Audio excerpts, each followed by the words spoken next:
So look, things are not going to stay the way they are very much longer. The year 2012, if nothing else, represents a bifurcation point, a split between the way that things have been and the way that things are going to be. Stuff started to come out for me. I was getting these messages from Michael, and then I began to realize, oh my God, it's not just like prophetic of one thing in 1996. The whole entire series of Michael readings that I did, this is Archangel Michael, the source eventually said that's who it was in 99. I am Ra. Archangel Michael is using this prophecy to tell me that I had a parallel life where I was taken in spaceships that had crashed here and had been captured by the deep state, or DS. The prophecies were so amazing, I put them in red, and I have 7 books that are all about 500 pages each, roughly speaking. So 3,500 pages. I mean, this is an incredible amount of material. But it's all prophetic. Every single one of the 7 books is prophetic.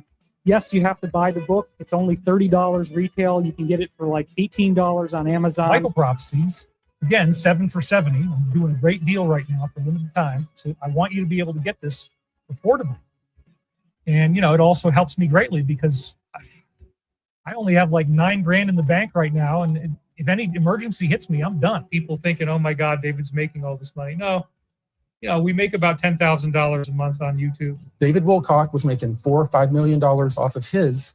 So you're saying David Wilcock in 2017, 18 made 4 or 5 million? Off one course. Many weirdly accurate prophecies about current events occurred in these materials from the late 90s. So this is really kind of quoting Stairway to Heaven, Zeppelin's song. There's an ascension prophecy and all that, and I believe that my conscious mind interfered with the words. I've never said that these Michael readings are 100% accurate. They worked behind the scenes to give us what we needed to evolve, to become more loving people, to be more attuned with the source field, so that our pineal glands can awaken and we can be ready to become those light body people who are predicted to come here at this time, the end of the age.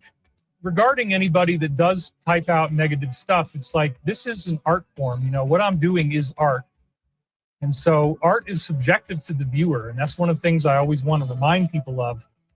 It's overwhelming to know what I know and to know that I could lose my channel just for telling you the truth.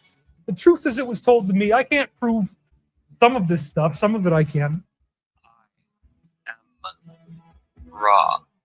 The Casey reading said that Edgar, in his past life in Atlantis, was known as Ra-Ta. He was the guy who helped design and build the Great Pyramid with the cooperation of an extraterrestrial group called Ra. And that the reason why he was able to do all these magical things like channeling and being able to find out where to build the pyramid and being able to hear the words was that he was a hybrid. His mother was impregnated by a human extraterrestrial that had white skin. They'd never seen white-skinned people on Earth before. So Edgar Casey's past life as Ra-Ta, says in the readings, very controversial, was the first white man on Earth. And if that was my past life, then that means I'm your daddy. You all came back to daddy. You all came back to dear old daddy. So, God damn, I can't stand these internet buffering. It's ludicrous for me to say that I was somebody else, and I don't. All I know is that there's a facial similarity. You can't deny that, okay? Can't deny that. You can't deny that there's an astrological similarity. Those are facts. Do you know that he also thinks that he's Edgar Casey reincarnated? Shows you pictures of I have Edgar no Casey idea. That's news to me. Edgar Casey's friends and how his friends look like Edgar Casey's friends. That guy makes my radar detector go off. You can't deny that I also have done readings like he did, and you can't deny that I put readings online that predicted events that happened in the future that actually came true. The intent of this website is a comprehensive collection of work by David Wilcock and others. I don't know who the and others are in this case.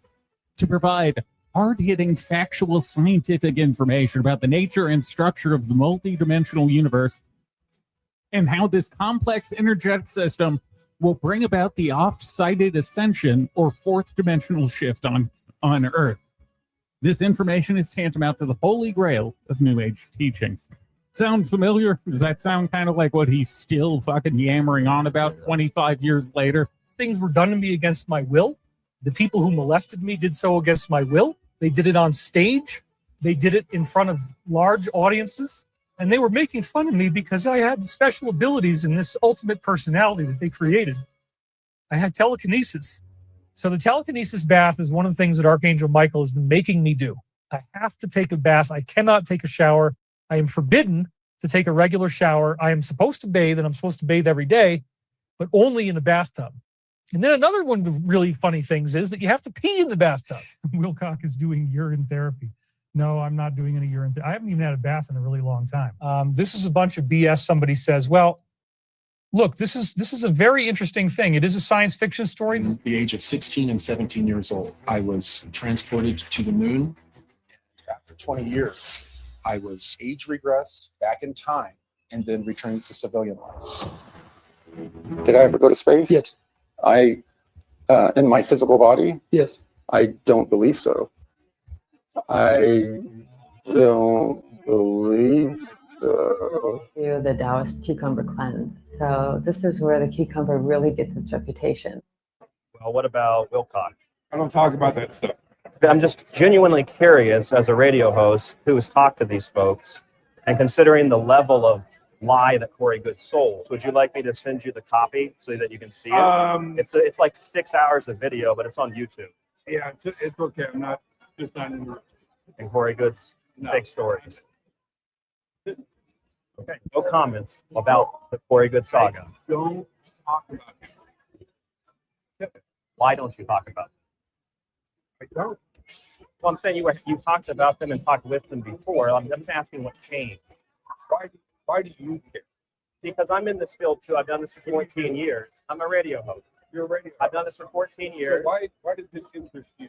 Because my career, and I would think your career as well, can be greatly affected by people selling fake stories.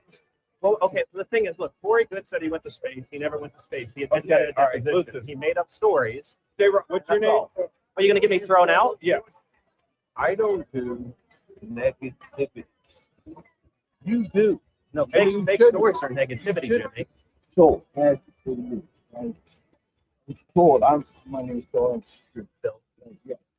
So, told that there's a lot of negativity, right? We have zero tolerance for negativity, right? Negativity. That's just, that was pretty negative to rip my badge off. I heard about the lawsuit. He doxed me and 12 other people.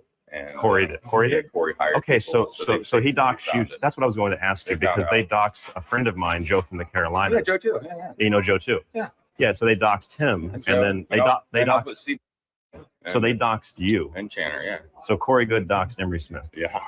See, I didn't know that. Oh, yeah.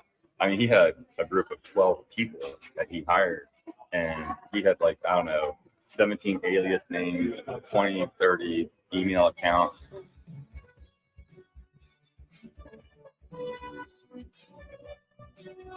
You are listening to the Secret Teachings Radio. I'm your host, Ryan Gable. It is 2026 already here in the land of the rising sun, Tokyo, Japan. Well, just outside of Tokyo. And I did not ascend last night, as you can see, although I do have a nice desk light on, and it might appear as if I have a halo and am in the process of ascending, but I have not ascended yet. Maybe the ascension kicks in Eastern time US, maybe it kicks in Pacific time. There's a couple of time zones that have not made it into 2026. So perhaps at some point throughout this broadcast tonight and throughout the other time zones that will be a little bit behind this Eastern broadcast in the United States, perhaps one of those other time zones will provide us with the sought after ascension. My name is Ryan Gable. This is The Secret Teachings. If you would like to learn more about this show, you can visit our website, tstradio.info. The email is rdgable@yahoo.com, and the social media is linked up on the website. You'll find the full list of shows, all of our past episodes, going back, well, not all of them are in the archive, but a majority of them are. The shows 5 weeks, 5 nights a week, rather 5 weeks, 5 nights a week for a very, very long time, over a decade. You can find those shows. And what you'll find in that archive is a slow, and then I think increasingly it got more common, and then it kind of disappeared for a while. Now it's back. But you'll see this kind of story arc in our show archive of certain people who now they're just on the internet, but before they were on national television. They had other streaming TV shows on Gaia. People that told incredible stories that turned out to admittedly be false. And so when we count down to Ascension tonight, when we take a look at the nature of not just internet frauds, but just people that con and people that engage in fraud and tell stories that, if they're not fake in the sense that this person truly believes it, then usually the person is delusional and truly disconnected from reality. And so when I first posted the Countdown to Ascension show for December 31st US time, I had a couple of people comment and tell me that these types of shows are boring, they're over the top, you shouldn't talk about other people, and it's also just, it's unprofessional, and you should leave these people alone. And so I think for anybody who feels that way, there's a handful of people that still listen but do feel that way. I want to say for the record that I think that if that criticism is valid for me, I think it's equally valid to say that people like David Wilcock should stop lying to people on the internet for money. And for people that think he's just a guy on the internet, a guy on YouTube, who cares? Well, that's not who David Wilcock is. He's not just a guy on the internet. He's a guy on the internet now, maybe not for too much longer. He's a guy on the internet now, and he's a guy who is only on the internet now because all of his other ventures failed. He was on national television at one point. He was on Gaia. He had at least 2 shows, from what I understand, on Gaia.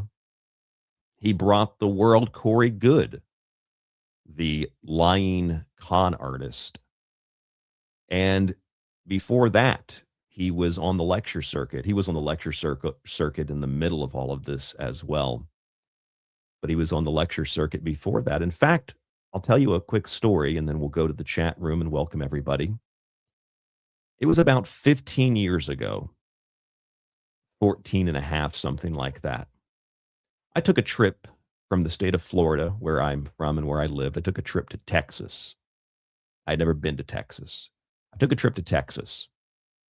And after a long drive, I made it into Texas. And then I realized I still had several hours to go to get to my destination, because Texas is a country, a massive country. It's huge. So I decided to stop at a rest stop. And I was tired, but I wasn't totally exhausted. Like I couldn't pay attention to something, but I had to close my eyes. So I closed my eyes, and I remember I wanted to listen to something. So I turned on my phone, and I was going through trying to find something about symbolism. I think I had looked up Manly Hall, and this guy pops up named David Wilcock. And it says in the video, I'll never forget this, the first time I saw the guy, David Wilcock explains the pineal gland. And he talks about the pine cone symbolism and all that. And I listened to it, and I thought, well, this is actually pretty interesting. And funny thing is, I actually went back and found that video. I found the video of David Wilcock talking about the pine cone symbolism. And I listened to a few minutes of it just out of curiosity. And to be objective, some of the stuff that he says is interesting. Some of the stuff that he said in that video going back 15 years, I would say is valid.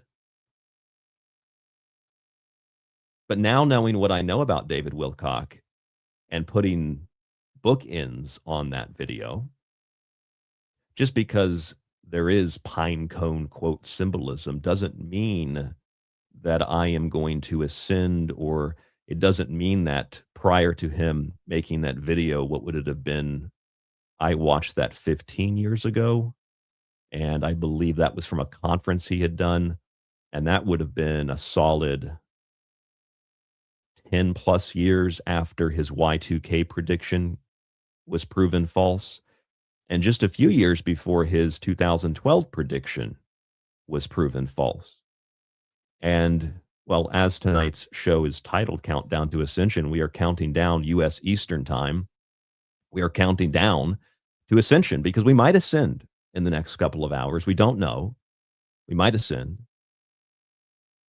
Probably not, but we might ascend. He's got a few hours left, and if it doesn't work out Eastern Time, he's still got Central, he's got Mountain, he's got Pacific. And after that, anybody who had any questions about David Wilcock, doesn't know his past, will know now that the Michael prophecies that he sold, which used to be the Ra prophecies, which were basically, I think, stripped out of both his imagination and the law of one, which he quotes as if it is gospel. And they will know, his followers will know that those stories, that those prophecies are fake. And he even admits in a recent video we'll get to here in a little bit, he admits that he thinks he might have accidentally confused his own thoughts with prophecy, with this thing that he thought he was hearing in his head, which was just him talking to himself. It wasn't the Archangel Michael. It wasn't the God Ra. It wasn't Edgar Casey or anything like that. It was just his imagination. It was like, like SpongeBob. Imagination. You ever seen that meme or that episode of SpongeBob? Imagination. He opens his hands and the rainbow appears. Speaking of rainbows, we're supposed to get light bodies, or we were this year, last year, the year before, the decade before. I haven't gotten my light body yet. Maybe it's lost in transit. I'm not sure, but we were supposed to get light bodies. We were supposed to see mass arrests, which he's promised, but they've also happened, but they haven't happened. It's very confusing stuff. And if you're never, you're somebody who's never seen any of this before, it just sounds like somebody on the internet making fun of another guy on the internet. That's not what it is. I began on terrestrial radio. I was just actually hosting a terrestrial radio show throughout the month of December on top of my show.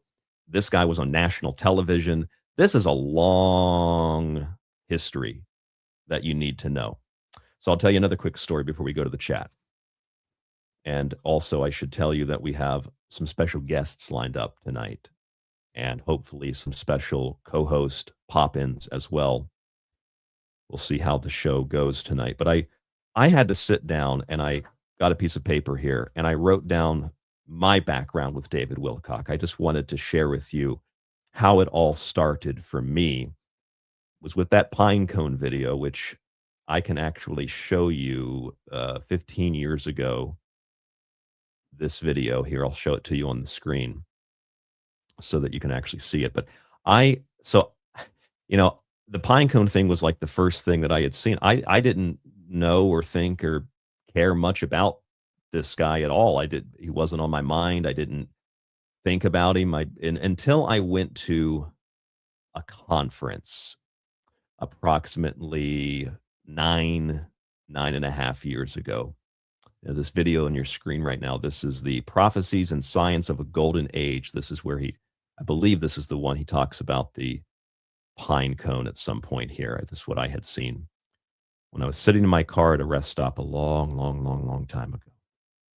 Anyway, after that, I didn't think much of David Wilcock, but I went to a conference. I went to Contact in the Desert in 2000, I believe it was 15, 16. Some of you might remember this. I went to Contact in the Desert. It was actually the first year that I had met Clyde. Never would have thought that I was hosting Ground Zero in December of 2025, all these years later.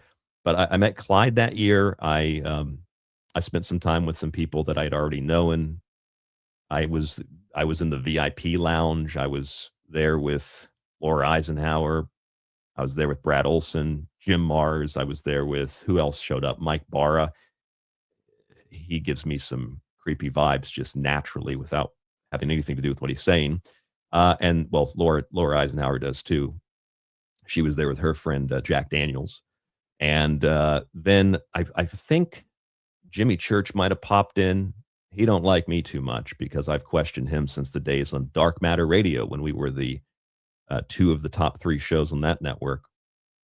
So I was at this event, and I remember I had heard David Wilcock was going to be there, and he was giving a talk, and I didn't think much of it, but I decided to go and check it out because I remember this pine cone thing that he said all those years ago.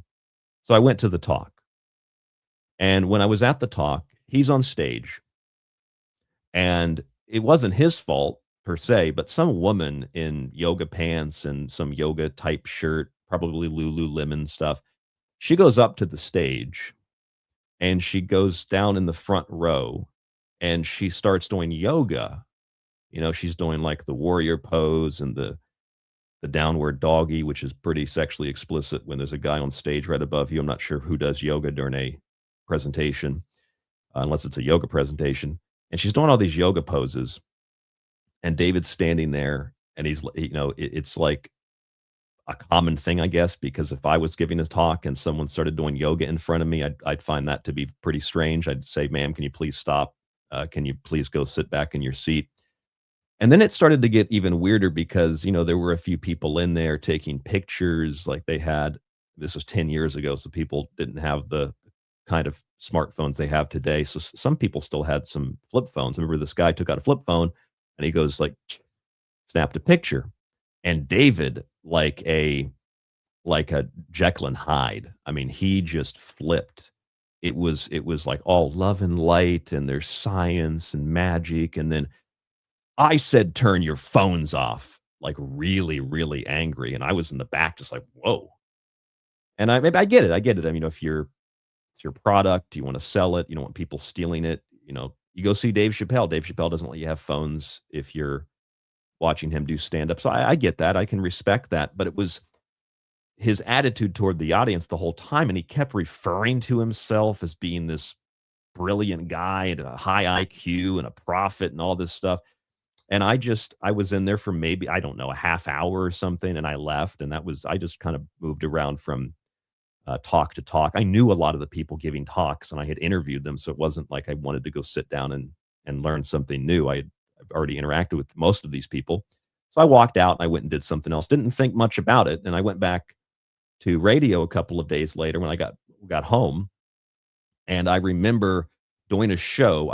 I can't remember. It has to be 2015, 2016, but there's 5 shows a week. So it's a lot of shows to go through, but I go through and I tried to, if I went through, I could try to find it. Maybe it would take a long time, but I remember on the show I said, I went to Contact the Desert. It was fun. I said, the only thing that was really weird was this David Wilcock guy. And I said, it was actually really hard to even get into the room because his ego was so gigantic that it just kind of pushed me out of the room. Just like a silly passing, stupid comment I made. And I remember getting a call from a friend of mine named Jack a couple of days later. And my friend Jack said, hey, you know that David Wilcock guy that you mentioned on your show? I said, oh yeah, definitely. He said, well, he just wrote this giant article about how he doesn't have a giant ego. And my friend Jack said, don't you think that's kind of strange to write a giant article about how you don't have a giant ego? And I, again, not really caring much, I said, yes, it's pretty weird. It sounds like he's got a pretty big ego. And my friend Jack said, well, isn't that what you said on your show? And I said, yeah, it is what I said on my show. I said that like 2 nights ago or whatever. I think it was within a week. I said, that's pretty strange that he would write an article about not having a giant ego after I just did a show about him having a giant ego. And I know it had to have been my show because I don't know if anybody else was covering this stuff over 10 years ago. Like it wasn't a popular thing. It's not even popular now. There's a handful of people that do it.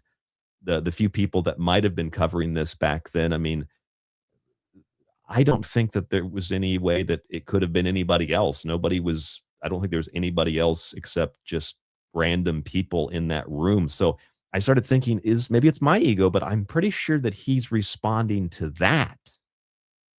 So I started paying a little bit more attention.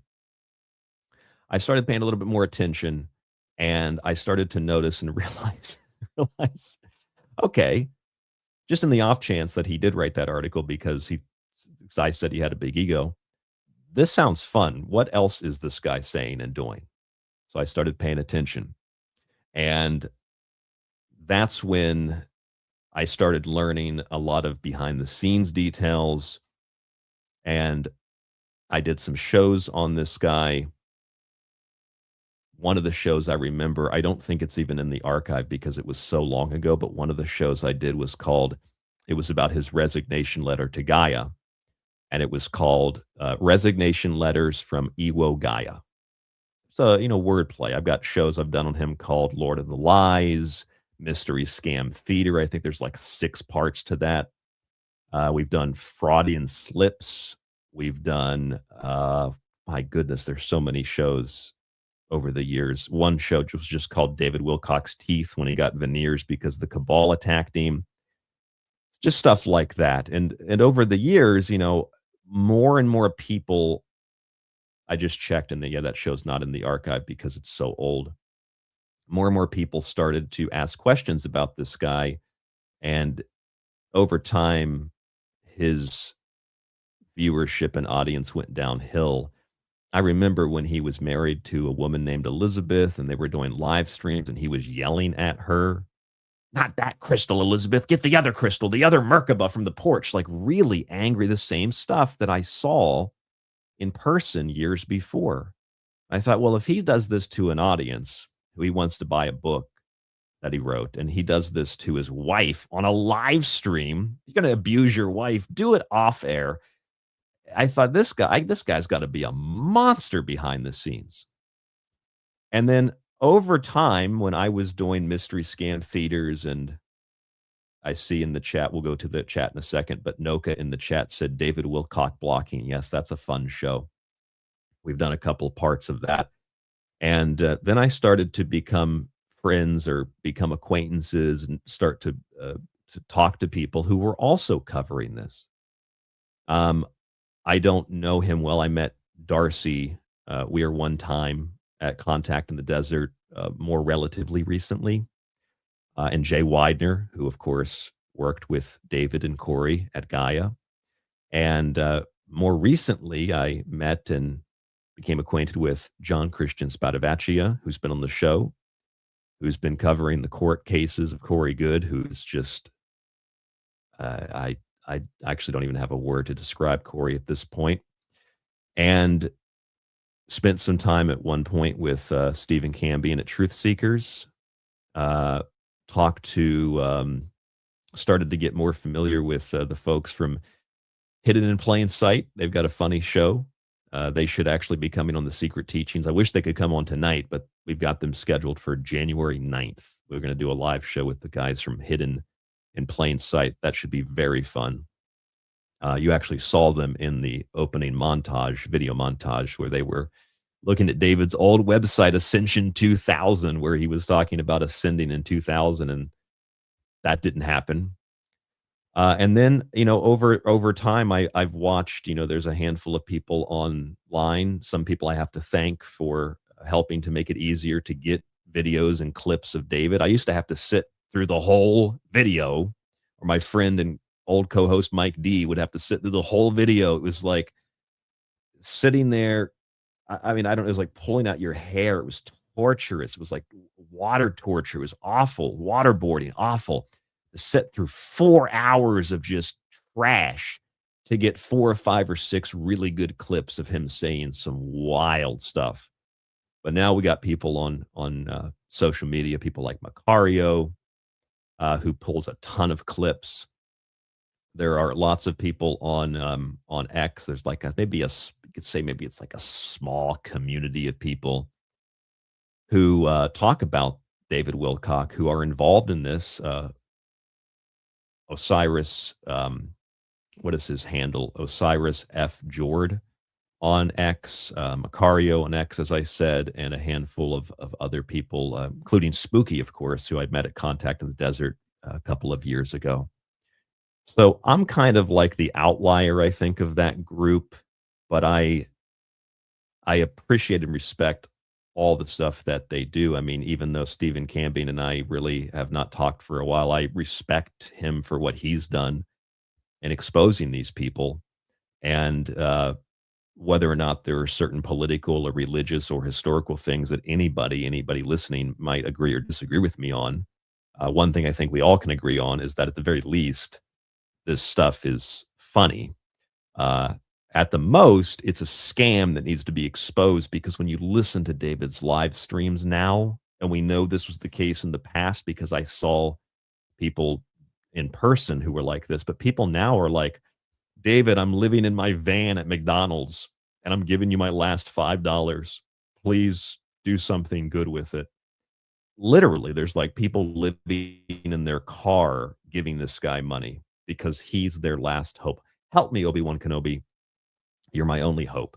Which, funny thing is, speaking of Obi-Wan Kenobi, David Wilcock claims that Obi-Wan Kenobi was the name of his brother and that his parents came up with Obi-Wan Kenobi before Star Wars. He actually said that. There's so many great clips like that. I didn't know where to start tonight, so I made a montage of videos. I've got a whole bunch of clips to play. If all goes well, we will have Jay Weidner on the show tonight. We will have John Christian Spadavecchia on the show tonight. And later we will have, as we count down to Ascension, David Oates on the show to do reverse speech on these individuals, which should be a real fun time. I've also got some, call them feelers in radio, out to some other people, a handful of people. Maybe they'll pop in. I sent them links. Maybe they won't pop in. I don't know. Let's go to the chat, though, because the chat is active tonight. Let's go to the chat, and then we'll play some video clips. I've got all these different time zones. I've got the clock on my board. I've got the clock on my computer. I've got another window open with a Eastern clock. It's like the war room here. So I'm trying to make sure that I've got the timing of all this right. But let's go to the chat room fast so we can play some of these clips. We've got Pound Town is here. We've got Mistos Dokos is here. We've got Joe Ryder, Diane Perry, Deborah is here. We also have in the chat, if I scroll down, Edward Preston is here. Brent Howell is here. Noka is here. Aloha, Noka. Matthew Clark is also here. Blair is here. Hello, Blair. Reno is here. Boomer Sooner is here. Zach is here. Crazy Backwards is here. John is here. John O is here. Patriot Girl is here, as well as Mr. Kevin. Kevin is here as well. I think Kevin's a pretty big fan of these guys. You're a big fan of David Wilcock, aren't you, Kevin? Amber Gedden is here. I know Amber I've seen on a number of other shows and on X as well. Mr. Protractor is here. Yes, that was a montage of lunacy. You are correct, sir. That is exactly what it was. Mojo also in the Hawaii Islands from Maui. Aloha. And konnichiwa from here in the land of the rising sun. I see some cucumbers in the chat. Yes, some cucumbers. I don't know if everybody knows about the cucumber, but you saw a little clip of the video there in the montage. It's kind of an inside joke, but once you get inside and you learn the joke, it's pretty damn funny. Jackie is here. Hello, Jackie. And Katie is here. Happy New Year to you as well, and to everybody in the chat room. It's already 2026 here. I haven't ascended, but maybe it's set to Eastern time or something. I don't know. Maybe the Archangel Michael got the timing wrong or something. I don't know. That's my guess. Who else do we have in the chat tonight? As I'm scrolling down through this, we have BLZSM is here. David is the same as any megachurch preacher from the 80s. Yes.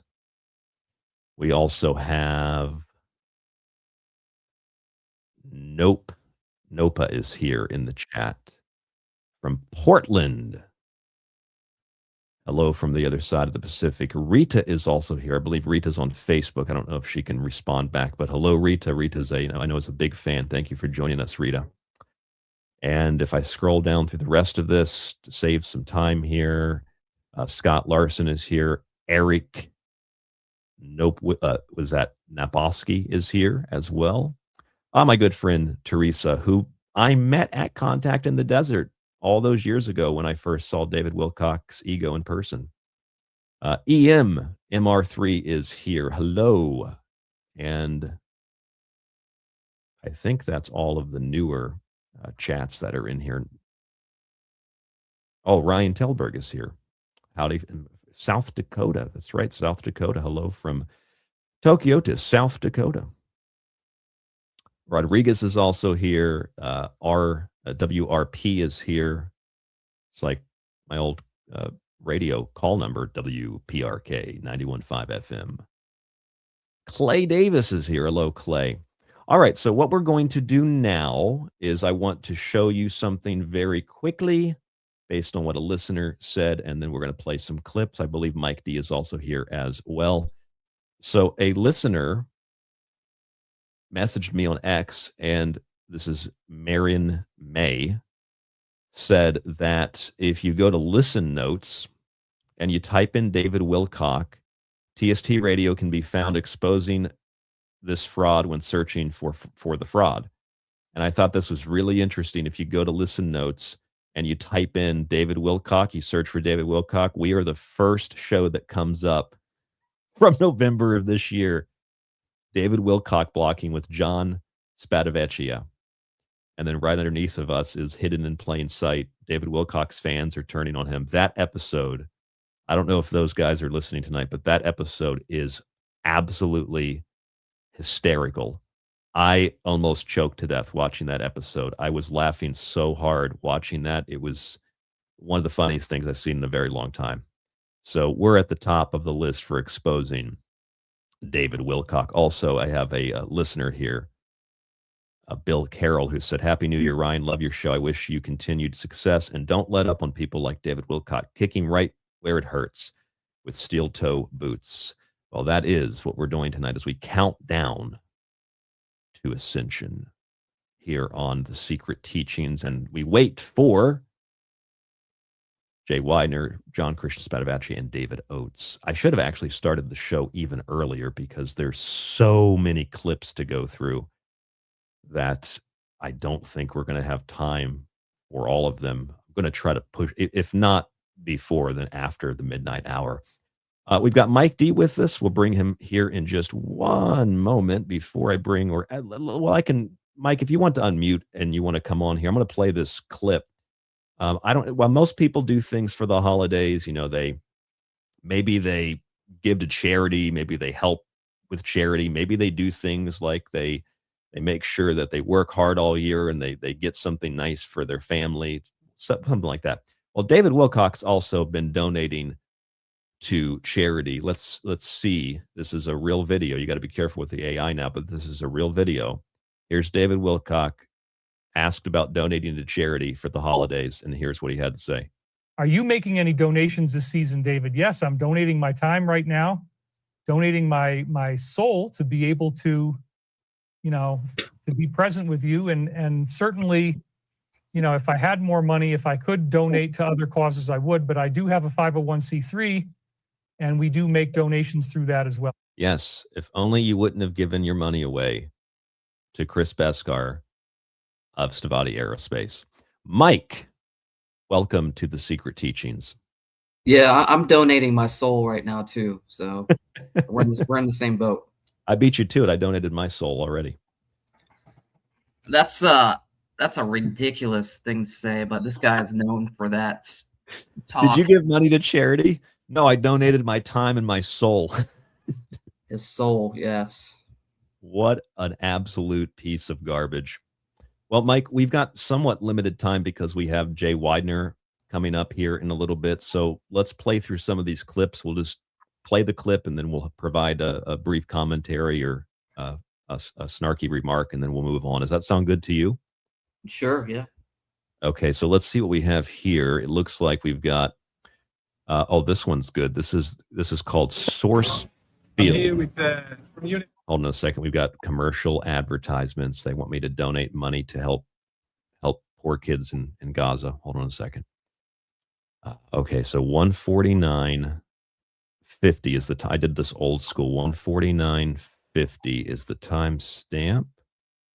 All right. So part of what you need to do when you watch this video is don't stop here. Go back to my website, divinecosmos.com, look it up, read all this stuff. This is just a tiny portion of what I've done. Yes, you have to buy the book. It's only $30 retail. You can get it for like $18 on Amazon.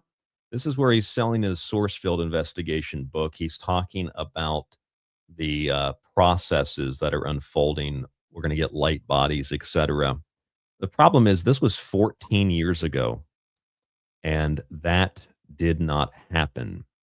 Here is another one. This one is a video that's relatively more recent, 9 months ago. And here is David Wilcock talking about what should happen in 2025. The Carrington event. This is heavy stuff, dude. It's very heavy to be out here talking about this because I can't fully know if these beings are telling the truth and if this is going to happen. But there's a very compelling amount of information leading to that, including all the time loops I'm talking about. So if you stay at the orange level, then you might have. So he can't really be sure, Mike, if what he's talking to is telling the truth. There's a number of these clips where he says similar things to that. He's like, well, you know, I never said the Michael prophecies can be trusted. I never said that they were true. Let's play that clip, a few others, and then I'll get a comment from you, Mike.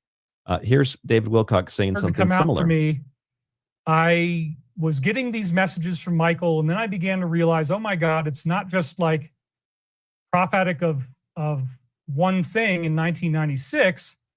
The whole entire series of Michael readings that I did, this is Archangel Michael, the source eventually said that's who it was in 99, that I have scientific evidence.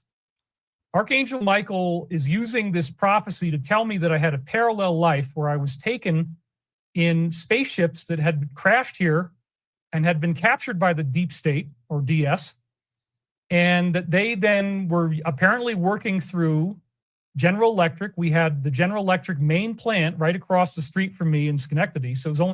So just a little side note there, David Wilcock. I didn't remember that he said that he was taken by the deep state in alien ships, and that was all part of the prophecies and whatnot. But now, as I said, he is kind of backtracking on all this. 7 for 70. I'm doing a great deal right now for limited time. Discounted I want you prophecies. to be able to get this affordably. So he's going to discount those prophecies. But the thing is, he can't really. You're probably going to want to puke. He can't prove any of this stuff, and he starts to say that this is just kind of an art form. It's just an art form. It's not really real. Not sure where Midnight Mark was today, but we got plenty of moderators. I love the moderators. I'm so grateful for you guys. I'm so grateful that you guys show up and that you're all here, and it makes my job so much easier knowing I'm not just going to get slammed in the comments. You know, he's getting regarding slammed. Anybody he's getting slammed by reptilians, but it does type out negative stuff. It's like, this is an art form. You know, what I'm doing is art. And so art is subjective to the viewer. And that's one of the things I always want to remind people of. Yes, it's just art, Mike. This whole thing, it's just art. It's not really real. It's just art. Here, one last one, and then I'll go right to you. He's asking, do I do readings? Yes, I did these readings back in the 1990s, and I have 7 books of Michael prophecies. They're available in the comments section if you want to order them, and they're very beautiful and they're extremely prophetic. So many weirdly accurate prophecies about current events occurred in these materials from the late 90s. Reading. Now, I want to say something about what happened last week. At the time, I was very interested in this idea of genetic sampling and all that, and I believe that my conscious mind interfered with the words. I've never said that these Michael readings are 100% accurate. Oops. So the readings are not accurate. The prophecies are not accurate, which you would think if the Archangel Michael was giving you prophecies that they would be pretty accurate. And it's all just art. So you can clearly see that before we've even begun the countdown to 2026, he has begun backtracking on all of this stuff. Your comments, Mike D., who's been with me for over a decade covering this guy. Yeah, he's totally backtracked. I mean, he's doing like a half hour of slides on the weather now. He's not You covering. saw that? Yeah, that's the winds knocked his power out, and he actually does PowerPoint slides on what's happening at his cabin on weather events.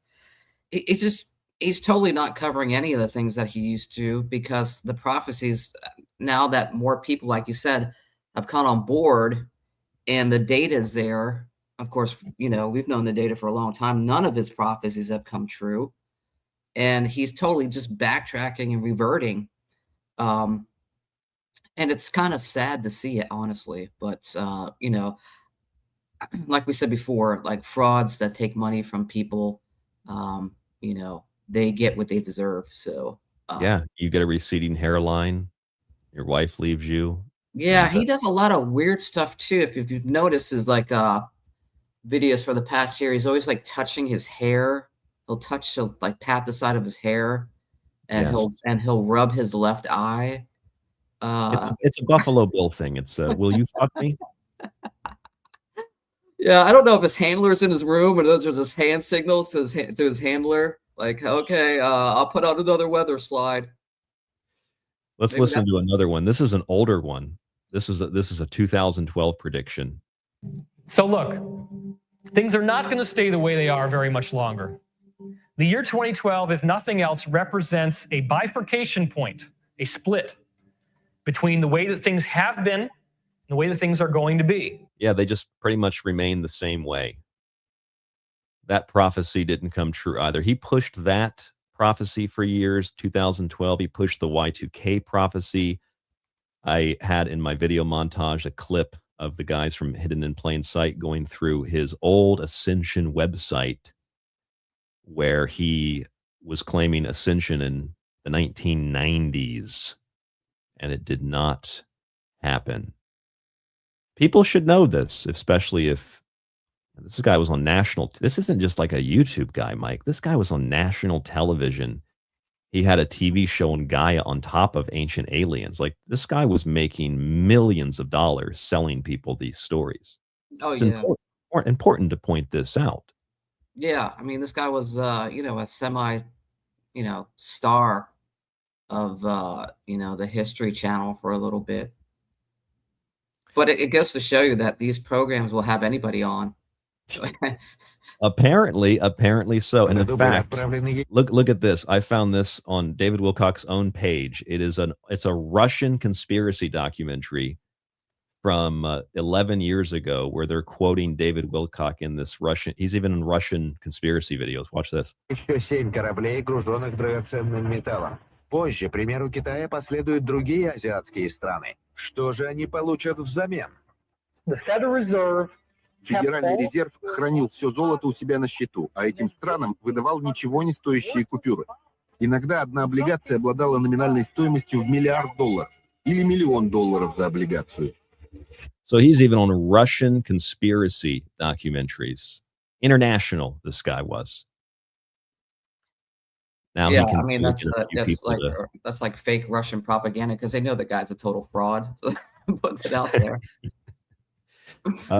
We got a couple of other. I've got actually a ton of these clips, but a few really important ones. Let's go to some hard hitting ones. Here is the Above Majestic. Of course, we've got all these damn commercials.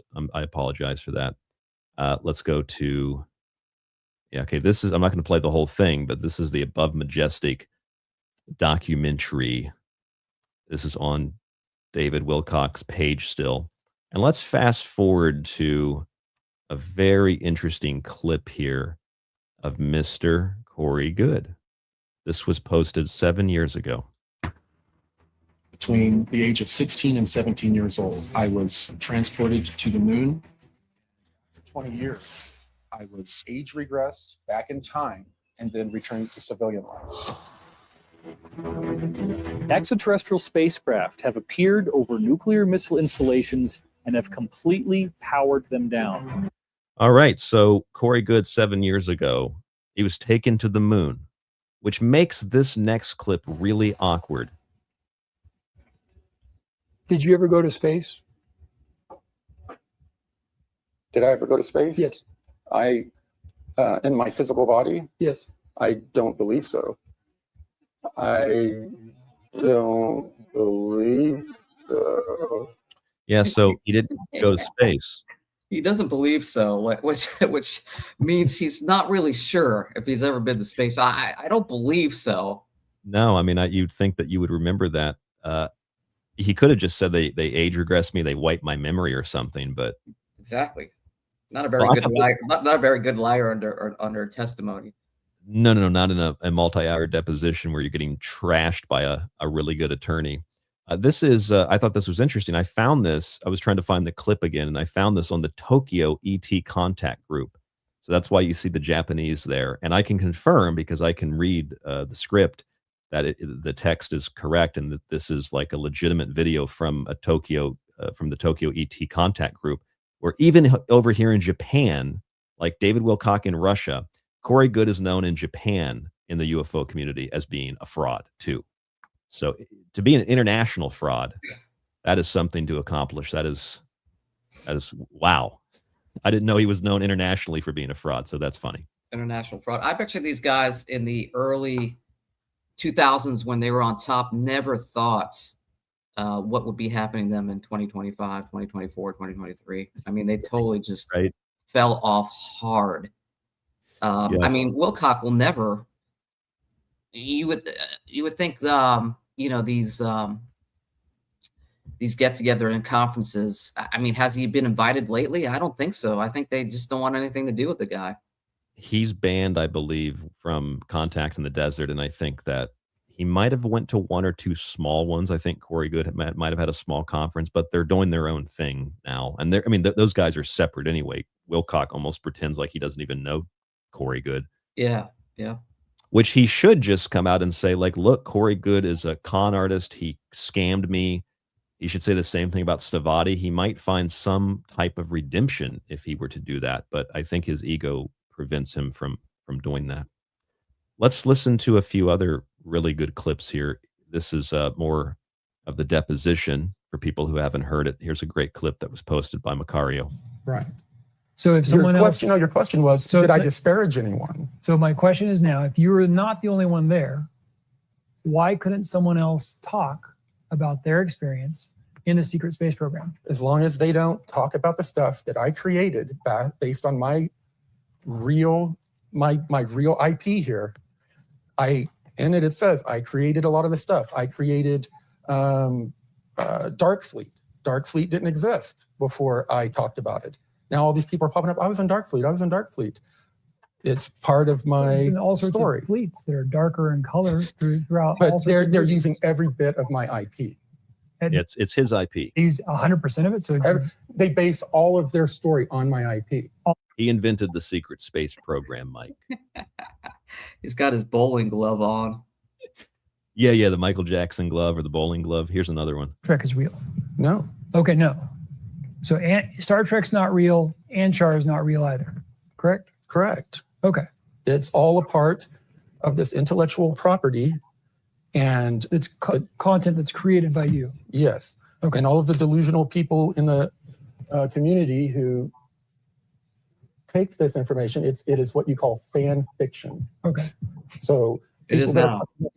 Yes, it is now. Anshar and all. It always was, but now everybody knows, or hopefully they'll know if they don't know by the end of tonight. These different secret space program things.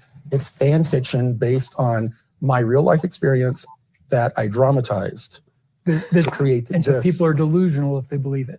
They're delusional if they believe they were in the secret space program and in contact with the Anshar, who are my creation.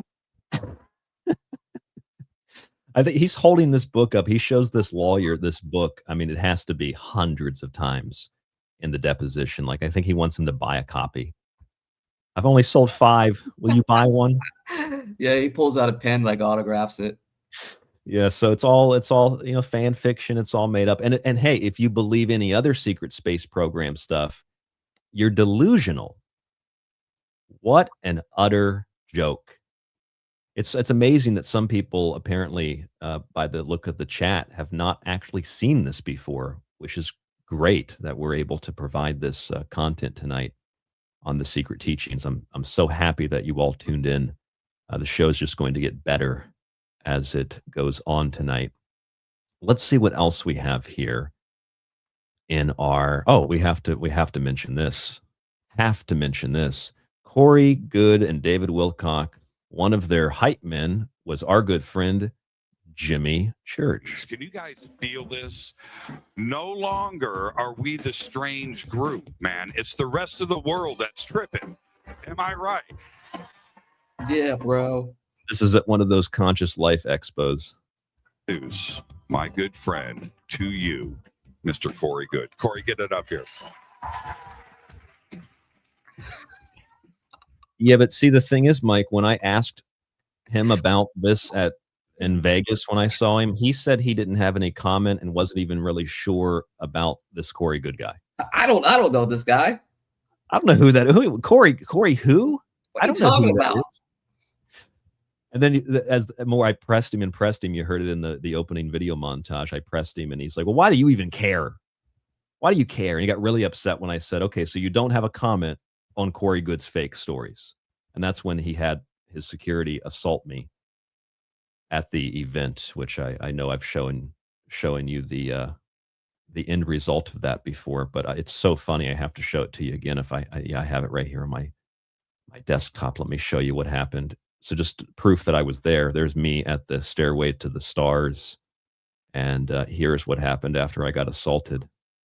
The security guard ripped my media pass, put it in his mouth, and chewed it. And this is all I got off the ground that fell out of his mouth. It's pretty gross. Thanks to Jimmy Church for asking about Corey Good and David Wilcock, who he pushed and promoted and made God knows only how much money off of all of this. Oh, totally. I always thought they were like a group together. Him. Yeah. Also, in the beginning, Emery Smith was part of that group too, because Wilcock used to interview Emery Smith and go over his secret space garbage too. Oh yeah. I'll say one thing about Emery though. At least Emery Smith is willing to converse with you and doesn't act like a total asshole, which is how I got that audio, which by the way, I lost the audio interview I had with Emery Smith and I only found it again to put it in the video montage thanks to the late Kev Baker, who had all of his shows cataloged, and I was able to pull it from, because I did a live broadcast from Contact in the Desert that year, Jordan Sather and Emery Smith on the Kev Baker show, and he saved all that stuff, and it's still there.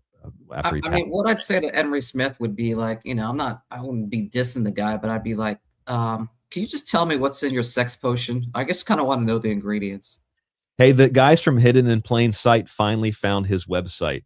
I don't know if you watched that video or saw the picture I sent you, but they were scrolling through Emery's stuff and they found his website and they're looking through it and they're like, wait a minute, quantum sex liquid? And then they had the same reaction we did. He's selling it for $69. Yes. It's Gatorade. Yeah, it's water with food coloring. I think he also didn't he? Oh yeah, during some of his interviews now, he'll drink it. He'll drink the liquid out of like an how do you say it? Ermlau flask, like science containers. He'll drink his liquid out of it, and he's got these glasses on with lights on them. I mean, he's an actual like physical clown, not just figuratively a clown. He's like an actual clown. He's dyed his hair. Here's a little more David Wilcock. I remember watching this as a live stream. I think you were with me when this actually happened. Holy crap. Good. And I'm sorry.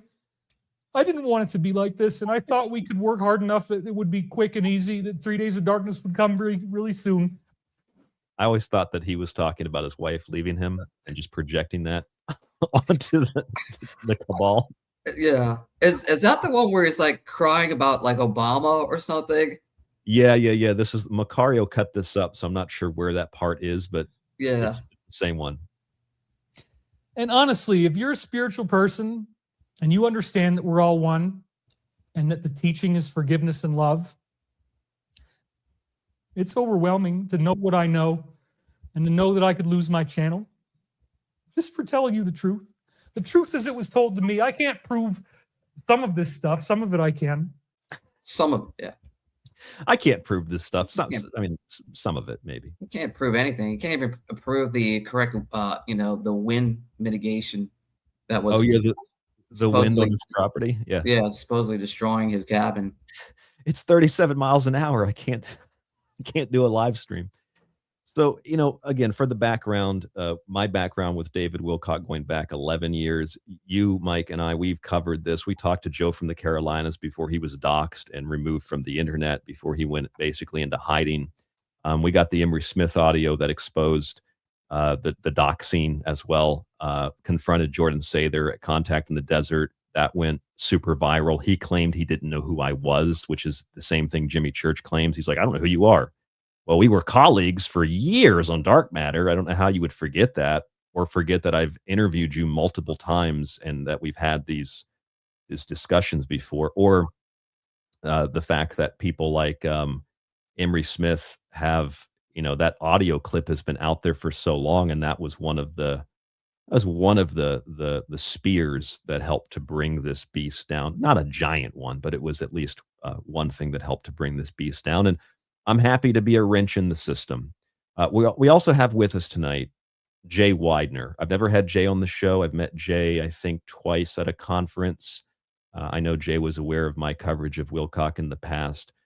Without any further ado, because we have limited time, let's bring Jay on. Jay Weidner, welcome to the Secret Teachings. Thank you so much. I know it's late, but thank you so much for joining us.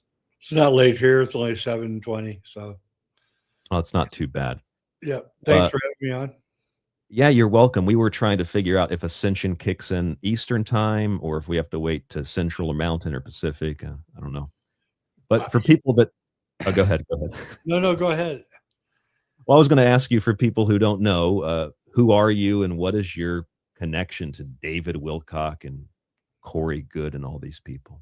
Well, unfortunately, I was hired to run content and head of production at Gaia TV in 2012, and and we hired David Wilcock in 2013 to do a show called Wisdom Teachings, which I produced and heavily contributed to the content, which I believe is the best show that Guy has ever produced.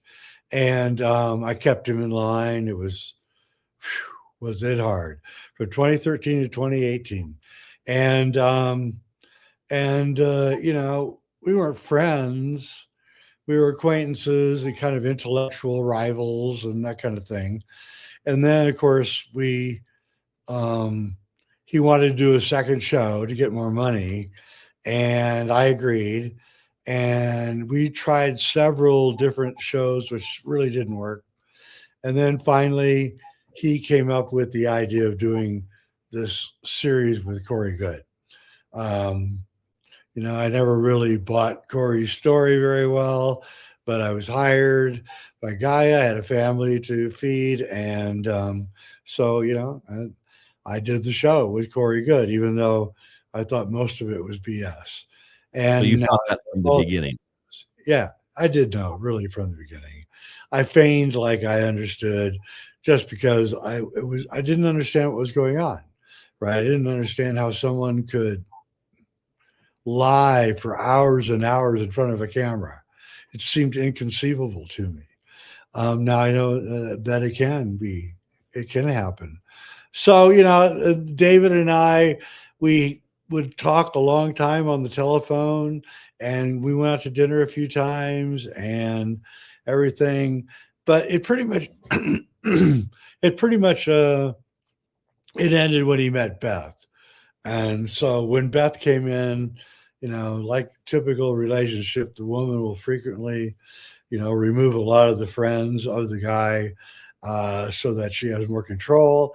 And I think that's what went on, although I like Beth. And since he wrote his famous resignation letter, the War and Peace of Resignation Letters, he changed. He's not the same person that I knew.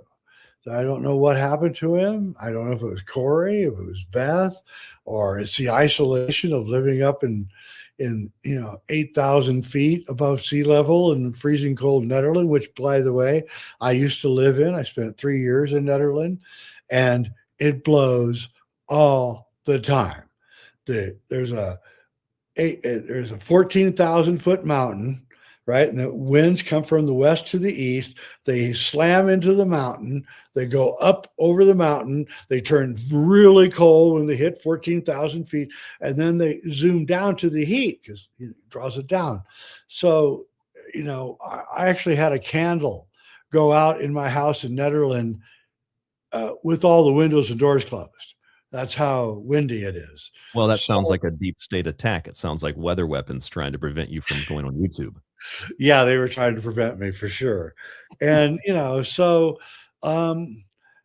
don't like to gossip that much, and I really don't like to talk about David, but I am concerned about David. I'm concerned about his mental health. And,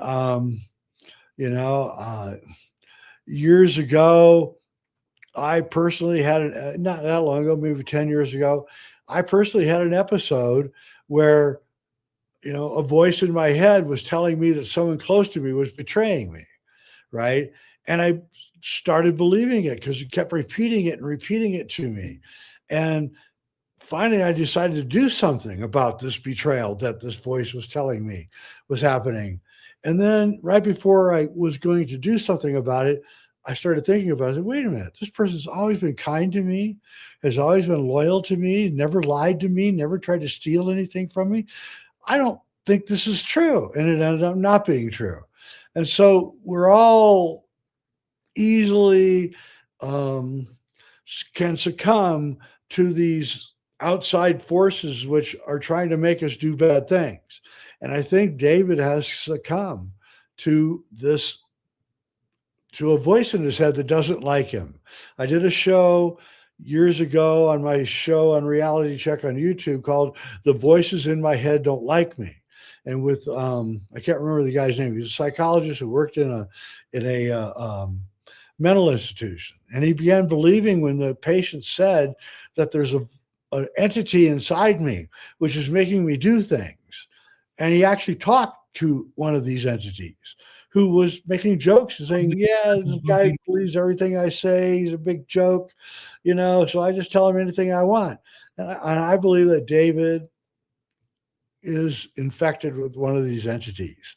And he's probably wrestling with himself right now. I hope he is. Is this true? Is this real? Everything this entity tells me does not come true. It tells me that we're going to reach ascension by the end of May, and then 2026 or 2025. And then at the end of the year, we're going to reach it, and we never reach it. Why is it doing it? Because David, it's not who you think it is. It's I've thought so. We also have my good friend and co-host who's been with me for 10 years. Mike D is here, and Mike D and I have talked about if David is actually talking to something, it's not just his inner voice. I've always suspected that if he's talking to an entity, I've thought, you know what it might be? It might be the demon Belphegor. And the reason that I think that, I don't know if you know much about that. Yeah. The reason I think that is because, famously, he talked about bathing in his own urine. And let's just bring that up really fast and show people. So here is the demon Belphegor. The demon Belphegor is honored. This is the Colin de Plancy depiction of Belphegor. He is honored with feces and urine. And this is David Wilcock talking about how he got his superpowers. Part of the thing is the telekinesis bathtub.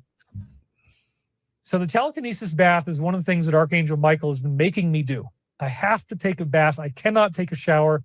I am forbidden to take a regular shower. I am supposed to bathe, and I'm supposed to bathe every day, but only in a bathtub. And then another one of the really funny things is that you have to pee in the bathtub. He wants your DNA in the water. Yeah, that's a wellness check indicator is what that is. So I'm wondering, I've got a lot of questions for you, Jay. I know we have limited time. Just a funny question. You said you went out to eat a couple times with Corey Good. I'm thinking he's the kind of guy that has to go to the bathroom when the check comes. Well, if I was at Corey Good's house, I wouldn't eat anything or drink anything. That's all I can say about him. Now, Corey Good is one of the most unlikable people I've ever met, and I've met a lot of people. And I like David. Actually, to be honest with you, he's. I don't think he's as malicious as Corey is. Corey is malicious. No way. Corey Good will do bad things to you, and David would never, because David's not really a very strong person. He's kind of a weak person. And what David needs, and which I hope if he listens to this, I hope he's listening to me. What David needs is, I think he needs my wife, but he needs someone who will say when you start talking shit, hey, shut the F up. You don't know what you're talking about. Because that's what my wife does when I go off crazy, right? And so I have this anchor that tells me, oh, wait a minute, I've gone too far here. But David doesn't have that anchor. And he's such a strange person that he can't, well, first off, his relationships with women during the 5 years that I knew him, when a pretty woman would approach David, he would turn into another person. I wouldn't even know who he was. And he was extremely intimidated by very pretty women. And I never understood that. I would try to get to know them and find out their name and their number, but he never did. He was always like, David strikes me on a personal level. David strikes me as very childlike and naive in many things. And I'm wondering, do you think that Corey Good, I mean, obviously they conspired quite literally, but do you think that Corey Good really manipulated him to David didn't even necessarily know what he was doing? Corey Good, it was the alpha male, and David was the beta male. There's no doubt about it. Corey Good, we'd go out to lunch after, during a shoot, and Corey Good would literally, he didn't overtly threaten him, but he would say things that I personally took as a threat to David, and a physical threat to David. Underhanded comments. David heard it. I actually don't think David got it. I grew up in an Irish family where, where there's three brothers, and we would fight endlessly. Right. And so I know when an insult is being issued to me, and also lived in Hollywood where it is really brutal. So, but I don't think he got it. It was sad, So Corey made David his bitch. Yeah. I hate to say it because, I'm sure it's going to really hurt David to hear that, but yeah, he was. And everybody was Corey's bitch at one certain point. Everybody a guy. Okay, so Jay, you said, and I want to go to the listener comments for questions and my co-host Mike D as well. So you said that you kind of were very suspicious about Corey Good at first when he first comes in. But what exactly was it about what he was saying? Just everything in general? Or was there one thing that you said, yeah, now I know that I'm pretty sure he's making all this up? It's the 20-year and back. Come on. It's like, give me a break. You go 20 years in service, and you think they're going to spend that kind of energy and money to send you back to where you began? They're going to take a 45, it's going to cost 38 cents. Boom, you're done. Come on. We're dealing with a government that's just off your ass in a second. It's ridiculous that they would even think about doing something like that. You did your 20 years. You're a stupid fool that got involved with it. They're just going to get rid of you. I was in the movie industry. I saw people getting killed in the movie industry over minor little infractions. All right. So no. There's no way, I knew a guy that sued a big time producer. He was a writer, and he sued a big time producer for, I don't know, $5 million or something. And he was at a traffic stop one night, and boom, a car came by and shot him in the head. Right. So 38 cents it costs for a bullet. Come on. We're living in the real world here. Corey is not living in the real world. Neither is Emery Smith. Neither is David Wilcock. They kind of got together, and then Corey Good led this weird psychology of paranoia, fear, and everybody's watching me and everything, when actually no one gives a crap about him. And you know, it was amazing. It was amazing to watch. And then the whole gem thing where they created the Gaia employees movement, where they were all criticizing Gaia. And it was so obvious that none of them had ever worked at Gaia. The people that were complaining, it was not the atmosphere that Gaia had at all. And it was like, wow, this guy, Corey Good, is so friggin' evil. And he's leading David and Emery and a whole bunch of other people into this MK Ultra nightmare. So let me ask you this then, and we're going to go to Mike D. So the process of filming, I went to film school too, so I know how this stuff works. And when you're watching one of these Gaia TV shows, I don't know how Gaia did it, but how long did it take to make an episode? Did Corey Good sit down and just do 1 or 2, 3, 4 basic takes, or was it like an all day or an all week thing to get the good cuts? Was he that good at lying, I guess is my question, that he would just string the story together? We would shoot, I don't know, probably 2 hours to get 48 minutes. And almost all of that was removing Corey's BS and making him look good. And I wasn't involved. Higher up for me was actually involved in the editing. He came to me and said, I want you to sit down and edit all that. Nope, I am not doing that. I will take a trip south and never come back, because I do not want to watch any of that. So he did it, and he cut it out. And if you watch, you can see the clumsy cuts and all of that. And it wasn't really well done. He wasn't a good editor. Is there anybody else around you who, like, people kind of chatting quietly about what was happening, or was it just you? Well, I think everybody was living in a little bit of fear that if they called him out, that the management, who had invested a lot of money into him, because they needed a flagship show. We were early on. We were a fledgling network, and we needed a flagship. And we thought that Wisdom Teaching with David Wilcock would be the flagship, but it didn't. And it's just too higher level, probably because I was involved. And then Corey Good was lower level. So it hit, and management decided to put their money into it, become a gigantic, huge hit. But not because of Corey and David, but because of incredible amounts of money put into advertising and good editing. Pardon me? And good editing. Oh, a lot of money and a lot of editing. Lots of production value, more than any other show I ever produced at Gaia. We spent more time on that, and I take responsibility for it. It was my fault. As my friend Cliff High says, I just did too good a job. I convinced everybody that this was real, and that was my job. My job was to make something real, make it believable, and so I did. And I was raised Catholic. I'm not Catholic now, but I was raised Catholic. So I'm like, mea culpa. I'm doing terrible things here. Please pour hot oil on me, and all this, going through this whole thing. Yeah. Go to confession. Father, forgive me. My last confession was, 3 months ago. I've been promoting this liar, Corey Good. Yes. And I felt terrible about it. And, Corey Good threatened my life several times while I was working with him. I was going to ask you. So Corey threatened you as well. Oh yeah. He, like, one time I was talking on we're at lunch. I was talking on my iPhone, and I got done, and he goes, I know how to kill people with an iPhone. I'm like, what? I'm eating my roast beef here. What are you saying?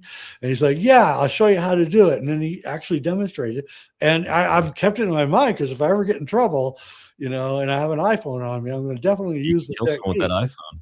Like that movie Ratatouille, that German guy in the kitchen in Ratatouille. He's like, I can kill somebody with his finger. He probably got it from there, actually. He might have. They ripped off a lot of stuff. He's been promoting recently the armor. Did you see the armor he was promoting? The secret space program. Oh, yeah, I believe they ripped off. Let's see if I can find the picture of it here. Let's see.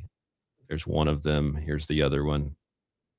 Yeah. So I played a video game called Halo, and I'm pretty sure that That armor is from Halo, but this is Corey Good's recent secret He space. did that all the time. When we were at Gaia, we would constantly take his stuff and go, "Oh, that came from that movie," and "Oh, that came from that movie. Yeah. Oh yeah, I remember that scene." So yeah, he'd do that all the time. All right, Mike D. Mike, if you're still with us, my good friend and co-host, he's been with us for, my God, over 10 years. Mike, do you have any questions for Jay? Then we're going to go to the chat. And then it looks like Stephen Cambian popped in as well. Mike, go ahead. Hey, Steve. Hey, Jay, quick question for you. You know how some actors can kind of flip a switch when the camera gets on them? Was that the case for Wilcock? Was he a different person? Does his personality change when the camera was on him? Yeah. He came really effusive and dramatic, and I always toned that down in wisdom teachings, but I couldn't tone it down in cosmic disclosure. It was just too much for me. And frankly, after about 3 months, I stopped caring. So I didn't really care where that show went. Was he also too, did he, this is just my opinion, but I want to know your opinion. Did he have like narcissistic tendencies when you were working with him, David Wilcock? Oh, did you feel he was a narcissist? Oh, absolutely. He wheeled his ego in with a wheelbarrow. You gotta ask that question. It was unbelievable. And he thought all the girls were in love with him, but they all thought he was kind of weird. And he thought, I'm not going to go there. I'm not going to say that. I will not do that. I know. I stated the obvious, but I wanted a good laugh. Yeah. Well, he had a huge ego, and it made it really easy to direct him because all you had to do was compliment him. Oh God, David, that was awesome. That's how you puppeteer a narcissist. If you work with one, you just suck up to him like, yeah, man, you're so smart. You're the smartest guy here. Like, wow. Yeah. Did you see Corey Good using that tactic against him? All the time. All the time. First, he would use that tactic, then would be the subtle threat, right? And so it was really interesting to watch. And then he would side glance at me when he did the subtle threat, like, do you approve of what I just did? Like putting David Wilcock down in front of you. I'm like, I don't know about any of this. And one time we were in a car, I don't know where we were. It was David in the back seat and me and Corey in the front seat. And Corey leaned over, almost touched my shoulder with his chin and goes, you believe me, don't you? And I go, I don't believe anyone. And he goes, look at me like, I'll kill him. I just want to make sure that you guys know that if I suddenly get interrupted, it's because I've been reported to the police for stealing some deposition videos. Mm. And they might That's be right. coming for me. Yeah. They're going to send the Men in Black after you, I think. That's right. And what I really like is that Corey goes after everybody, copyright strikes everybody for putting up the deposition videos, which are not his property. He doesn't own them, Jay. He does not own Darcy them. Weir, the filmmaker Darcy Weir, goes, okay, screw you. I'm putting out all the deposition footage of my new movie. And he puts it out. Like, yeah, that's how it works, dude. If his lawyer wasn't an idiot, from what I understand, she had an opportunity to keep them private, but failed to do Well, so. not really, though, because she would have had to file. You have to file timestamps for the confidential material. So she would have had you can't just say this whole deposition is confidential. You have to file timestamps to protect the for certain bits of information. Yeah, so she would have had to file 800 timestamps for everything they didn't want people to see. And for those unaware, Corey has gone on a rampage of these copyright claims. I'm already in communication with 7 or 8 different people. He copyright claimed those off of YouTube, claiming they were stolen, that they were his copyrighted material. Incredible. In my case is the only case I've found so far where he told YouTube that I stole the videos, they're stolen material, and that I've been reported to the police. Yeah. So you know me, I'm an asshole. The first thing I did was check my local jurisdiction, no reports. Then I checked Corey Good's local police jurisdiction, no reports. So in my estimation, and he's free to correct me, he knowingly made false statements in legal filings with YouTube, which is perjury. In other words, he's a fucking moron. He's a He moron. is a moron. He is a moron. And so all these people are fighting the copyright strikes. It only takes 3 to revert to his channel if they're false.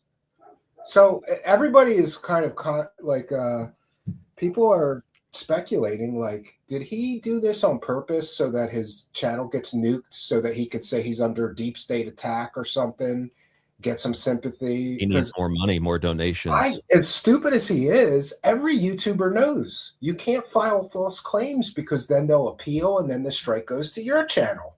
And he didn't file 3, he filed a bunch.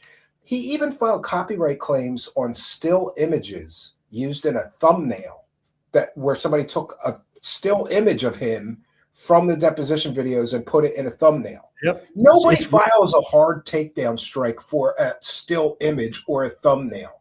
It just shows he did this to be petty and bitter. But what's crazy to me is it worked. You used to be able to go on YouTube and type in Corey Good depositions. You'd find 10 different channels. Because when I was the first to publish all 6, and I said anybody can copy them. Anybody can copy them. I did. I downloaded them to my computer immediately. Yeah. So, but if you go there now, they're all gone. They're all off of YouTube. So he went on a tear filing false copyright claims. And the first time in my life I've ever said this, he should lose his YouTube channel because that's a clear abuse of the system. He doesn't own those. He's just trying to silence critics and stomp all over free speech. And he's making false statements in their legal filings, you know. It's also ironic and hypocritical when, as we were talking about, he openly steals from science fiction. Yeah, somebody, or is it Panoramage is on Twitter. I retweeted his and he said, Corey Good just invented this armor, which was in Halo in 2004. Yep, and then he put a side-by-side. Panoramage has the side-by-side. It's even better. It's like, how could you say you didn't copy this from Halo? It's like, yeah, I mean, to get something that's not well known if you're going to steal it. Halo is like one of the most successful games ever made, and then here's Starship Troopers too. Look at this. Well, I guess everybody's ripping everybody off. Yeah, we always used to speculate before I knew anything about you guys, Jay or Steven or anybody else. I mean, we were doing this 11, 12 years ago, my good friend Mike and I, and we were always speculating, like, I know that they're ripping this stuff off from Star Trek, Star Wars. Like when Emery Smith did that famous they do Stargate SG-1 a lot too. And yeah, they also, believe it or not, they really steal from a very little known sci-fi series called Babylon 5. Yep. Oh yes, which is like Babylon 5 is great. It's great. David and Corey are huge fans of Babylon 5. Yeah, and they steal from it directly for their stories.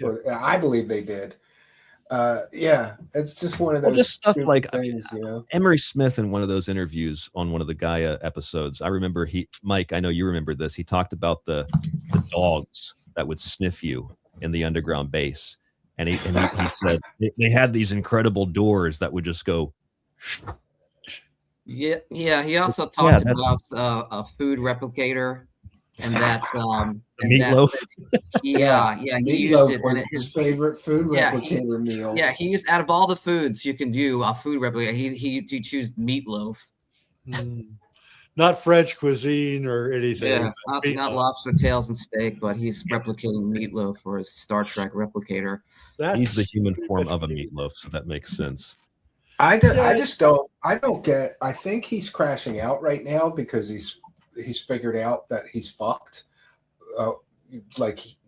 Nobody bought that new documentary. He's only got 20 reviews last night I looked at it. Like the other documentaries he made had thousands of reviews, meaning thousands of people bought it. Did you guys rush to go watch that? I'm sure Jay was first. I'm just to thank Corey Good for these false copyright claims. And by the way, this is a nightmare. I've been fighting those claims since December 7th. There's no way that I should still be fighting those claims. He should have 10 days after I file a counter. But for whatever reason, YouTube, for the first time I've ever seen, they kept rejecting my counters. Saying, we're not sure that you have the rights to file a counter. No, this is a legal process. He's accusing me of fraud or theft. Here's my response. Give it to him and give him 10 days to sue me in my local jurisdiction and prove his claims. That's all YouTube is supposed to do. Just take your counter, but they kept rejecting them and then rejecting them. I rewrote them. I had a lawyer rewrite it, you know, and this whole time it should have been resolved in 10 days, but he used the holidays, I guess, you know, like let's file it right now because they'll be too busy with the holiday stuff to, you know. Well, my favorite was when you had brain surgery and he took that as an opportunity to file against you. I have, Jay, you know, I have good sources. I always have good sources, and I got a mole. I got a mole in that camp still. And every bit of his information has been accurate for the past couple of years. Right? Corey should be careful. Like, keep your friends close, enemies closer. Because a lot of people that he thinks are his friend, that he talks a lot, babbles a lot to, they're not his friends. No. I was told that he did this to me now because he thought, oh, he just had brain surgery. He'll be stuck in a hospital or he'll be unable to do anything about this. And I'll get them taken off of YouTube. And I believe that. He's so vicious and so angry all the time. Jay confirmed that with us, right? Yeah, he's a vicious, angry, bitter little man. So I believe that he thought that he thought that like I had my there's a couple kinds of brain surgeries, two common types. One is not very invasive, and that's what I had. They go through your catheter or through your wrist artery up to your brain, you know, with these microsurgeon tools. That's what I had. They didn't cut my head open. I think Corey thought they like cut my head open because if they cut your head open in your skull, you're 6 months to recover, you know. But luckily in my case, you know, I was out in 14 days.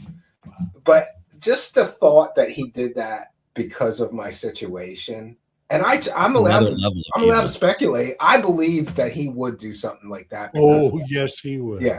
Like, oh, he's weak. Get him while he's weak. Get him.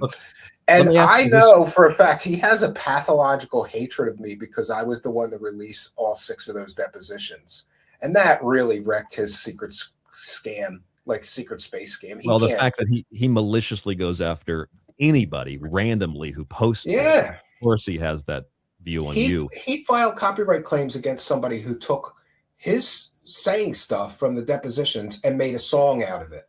That's clearly a creative parody. That's a comedic parody. It's covered under fair use. You can't copyright strike somebody because of a comedic parody. It's clearly like he's in this video, you know, saying like, yes, I did make up stories. Oh, it looks like did the police show up and they got him. They got him. Steven's gone. Like, that's a comedic claim somebody because of that. But he did. You froze up there for about 10 seconds. We thought that the police got you. Yeah, it might happen At still. your feed. I don't know. At your feed. Yeah, Jay, but let me every ask day you- I'm checking my mail. Like, did this dumbass file in court yet? I think I only got a couple more days, and then those strikes are gone. So, well, we're gonna learn about what's happening in court pretty soon here on the show tonight because we've got Christian Spadavecchia coming up. He was in the courtroom with Corey, so that will be a fun conversation. Jay, I know we have you for just a we few more did a minutes. show at 7 and we went over Yeah, I it. saw- It's hysterical. I saw that. I was yeah. on the phone. I was listening on the phone, cracking up so much that my wife was like, "What the fuck are you laughing?" She came in my office. She never does. What the fuck are you laughing at? I'm laughing at Corey Good in court because this was. He got creamed so bad, Jay. He got creamed so bad, and he fell right for the other lawyer's trap. Like, that dude trapped him, like got him to say stupid things that he knew he was going to lie about, and then he showed the judge. You know, it was bad. That was one of the funny things When about did the this happen? deposition too. When he would This ask happened him- yesterday. Oh, really? Yeah. Oh, can we take a minute to hear more? Because I like to hear more. Oh, So we're gonna- John is hold on, coming hold on. Yeah, Yeah. John's going to come on and explain it the next hour. We've got some listener Okay. questions for you, Jay. All right. And I also have another question too for you. I was wondering because you mentioned David's wife. Did he treat her poorly behind the scenes at Gaia? Did she come? Because I know on live streams he used to yell at her and not that Merkaba, get the other Merkaba. It deteriorated. It started out as all love, and you could tell if they were having sex like 6 times a day, maybe. And you know, I don't think he likes vagina, Jay. and then slowly you saw her going, what is this guy? Who is this guy? Rolling her eyes when he talked. And I always suspected they got together because of a business relationship. Well, I can tell you how they got together. She was homeless, living on a beach in Malibu, and one day a friend of hers showed up and said, "Hey, I was just up at David Wilcock's house up on the hill here," and she said, "David Wilcock lives up the hill?" And he said, "Yeah." And she said, "Hang on 1 second," or actually 10 minutes, and she went back into the tent, and then she came out, and she was absolutely splendiferous. Makeup, hair, dress. And she said, "Take me to him." And they took him to the house. And she knocked on the door, and David opened the door, and she said, "Hi, I came here for you." And that's how it started. So, okay, so hold on a second. So what we're learning here is that she was a homeless prostitute on the beach. Basically, is that what a you're homeless saying? prostitute. So this She was a woman homeless- was David she was Wilcock married a homeless. homeless prostitute. She was This kind of homeless makes on sense the because beach. then she did that cucumber porn. I thought somebody was joshing me. They sent me the. She did I this can't believe porn. that's real. I can't believe that's It's real. real. I thought it wasn't real. I thought one of my viewers were like punking me. I heard it from the source. She made videos where she showed people how to dill themselves with a cucumber. I showed a video of it in the. And I showed I'm a just video here to in the tell you montage that tonight. she's talking about like cleansing the vajayjay with it, and like if you got a stinky vajayjay, go see a doctor. Don't put a cucumber in your vajayjay, right? But I couldn't believe it was really her, but it was. She made these pornographic videos. I can tell you stories. And I of guess them. they're kind of new age, but this dude, then she says something like, after the cleanse, you're free to do whatever you want with Do whatever you for want. your Yeah. pleasure. And this girl sitting in the bed next to her just starts going at it, man, like you wouldn't believe. And I'm sitting there like, this is David Wilcock's wife. This is some crazy shit. Yeah, I believe she called it Do the Ayurvedic medicine. Here it is. This is where the cucumber really gets its reputation, because the Taoists I believe said that you put this video up, Stephen. Yes. years old. Yeah, this got like almost 10,000 views just on Twitter. Oh, Vlasic. Cleanse for the That yoni. crunch. And it's antibacterial and antimicrobial, and actually the white tigresses, which are where a lot of things come from.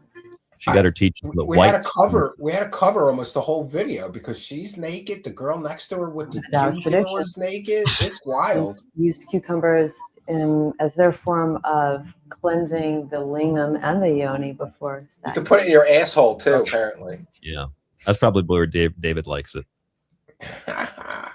All right, so we've got a big show, lots of questions, lots of people, and we got John just popped in. Let me ask you a question from the chat, Jay. We have a Noka in the chat in Hawaii, and he says, when did it all really start to go off the rails for you? You might have already touched on that, but Noka says, when did it start to go off the rails? Late 2015, when I realized that Corey wasn't telling the truth through various, things that he said. And I even did a show with George. I was George Norrie's producer in Beyond Belief, and I was told to have Corey on the show, and George didn't want to have Corey on the show. And Even George Snorri knew that he was a we're fraud. saying you have to have him on the show. So I said, okay, George, here's what we do. We'll have him on the show. At the end of the show, make him swear that he's telling the truth. And he did. And Corey swore that he was telling the truth. And he wasn't. So, okay, so we've learned a couple of things tonight. I think the fact that Wilcock's ex-wife was a homeless woman on the beach, and that Prostitute. well, essentially prostituted herself to David, right, to get into his house and his life and get all this money. But even all that money, the big house and all that stuff, even for a homeless She went woman, from a tent to a Too $2 much. million house, and she still wasn't happy. That whore, right? well, What a she whore. left him. It's not enough. Gold digging whore. She'd rather be homeless. Ungrateful. She's ungrateful, Jay. She's in Sedona now, I believe. Is she homeless? Is she homeless in Sedona? No, she's living in the mansion that they bought when they had money, but I believe they're running out of that money too. So she will be back on the beach soon, I think. She's probably gonna be selling crystals at a roadside stand in Sedona. There you go. Or selling pussy somewhere, cucumber. That cucumber right cleanse back thing's to probably pretty popular in Sedona, I would think. Probably. There's a Pussy's lot of popular actors. everywhere, though. So you know. I don't know if you guys saw this earlier. I had played. I found a copy of the Corey Good deposition on I'm in Japan on a Tokyo ET contact group YouTube. I saw page. that. That's one of the only deposition videos still left on YouTube. He hasn't found that one to strike it yet. Yeah. Oops. I pulled it up here just so you can see it. So even in Tokyo, Japan, they know that this guy is a fraud. Look at those clothes. The guy doesn't even know how to tailor his clothes. In my physical body? Yes. I don't believe so.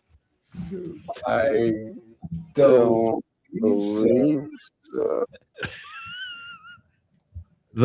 When he was asked that question too, it almost looked like he's looking at the lawyer like he doesn't know what to say. I can't believe he asked me this. How dare you ask me this? Which proves that he has a terrible lawyer, because any good lawyer would have prepared him for anything like that, and would have had a prepared answer. So it's just like Valerie is like as dumb as a stump. And I've had a long conversation with her. I guarantee you, how that girl got a law degree, I have no idea. Is she doing it free? Vertical, you know. Yes. Is she doing it free? It's all free pro bono. Yep. Well, no, I don't know that that's true, but he. No. Okay, let me correct myself. She She started out getting he paid, stopped. Yeah, he stopped. but he paying couldn't pay her anymore. it. Now she's doing it for free. It sounds like. Yeah. That's right. You get what you pay for. We've got John Christian Spadavecchia with us as well. We've got a full. I'm having deja vu now. Guests and hosts and all this tonight. I just did this. I'm a loser. But it's great to do it again. We'll have more coverage of the Corey Good saga here on the Ascension Countdown. For people who don't know, we're counting down to Ascension Eastern Standard Time, U.S. However, if Ascension doesn't happen by midnight Eastern, it might be Central Mountain or Pacific Time. We're not really sure when it's going to happen, but hopefully it happens tonight. Thank you so much for joining us in the chat room. This is live December 31st, again, U.S. Eastern Time. 2025 into 2026. I don't know if you have to go soon, Jay. I assume you do, my friend Mike. Well, I do, but I did want to say hi to John. I really appreciate what you're doing. Thanks, Jay. I actually have your book on my shelf. I haven't read it yet, though. It's a hard read. Yeah. Mike, do you have anything else for Jay? I do, but it's an off-topic question. I don't want to waste showtime, but just real quickly, Jay, were you in Hollywood back in the early '90s doing producing? No, I left in the '80s. In the '80s, okay. Yeah. All right. Late No worries. 80s. But Well, yeah. Jay, thank you for coming on the show. Do you have anything else to add? Anything else that you'd like people to know? Just that we need to, as a community, it's again, I'll take my fault for what I did, but we do need to learn discernment, and we need to learn how to tell when people are BSing. And so I really kind of think that David Wilcock and Corey Good, we owe a thank you to them, because they taught us how to really discern the bullshit. And now what we have to do is banish them forever from our community, so they never come back. Well, on that note, Jay, I wanted to ask everybody who's on the show tonight the same question. I get a lot of criticism. People say, "Why do you cover this guy? Why do you talk about this? This is just really." I'm starting to get shit too. Why? My audience is getting tired of it. I gotta pivot to some more interesting stuff. I'm getting sick of them myself. It's like, but the crash out has just started. I think it's going to get much worse for these two, and I gotta ride this bitch to the end, just to see what happens. Those of us who have been there since the beginning, we have to ride it out to the end. So, Jay, what is your response to that? I mean, the thing is, most people think this is just some random guy on the internet. It's not. He had the shows with Gaia. He was on national television. He's on Russian documentaries. He's international. So, what is your response to that, Jay? I think I cover it. I think that both of them need to be ignored and destroyed. Honestly, I think they're a cancer on the community, and we can use them as an example of how to discover how to see the bullshit. But other than that, I think they're totally useless. I wish they would go away. I don't think they're going to. David Wilcock has another chance to make a rebound, I believe. I don't think Corey Good does. Good. And yeah, I think that we just need to, like, the community needs to uprise against them and make sure that this thing can never, ever happen again. What would your message be to David if David were listening? What's your message to David Wilcock? My message to David is find a loved one who will intervene for you and stop your mental illness, because you're clearly mentally ill. You have a demon or you're schizophrenic. I don't know. I'm not a psychiatrist, nor am I a mystic, but I know that you have a voice in your head who's BSing you constantly, making you look like a fool, and you need to get away. Find someone that will stop you in the head, not literally, and say, stop your BS, David, because it's really, really not working. Your viewership is dropping rapidly, and you're already stopped talking about getting the money from Stavati. So it looks like you're finally regaining some semblance of sanity. So, go the whole way and find someone that loves you, that will intervene and help you, because you need help. I think his dad's been trying to do that. That's where the angry daddy character comes from. Oh, yeah. He used to talk about his dad all the time. Well, it might be. Yeah, it might be his dad. I hope it is his dad. Somebody needs to do it. Have you seen the angry daddy persona that he does? Yes. So painful. Yeah, it's just a projection of, son, why are you on this internet stream? Why don't you have a real job? That's his dad. I guarantee it. I'd never thought about that before, but now that I think about it, yeah. Now that I think of all the things he told me about his dad, that's his dad. Very conservative, very straight. Yep. Get a real job. Stop lying to people for money on the internet. Yep. Well, Jay, I really appreciate you coming onto the show. We've got thanks for inviting me, and Happy New Year, everybody. Happy New Year to you too, Jay. See you, Jay. Happy New Year. Bye. All right. Well, there's Jay. Stephen Cambian's with us as well. John Christian Spadavecchia. I don't know who else will pop in. I've sent out some links to a few other people who you guys also know. John, where can you take us in this hour? So I already went over basically all of this with Stephen on his show earlier, but yesterday I did attend Corey Good's evidentiary hearing in person at the federal courthouse in Denver, Colorado.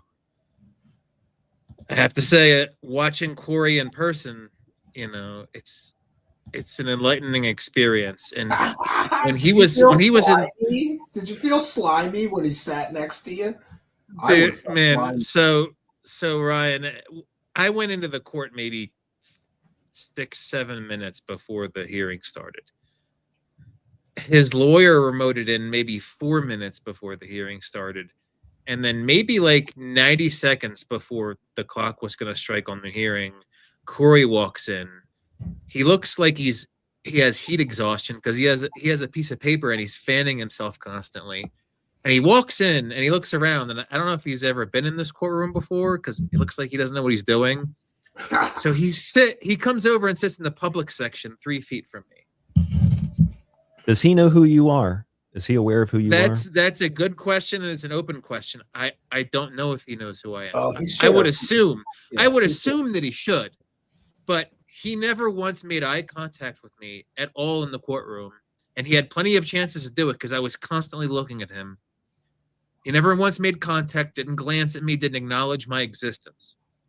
So if he does know who I am, he didn't want to give me the pleasure of even shielding himself, acknowledging his existence. Yeah, that's what I would assume it is. He doesn't want to give you the pleasure of acknowledging who you are. It's better to pretend like just ignore you. Yeah. Or he doesn't recognize me, but there's no way of knowing. I'm curious. I should have asked Jay this. I'm curious what you guys think about, he's got the glove in the deposition video. He's always got some kind of shoulder problem, arm problem, hand problem. And then he's coming in, he's got heat exhaustion. I wonder if that's kind of like a production too. to make people feel sorry for him. He's a victim. He's always injured, or at the very least using real things to project that same idea. I've always wondered that about Corey. Do you guys think this could be It's true? possible, but the court definitely did not view him as a victim yesterday. Well, I would he was nowhere imagine so. They creamed I think him. the judge, from what you've said in the past, the judge involved in this, maybe there's more than one, I'm not sure, but they seem like they're kind of tired and they're sick of this guy. Yeah, so there's the magistrate judge and then there's the district judge. And they both have made statements indicating that they're sick of this whole case. They want this case resolved and off of their docket. That's what they want. Starnella, the magistrate judge, she's already told Corey's lawyer, she's on her last chance. She's on notice. Corey in the hearing yesterday, his pathetic defense was torn apart and he was embarrassed on the stand. So what was his defense? Because this hearing was a contempt of court hearing. Right. It's a contempt of court hearing for Corey going on this YouTube channel. And I won't mention the name of the YouTube channel or talk about it, but people generally can figure it out. They know who I'm talking It's about. the bot criminal hag girl. Yeah.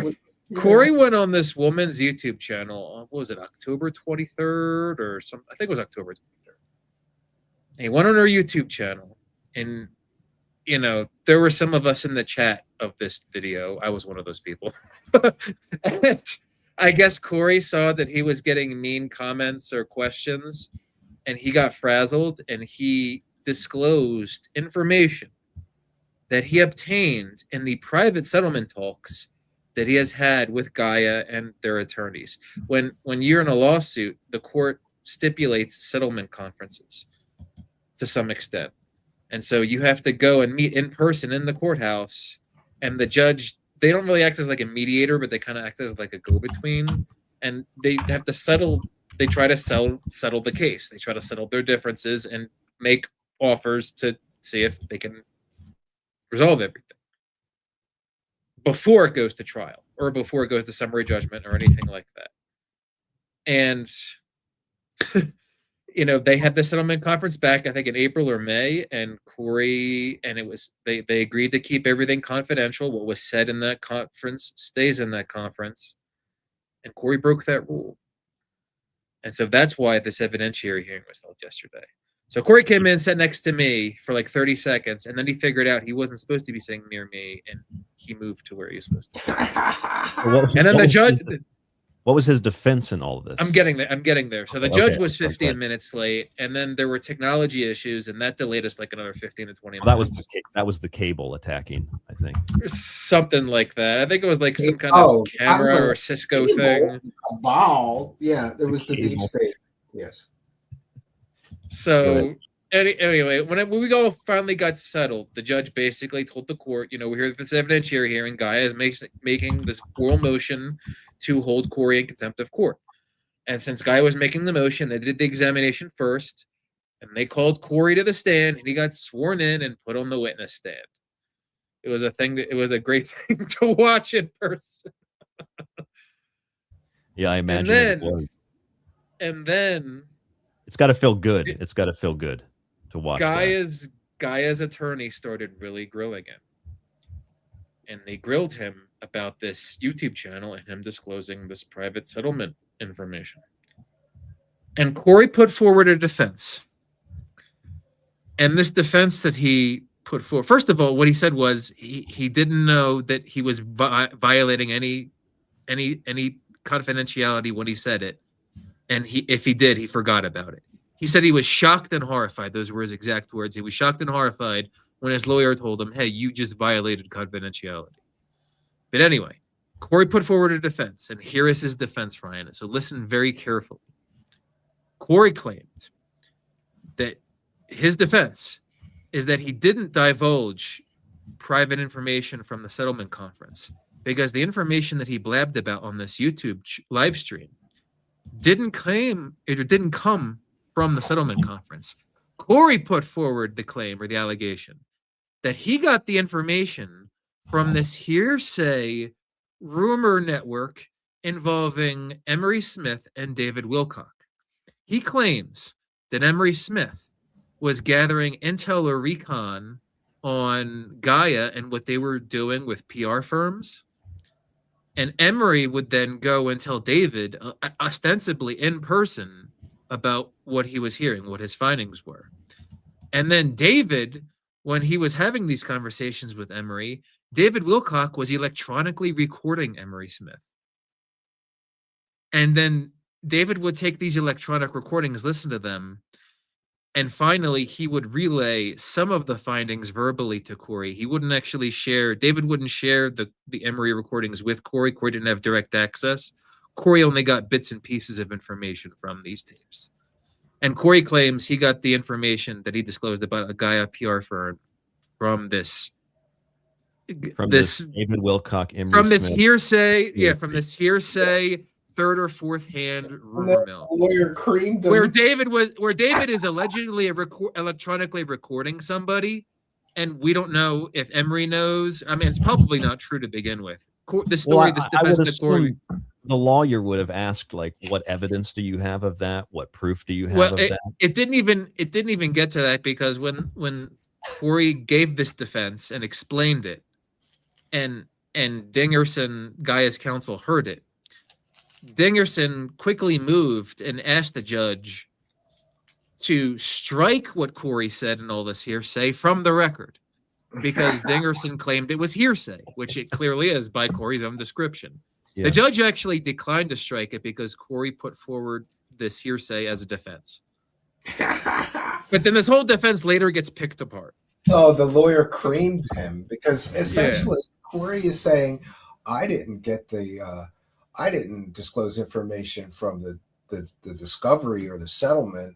I didn't get that information from the discovery. I got it years before from David Wilcock. And then they played the tape of him saying, recently we found out in discovery, and then disclosing the confidential information. Yeah.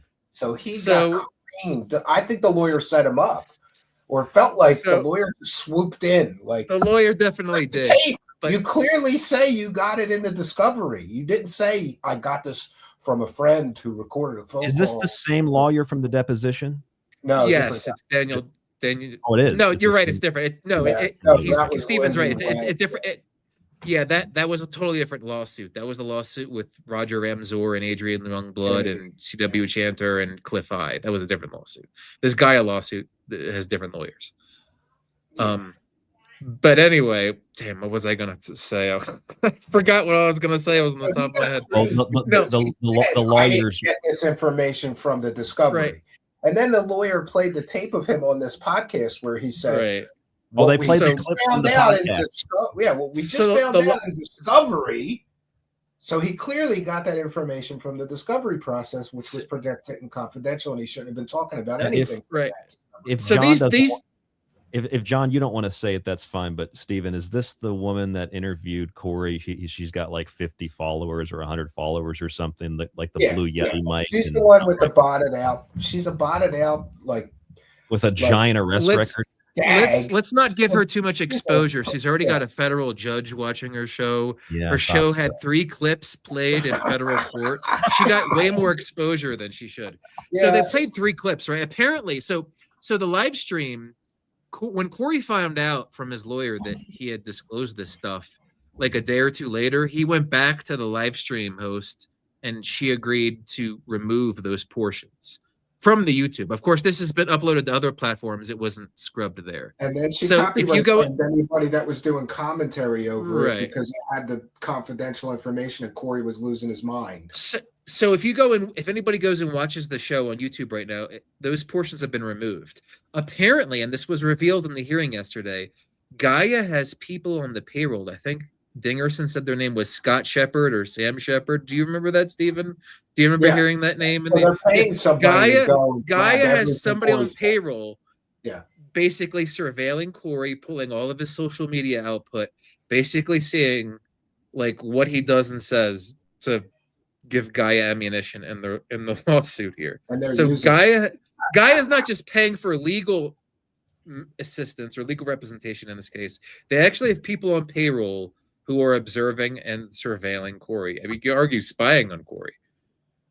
That was revealed in the hearing yesterday because these 3 clips they played, these were pre-scrubbed. So these were before Corey could get the host to remove those portions. Corey's aware that they basically have a PI, if you will, watching. He must be now. I mean, I would assume that. I mean, Gaia is a millions of dollars deep company, pockets, yeah. And they're very pissed off at Corey.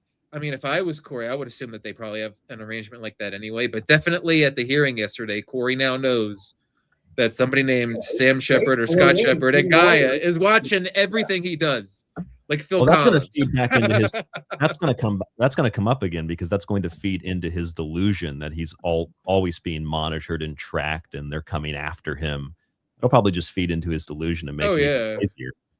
I think his brain is going to break from stress real soon, because I really think that he thought he could. He's so egocentric and has such a skewed sense of self-importance. I really think that he thought, oh, I'm just going to sue everybody and I'll win.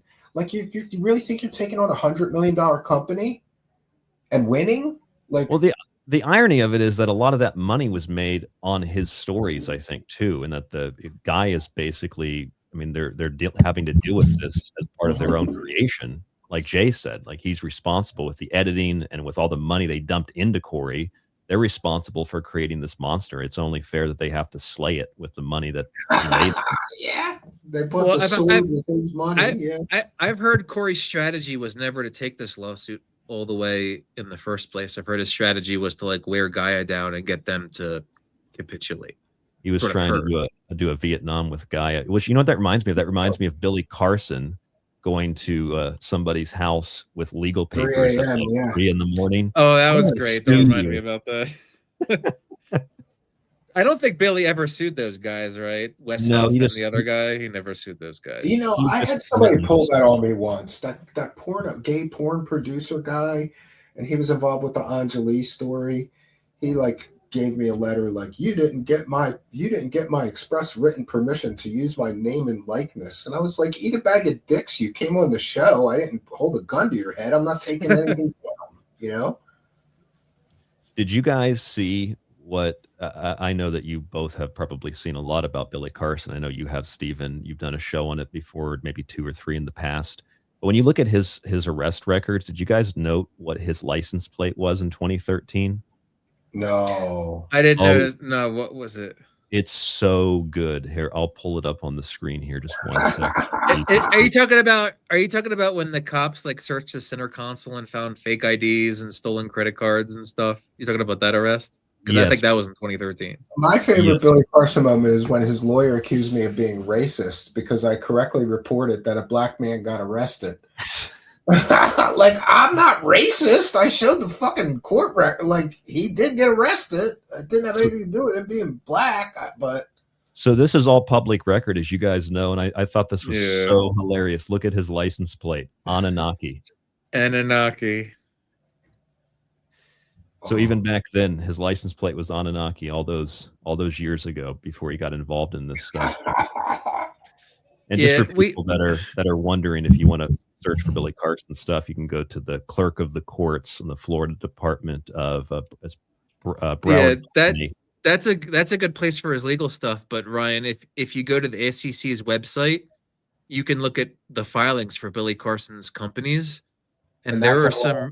That's hilarious. There is at least one howler in there. There is one filing where it says in the fine print, there's a disclosure where the company admits that it loans money to Billy Carson because he's the founder, and it loans him money at 0% interest with no maturity date.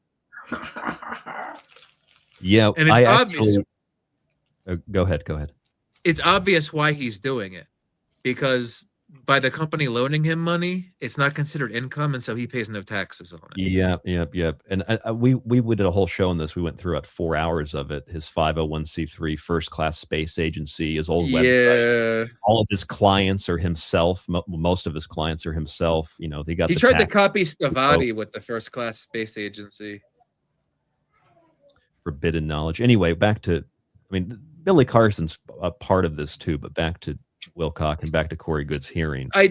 There is a video. There's a David presentation. I don't know if you've seen this one, Ryan. I think it's from 2015. Oh, Billy Carson's in the audience. Yeah, Wilcock is giving the presentation, and Corey Good and Billy Carson are in the audience, and like the camera pans on all of them on like one scene at the same time. All these guys are connected. I mean, they all sell very similar stories and narratives, and they're all they've all either been on or still are on the lecture. Yeah, a year ago when Billy was going through all this drama, this whole legal thing, Wilcock had a show, and one of the people in his live chat asked Wilcock about it, and he was kind of distraught about it. He's like, "Oh, we can't have this happen to people in the community. We can't have like a fellow truth teller have something like this happen to him. I'm very concerned." You remember that, Stephen, right? Oh, sure, That's basically what Wilcock said. They all stick together. He saw what happened to Billy Carson, and Wilcock got scared inside because, like, I think, like, you know, those guys, they're kind of the two leaves from the same tree. Yeah, they all do very shady stuff with their so-called charities. It's so funny. They all do similar things too. Like, I swear they take notes from each other. Like Billy Carson had this free energy scam, alleged scam, and so did Stephen Greer years prior. Ashton Forbes too. And then another one. David Wilcock tried that anti-gravity free energy course, $333, and then Ashton Forbes did it. They all take notes from each other. Ashton Forbes came after me on social media because I did a 3-hour presentation on all the theories of that missing plane, and he told me that I was retarded because I didn't believe in the portal theory. That whole story is so stupid. Like, listen, I have a background in computer science, and people could say whatever they want, but I believe that evidence should have a certain weight. And so when you get up to like 10 or 20 different animation and CGI experts that have all looked at that footage and explained that it's fake and why it's fake, and many of their data points are the same, like this is a still image. Independently This the same. background Yeah. is actually created from a tapestry of still images. We found the still images here. We'll recreate it. When you get up to 10 or 20, like verified experts on CGI that all say those videos are fake and here's why, and you're still arguing with them, and he has no background in any of that. It's, in other words, my problem with him is I've always said, show me your 10 or 20 experts at CGI that say the videos are real to counter these 10 or 20 that I found that say they're fake. And he can't and won't ever do that. And it's so frustrating to me. It's like, then you're retarded. You know that it's fake because these experts have all determined the same thing, and the same methods were used to make the video. Many of them, highlighted it. And then People it was like Ashton Forbes and people like Corey Good and people like David Wilcock are only able to be successful, especially now, because the average person doesn't listen to your show, Stephen. They don't know who John is. They don't know who Jay is. low information viewers. But I don't blame people because a long, long time ago in a galaxy far, far away, I would listen to UFO lectures. There used to be a lot of UFO lectures from live events on YouTube where you could just see the guy on the stage giving a lecture, showing his slides or whatever. And I never dug deeper. I just assumed that the conference organizer vetted this guy that says he was in the Air Force, right? Like, if he wasn't really in the Air Force, they wouldn't pay him to be at an event. And no, they knew he was a fraud. So once I started to peel back the layers and actually fact check these people, but you're right, nobody does it. Nobody really does that. Well, that was my backstory. I shared it at the beginning of the show. I was 15 years ago. I even found the video again. I was at a rest stop in Texas, and I wanted to listen to some UFO-related conspiracy stuff. So I turned my phone on, and I was looking through some videos, and I found this Wilcock guy, and I listened to it. And I thought, that's kind of interesting about the pineal gland. Didn't think much more of it. And then years later, I went to that conference, Contact in the Desert, 2015-16, went to his room and watched his behavior and what was happening with his presentation. And I said, this guy's got a big ego on my review show. Yeah, something's wrong. And then he wrote an article about how he didn't have a big ego. To be fair, Go ahead, though, 10, 15 years ago, David Wilcock had more credibility than he does now. Well, he He's did. They really all do at the beginning. He's really And then gone the downhill. It gets worse the longer they're in conspiracy land because they have to keep amping up the dopamine hits and getting crazier and crazier. I probably heard about David about 10, 11 years ago, and my opinion of him back then was higher than it is now. It's just gone down. I always kind of looked at him like a free group. And there's really a two Wilcocks, right? There's Wilcock before Stavati, and then there's Wilcock ever since 2019. Yeah, I guess. Yeah, well, that's kind of what Jay was saying earlier too. Well, here's a great example for people that missed it. This is from my Countdown to Midnight video. I already played it at the beginning of the show, but here's a little clip of it. This is the guys from Hidden Insight reviewing David's old website, the Y2K prophecies. Listen to this. Play. Collection of work by David Wilcock and others. I don't know who the and others are in this case. Hard-hitting scientific information about the nature and structure of the multi-dimensional universe and how this complex energetic system will bring about the oft-cited ascension or fourth dimensional shift on Earth. This information is tantamount to the holy grail of New Age teachings. Sound familiar? Does that sound kind of like what he's still fucking yammering on about 25 years later? Shit, different day. Yep. But listen, so guys, so I just wanted to. I wasn't planning on popping in, but I saw your email and I figured I should say Happy New Year to everybody. Come and check out my channel if you want more little-known insanity like this. Yeah, how do people find you? And also, someone was asking about you too, John. How do they find you guys? How do they find you? You can find me as Truth Seekers on YouTube. Just put Truth Seekers in the search bar. One word. Look for me, the strange guy with glasses, and you'll find me. All right. Thank you, Stephen. Nice shirt. All right. Yeah, I know. I found it today, and that was another thing. It was a synchronicity. I didn't plan on coming on the show tonight, but I found this shirt earlier, and I put it on, and then I saw your email and I went, I'm wearing the right shirt for an appearance on Ryan Gable's show today. So, Happy New Year, chicken fever. Happy New Year. Bye-bye. All right, John, where can people find you? And then we'll get into some more details. So I'm at JC Spad on Twitter and also on Substack. Okay, excellent.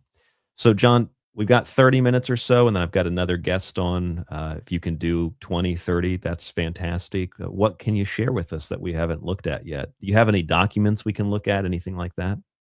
So I don't have any I mean, I have my Substack article where all of my experience at the hearing yesterday is laid out. So you can look at that while we talk about it if you want. Yeah, let me pull it up. I was only able to talk. I was only able to take handwritten notes because you're not allowed to record anything in a federal courtroom. I'm looking at John. See, John Christian. What is the exact title? Here? It's my latest Substack article. It should be like in person. Let me take a look. Yeah, if you can send me a link. I had your Substack up before, but I can't find it again. Yeah, I'll DM you the link here. Okay, great. Mike, do you have any comments? If you're still there in the background, my good friend and co-host, Mike D, any comments or thoughts? Oh, yeah, I've been keeping the chat in line. For John, I know he's going to show some articles and data and whatnot, but I was wondering, too, if he could really go over briefly David Wilcock's financial struggles. I know there's a lot of different things out there. He's got a lien on the cabin. He owes money to the IRS. What is true financially about David Wilcock? I can answer that, Ryan. I just DM'd you the link to my Substack. So to quickly summarize David Wilcock's current financial troubles, we'll start with the biggest one, which is his own admission that he has somewhere between $1.2 to $1.4 million of IRS tax debt. That's the big one. We don't know exactly how much it is because we only know that this tax debt exists by David's own admission, but he said it's somewhere between 1.2 and 1.4. And that's his IRS tax debt. So no wonder every show he's looking at his super chats that come in. He's very concerned about his super chats. So his that's hair and the super chats. Yeah, in the last I'd say maybe 5 to 10 live streams, he has changed. He explicitly begs for super chat donations now. Yes, and he constantly says he has like a target, and the target is like high. It's like $2,000 a live stream. Sometimes he makes the target. but he's constantly begging for super chats because YouTube is his only source of income now. He's actually abandoned the Archangel Michael in the last few weeks. Yeah, he's backtracked on all of that. It's just art now. We can't say these prophecies are real. I never said that they were real or accurate. What that tells me is that his Archangel Michael products that he sells at that website, thedisclosure.com, people aren't buying those anymore. So that's probably why David has abandoned Archangel Michael, because he's just not bringing in the revenue anymore. Well, because the prophecies didn't come true. Well, honestly, I don't think David would give a crap if the prophecies came true or not. He just wants people to buy his shit. Well, well, you're right, but I think He just people have I think- realized that they're not true. So that people have been, I mean, people in his own chat have been saying things like, come on, can this just be over? His Talk about audience something has shrunk so much that he's already saturated the market. Any of his diehard followers that wanted to buy his Michael products have already bought them. So he's dried up his market. That's really what it is. Yep, and that's why he's had to ask. I think we played a video on another show, Mike, where he had said it was the last show we did on this. He had said something like, "Hey, so you guys, will you buy meditation tapes if I make them? I need to make money somehow. Can you guys buy these meditation tapes?" So yeah, you're right. Yeah. Just anything that he can sell. But that's just. Oh, go ahead. So I mentioned that's his IRS tax debt. He and Beth also have joint and several state tax debt that we know about based on public records in Arizona and Colorado. In 2023, Arizona placed a lien on both of them for unpaid income taxes. I think it was between $50,000 and $60,000. And then last year, a little over a year ago in Colorado put a judgment on David Wilcock for I want to say it was $30,000 or whatever their unpaid taxes was. And actually that was on both David and Beth. It's joint and several debt. What kind of money do you have to be making to owe that much in taxes? So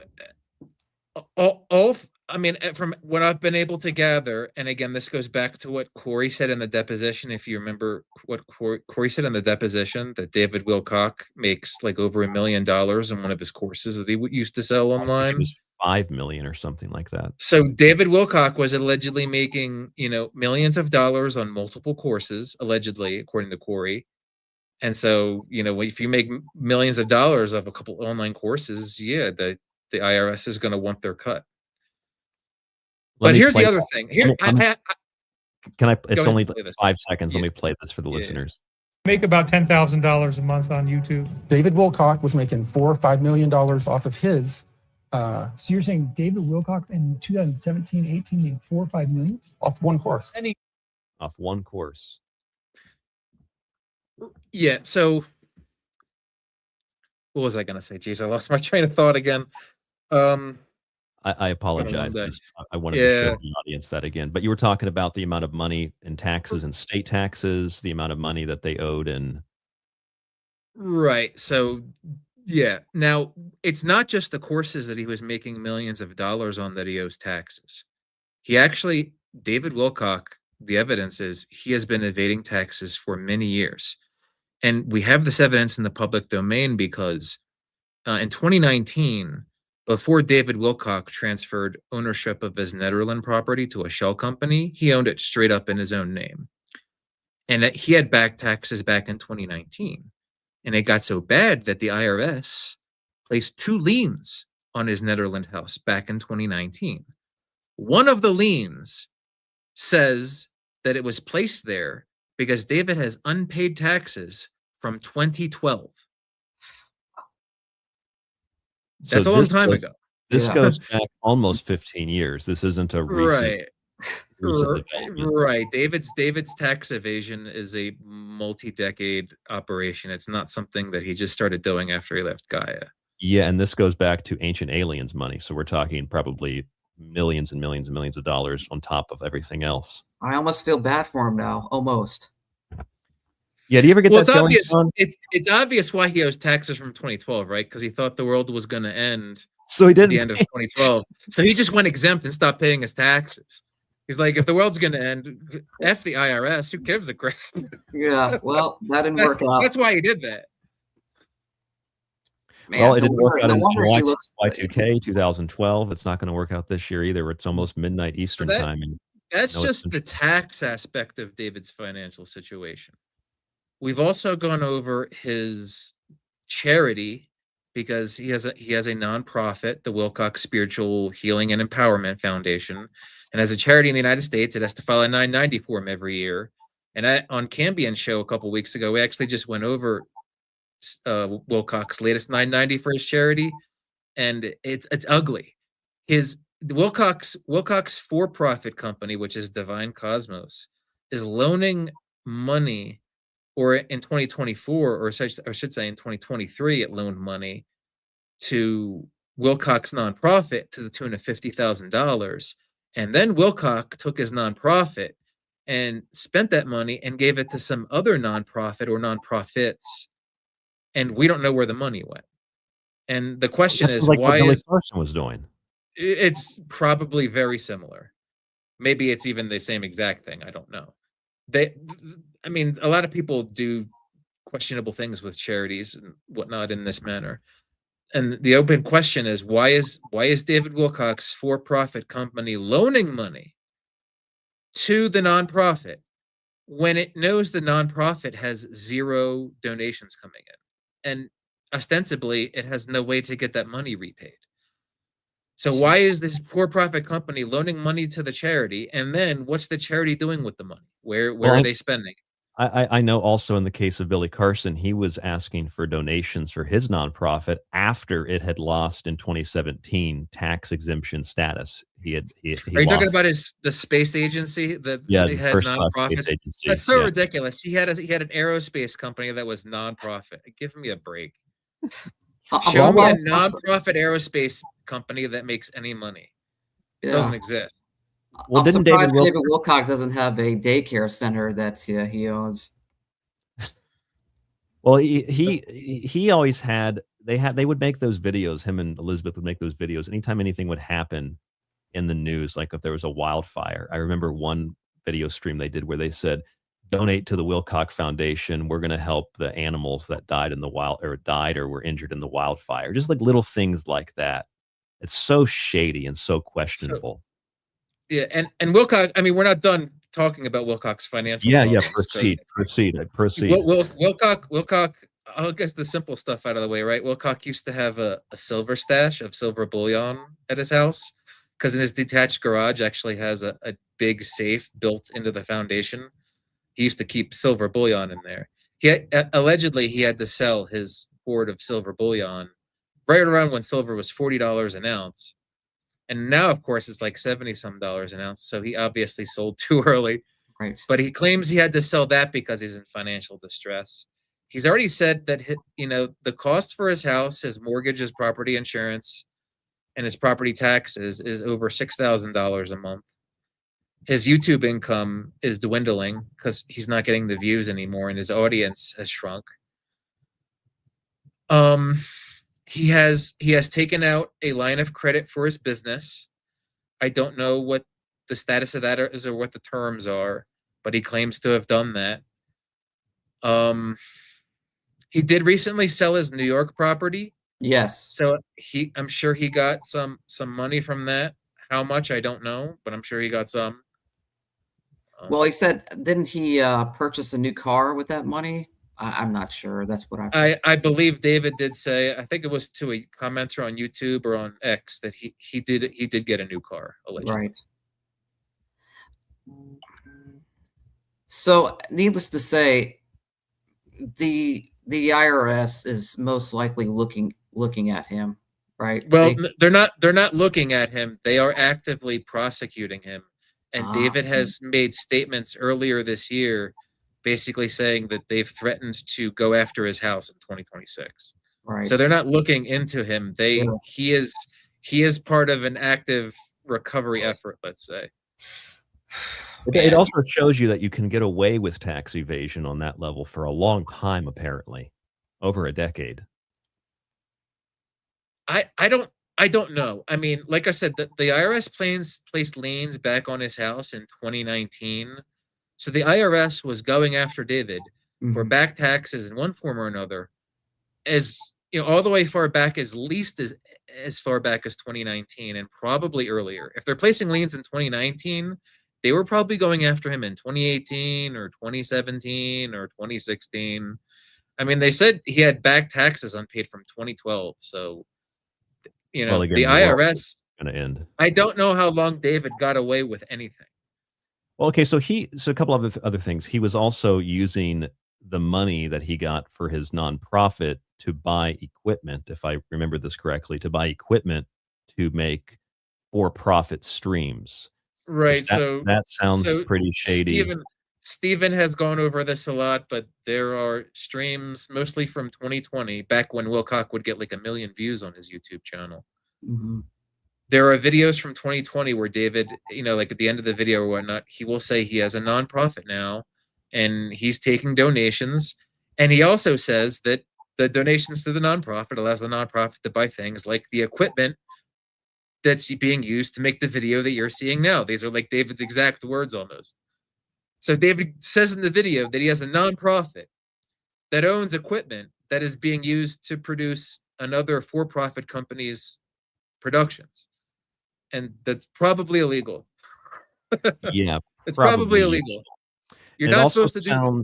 It also sounds illegal when he's said things on his recent live streams, maybe not too recently, but at least in 2025, where he said things like, we're looking to hopefully get these big contracts with Stavati. We're looking for investors. We need you if you want to invest, because I need to pay off my debts. Like, so people are going to invest in an aerospace company that's just going to give him the money to pay off his debts. I mean, it's all fictitious, but just to claim that seems like that's probably pretty illegal too. David has made a lot of statements like that over the years, claiming that if Stavati gets some kind of windfall of money somehow, that somehow he will get a portion of that. He'll get his hands on it somehow. And as I've already discussed on on Steven's show and on other places like on X, and I think even on Substack, Stavati, in their defense filings in their federal lawsuit, they clearly state that they have no payroll and they have no employees. And that everyone at the company knows this. And if the company ever gets some kind of consistent revenue, that Chris Beskar, the CEO, may, at his discretion, offer people employment. That's what they said in their legal filings. That's what the paper says. So what that basically says is that David isn't special. David is not an employee. David is not being paid salary or wage. And if Stavati gets any money, that is not necessarily by proxy or by any measure David's money.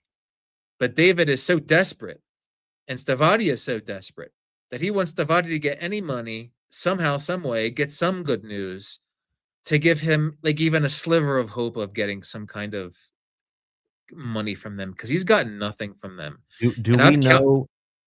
Oh, I'm sorry. Go ahead. No, you go ahead. What were you going to say?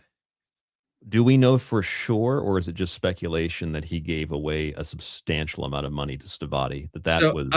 I've had to revise my calculation recently, because someone who was close to David and Beth informed me that David invested more money in Stavati right before their divorce than I originally thought he did. I originally calculated somewhere like around $1.4 to $1.5 million that David Wilcock has invested or given to Stavati. My newly revised figure is upwards towards about $2 million. So that's all of his tax problems gone. I mean, that's what the IRS thinks. The IRS's opinion, yeah, their money went to Stavati. But, between David's initial investment in Stavati in 2019 and 2021, I've calculated approximately $2 million. And how much has David gotten from Stavati? Not a single penny. Do we know anything else about Chris Beskar at Stavati? Anything? I mean, we know there's a lawsuit with that too, right? An investor lawsuit. Right. So their federal Ponzi scheme lawsuit in federal court in the District of Arizona is for an investor by the name of Valentino Dimitrov, who loaned Stavati $1 million in March of 2022. and this loan was made via a promissory note. So the document they signed is a promissory note. And so Dimitrov signed this agreement with Stavati. The terms of the promissory note that Stavati gave Valentino Dimitrov were very, very good, almost too good to be true. They promised Valentino Dimitrov that they would give him his principal back 3 months later. So he was loaning them $1 million, and they would give him $1 million back 3 months later, and Valentino would get a 500% interest rate or a 500% profit participation. In other words, he would get about $5 million in the preceding 5 years after this investment. So he was promised his $1 million back within 3 months and $5 million in profit. So, $6 million in repayments in total.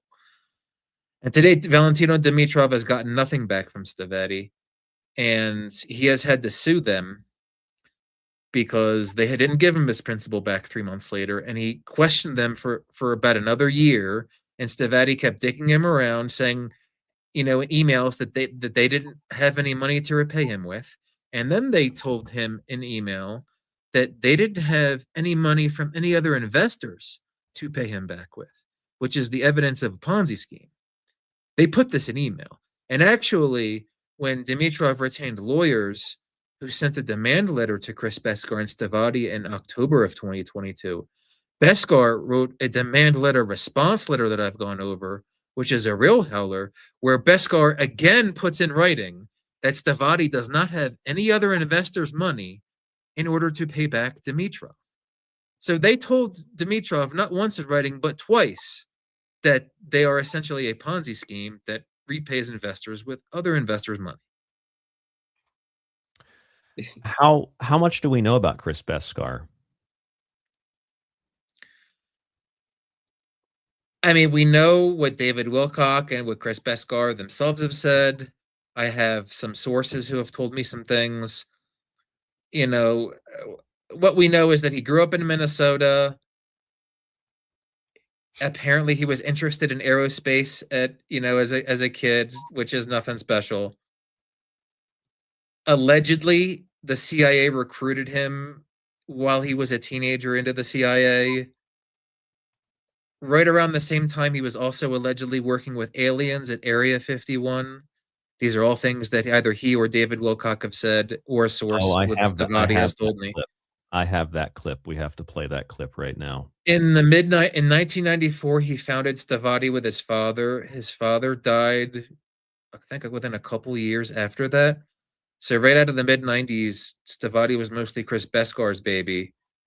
And I have a couple alleged PowerPoint slide covers that they did in the 1990s. They came out with the Stavati laser rifle in the 1990s that I could talk, for 2 hours about the Stavati laser rifle. Wow. Laser rifles. Beskar claims to know a lot about aerospace. David Wilcock makes a claim that at the same time, Beskar was in the CIA as a teenager, and at the same time he was working at Area 51. Beskar was also building hundreds of spaceships that fly in our solar system. Well, David Wilcock has said this. I'm not exaggerating. Let's get a clip of David Wilcock talking about Area 51 and Chris Beskar. And for the record, this just happened. Macario on X, their account is temporarily suspended. This just happened live. Did it really? Yep. He just got suspended live? Yeah. That's so how? Wouldn't be surprised if this stream gets taken down, but I've got a recording of it. So if it gets you know what? I think it's because he's tagging Nino. I think Nino is diming out Macario. That's my personal opinion. Because if you look, he's tagging Nino Boxer. That's Nino David Rodriguez. I'm surprised that your account also hasn't been restricted, John. Well, I mean, on what basis? Why would they restrict my account? Why are they going after basis? Steven too? Why are they going after Steven? Why are they going after anybody? Well, any of these Steven's Twitter account hasn't been attacked. It's his YouTube channel that's been attacked. And his YouTube channel is being attacked by, James Fox or Corey Good or David Wilcock. All right, let's But play his David exit Wilcock here. We've got David Oates coming up here soon, so let's wind this hour down. Countdown to Ascension. Here's Wilcock and Chris Beskar. It was in September of 2021 that my Area 51 insider, Chris Beskar, who's also the CEO of Stavati Aerospace, told me that there are very evil extraterrestrials here, like reptilians and grays, and that those are essentially satanic. And one of the things that we just learned about last weekend from Chris Beskar, he'd mentioned it a couple times and I just laughed at him. He said, yeah, there's something in Antarctica that's called Lucifer's Palace. There's actually this palace in Antarctica. It's much. Anyway, the first part of it was what we needed to hear. So Chris Beskar's Area 51 there's- insider. There's something I want to bring up. I've noticed that when David talks about Chris Beskar in this context, like this, with these information drops he allegedly gets, Chris Beskar likes to drop like occult or esoteric angles to this information. To give you another example, there was another time when David claims that Chris Beskar told him that in Antarctica there is a huge palace called Lucifer's Palace in Antarctica. And Chris Beskar, like, he likes to put like esoteric or occult angles on things. And I don't exactly know why, but if I had to speculate, and I've only talked with Stephen a little bit about this, but there is an angle between Chris Beskar and Hal Puthoff and possibly Scientology. Are you familiar? You're familiar with Hal Puthoff, Ryan? Yes, I am, and I can So- definitely see that. So I talk about this briefly in my book. There was a book written in the very early 80s called I think it was called Brain Wars or Mind Wars. And the author talks about Hal Puthoff and how Hal Puthoff is an operating thetan, or no, I'm sorry, he doesn't give his grade, but he claims that Hal Puthoff is an operative and has been a long-term member of the Church of Scientology. And then there's another source I have that claims that he's an operating thetan, I think level 7 within the Church of Scientology. And Chris Beskar and David Wilcock have talked about Hal Puthoff within the context of Stavati. They actually claim, or David Wilcock has claimed on several occasions, and I talk about this in the book as well, that he contacted Tom DeLonge and tried to sell Stavati to Tom DeLonge. And apparently Tom DeLonge never returned his calls. And Hal Puthoff is associated with Tom DeLonge and his organization To the Stars. Yes, with Louis Elizondo. So there's a nexus here, and I talk about this in the book, and I don't go into it a whole lot because there's very weak evidence for it, but there's reason to believe that maybe there is more than just a casual association between Chris Beskar, Hal Puthoff, and maybe some others in like the Church of Well, Science. considering once again that we've looking at Billy Carson and David Wilcock and how they're doing very similar things with their charities, nonprofits, etc., moving money around. There's a very similar thing from Ashton Forbes to David Wilcock and Stavati and many others where they're selling the idea of free energy. And there's a lot of very similar parallels, whether they're directly working together or not. There's a lot of this on the internet. There's a lot of this in this so-called UFO community. Yeah, Chris Beskar, I think, has sold David Wilcock on free energy ideas similar to the way that Ashton Forbes' friend sold him on free energy. Because like somebody recruited Ashton into that. Like Ashton didn't come up with that idea himself. Someone like reached out to him and got Ashton's trust and like sold them up. Like Ashton created a corporate entity last year for this. I forget what it's called, but anybody can look it up. So Ashton got recruited just by somebody. The free energy scams are notorious.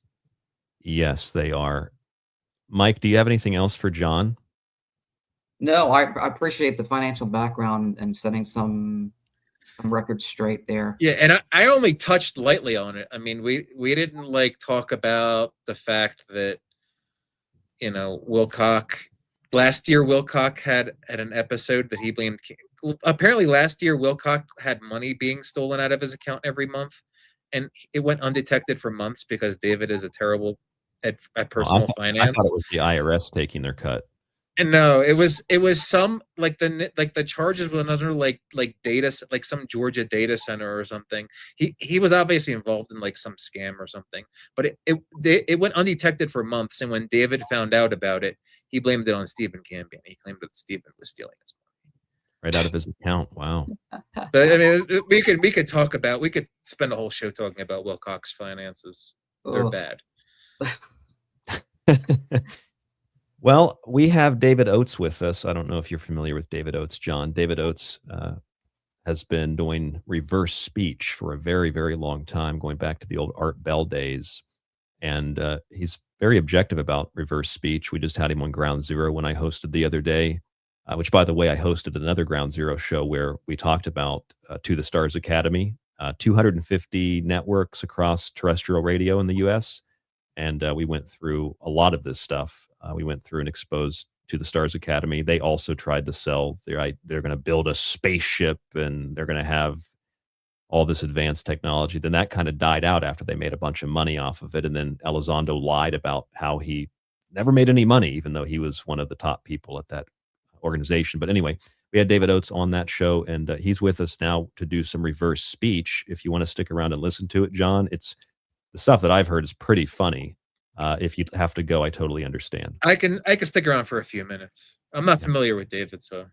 Well, let's bring David Oates onto the show. It is 11 p.m. U.S. Eastern Time, an hour until Ascension Prophecy 2025 is false again. David, if you'd like to turn on your camera, you can. Oh, there we go. David Oates, thank you for coming back on The Secret Teachings, my friend. I know we've got you for a limited time, so why don't you take us on this journey of reversing the UFO con? Reversing the UFO con. Well, I do a lot of projects with my work, as you know, and I looked briefly at the UFO community in 2022,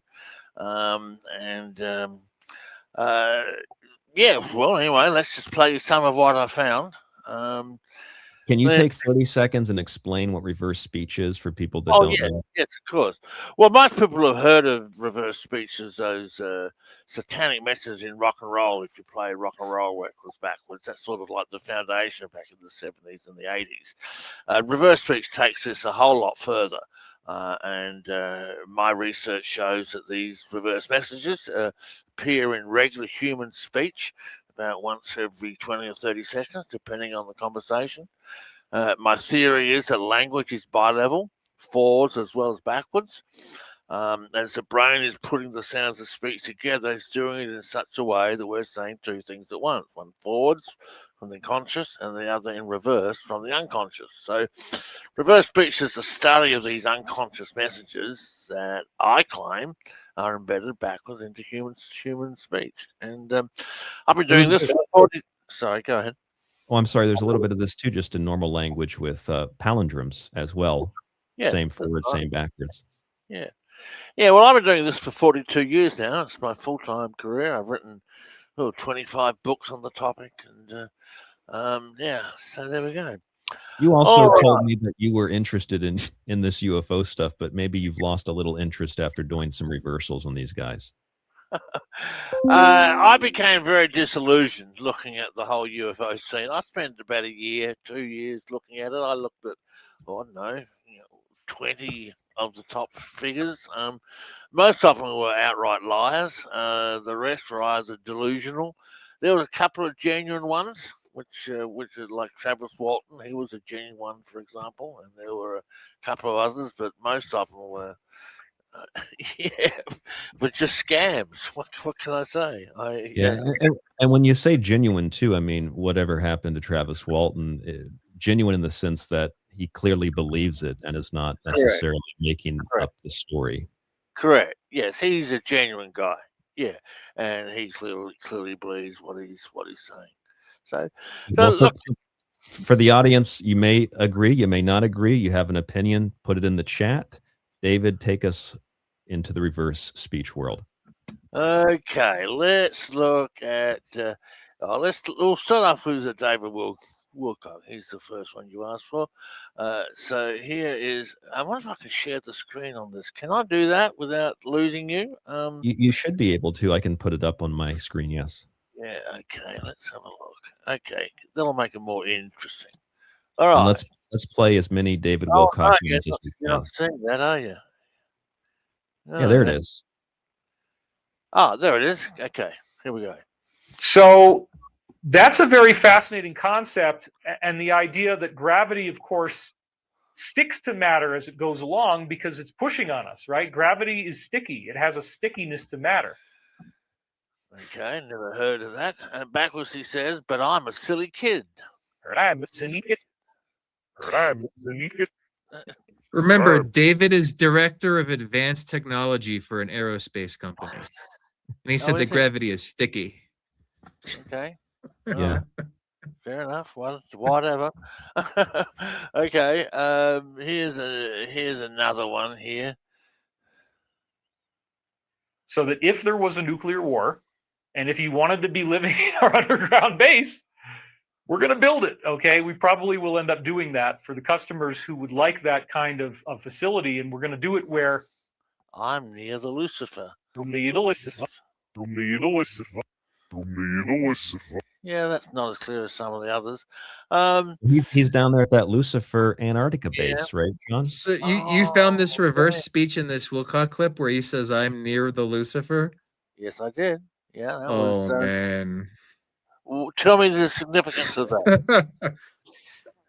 Yeah, what does that mean? I was before you joined, David. I was actually talking with David about this concept that Chris Besgard told Wilcock about called Lucifer's Palace. All right. Which is this alleged structure in Antarctica. Well, and I'll here's bet. David saying that that Stavati wants to build those types of structures, which is, that's just ambition. There's nothing practical or realistic about that. Billy And Carson. backwards, it says that these structures, like this Lucifer Palace type structure, he's saying I'm near the Lucifer. That's interesting. Listen to this, David. Very interesting. David Oates. Here's a clip of Wilcock. I got to be careful with David. So, Mr. Oates, this is David Wilcock talking about what John's referencing. Satanic. And one of the things that we just learned about last weekend from Chris Besgar, he'd mentioned it a couple times and I just laughed at him. He said, yeah, there's something in Antarctica that's called Lucifer's Palace. Lucifer's Palace. So, and then you have the reverse. Huh. Are we bothered? Yeah, well, I didn't know what they were. Well, he has another reference to Lucifer too. I'll play this other one. You have a place, but you're inside a larger facility. So we would do it similar to stories we've heard about where there would be a great big common area as well as individual living quarters. U.S. hear the Lucifer drawl. U.S. hear the Lucifer drawl. U.S. hear the Lucifer drawl. Oh, the U.S. U.S. hear the Lucifer drawl. Yeah, that was clearer than This the is other giving me one. like Twin Peaks vibes. Sure. Wow. Yeah. Yeah, look, reverse speech. It really is a fascinating field. There's no doubt that these backward meshes are there. Some are clearer than others, and there's no doubt that they at times, like you just witnessed, point to areas of truth. I've spent my whole life doing this. So let me. Hey, David, I just wanted to say that I've been listening to you for a long time on Jeff Rentz's program. Okay. And yes, and you do such an amazing job on that show every week. Thank you. Though, just off topic, the one reversal that really got me, it was probably the most nastiest, disgusting reversal that you ever did. Not you personally, but the person speaking I knew that. Yeah. was the Pope reversal. Do you remember that? Oh yeah, and that one was just not the current Pope, but the Pope that just died. Yeah, I know. Yes, I know the one you're talking about. That's creepy as. Yeah, I don't even know if you can play that on the show. It was so nasty. It does border on the censorship range, but it does.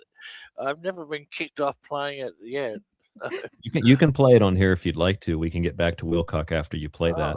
Okay, let me just pull that up. I'm not too sure exactly where I've got that. Hang on, let's have a look. Well, while you look for that, I'll remind listeners that this is The Secret Teachings. I'm Ryan Gable, your host. We've had Jay Weidner on. We've had Stephen Cambian pop into the show. We've had and still have John Christian Spadavecchia with us. We've got David Oates right now. It is an epic, multi-houred show tonight, counting down to Ascension. That probably isn't going to happen in 2025. We're only an hour or less than an hour away, Eastern Time, U.S. Maybe it'll happen Pacific Time. Who knows? But you're listening to The Secret Teachings. I have not plugged anything or promoted anything. This show is on Monday through Friday. You can check out the free archive at tstradio.info. Buy a book that I've written, like Occult Arcana, which is a giant encyclopedia of occult subjects, religion, mythology, symbolism, etc. The links are all below on YouTube if you're watching. They're all below in the audio form if you're listening in the archive. And then we have a subscription archive if you'd like to get rid of the advertisements in the show that Spreaker places in there. You can do that at tstradio.info. If you'd like to email me, rdgable@yahoo.com. A lot more coming up, so don't go anywhere. Stick around. Back to David Oates, and we've got that Pope reversal. Yeah, here's the clip. He's talking to Congress in I think it was 2016. Anyway, so here we go. We know that it's very difficult to judge the past by the criteria of the present. And it says, I rape the other kids. Yum, stop it.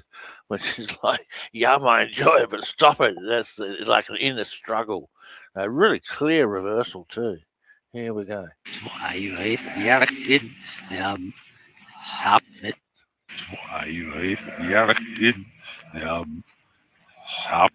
That's the one you're talking about, right? Yeah. And there was one with the holy semen or something too. That was a weird one. Yeah. No, I know the one you're talking about. Where is that one?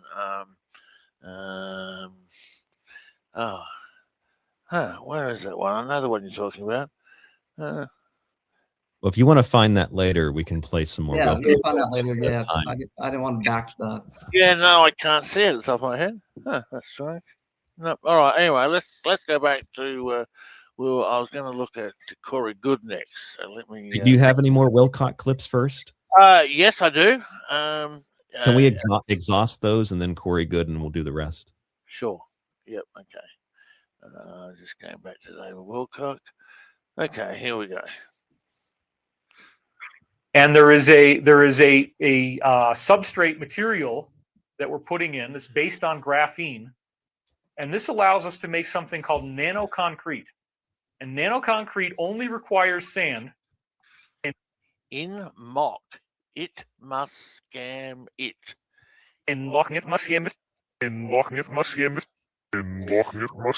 It's just so funny that's what the reverse speech turns out to be, because what he's talking about right now, this nano concrete, this is actually like a side company of someone else in Stavati.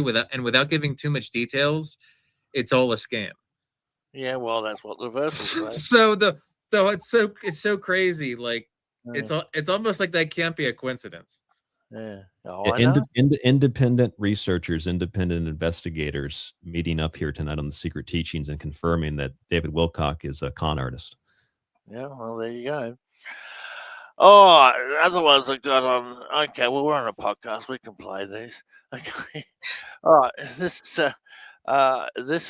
gets the next two reversals that get into sexual areas. I don't know. Oh man. Guy. He does a lot of these forward, so the backward I can't imagine. Oh, does he? Oh, wow. Archangel Michael, Archangel Raphael, and Archangel Ariel. And I'm probably not saying it in the right order, but that was a mandatory part of the beginning, as was the Bible being open.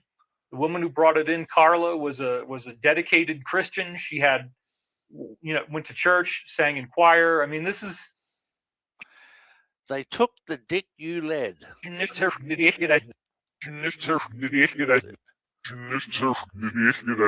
don't know anything about this guy. I don't know. And then straight after that, he says this.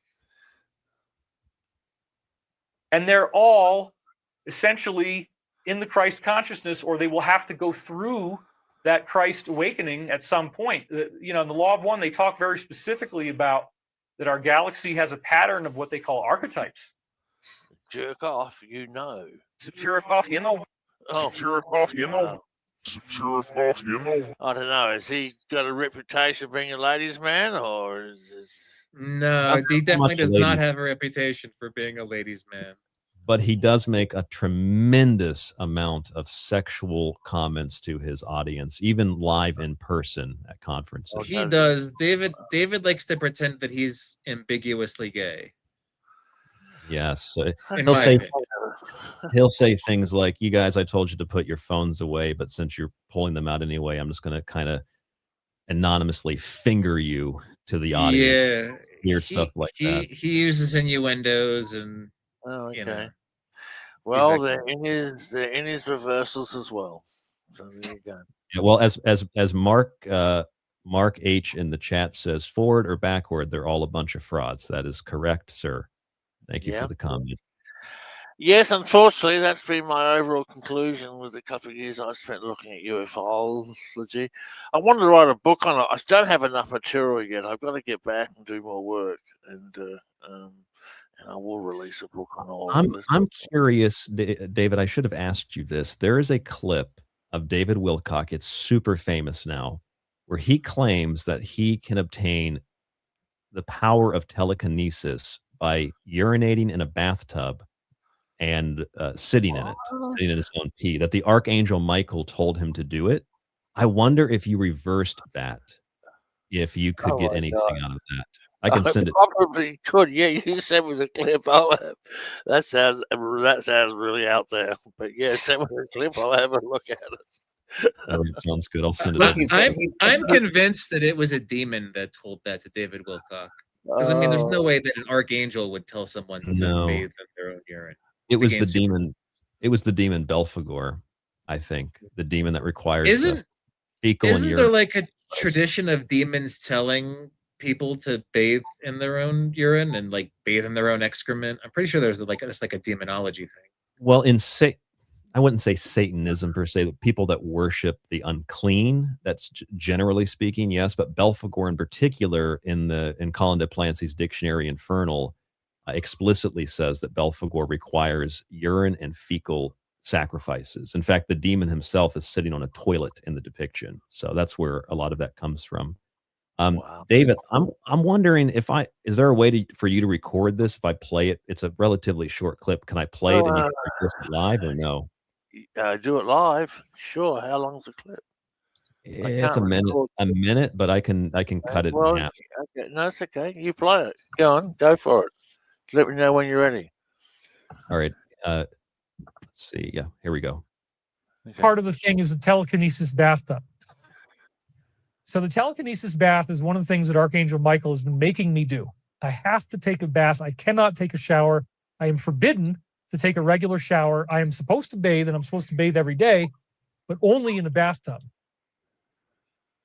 And then another one of the really funny things is that you have to pee in the bathtub.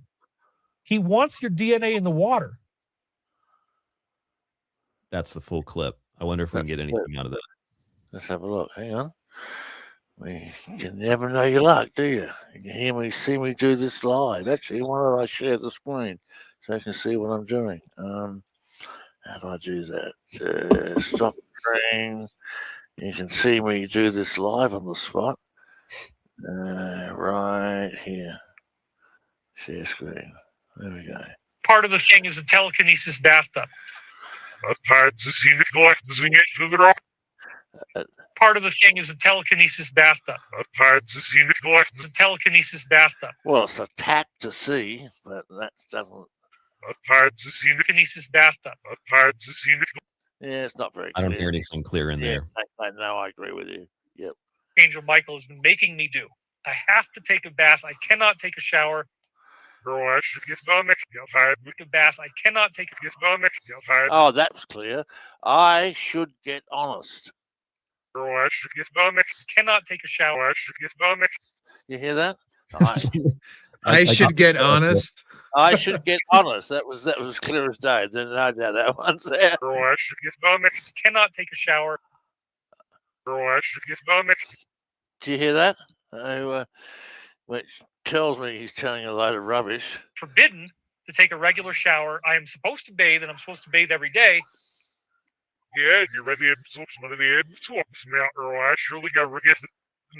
Nothing there. If you just get one, that's about average. About once every 30 seconds, these things occur. Only in the bathtub. And then another one of the really funny things is that you have to pee in the bathtub.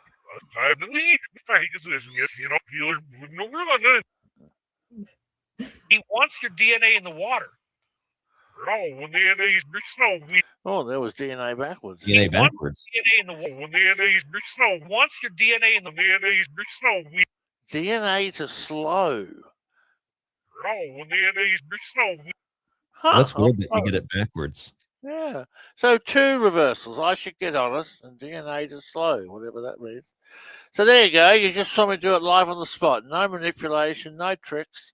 That's how I do it. Yep. And you also cut things out if they don't sound like anything and move on. You don't push pieces into places they don't belong. So I've always yeah. I'm brutal. There's a lot of stuff I throw out.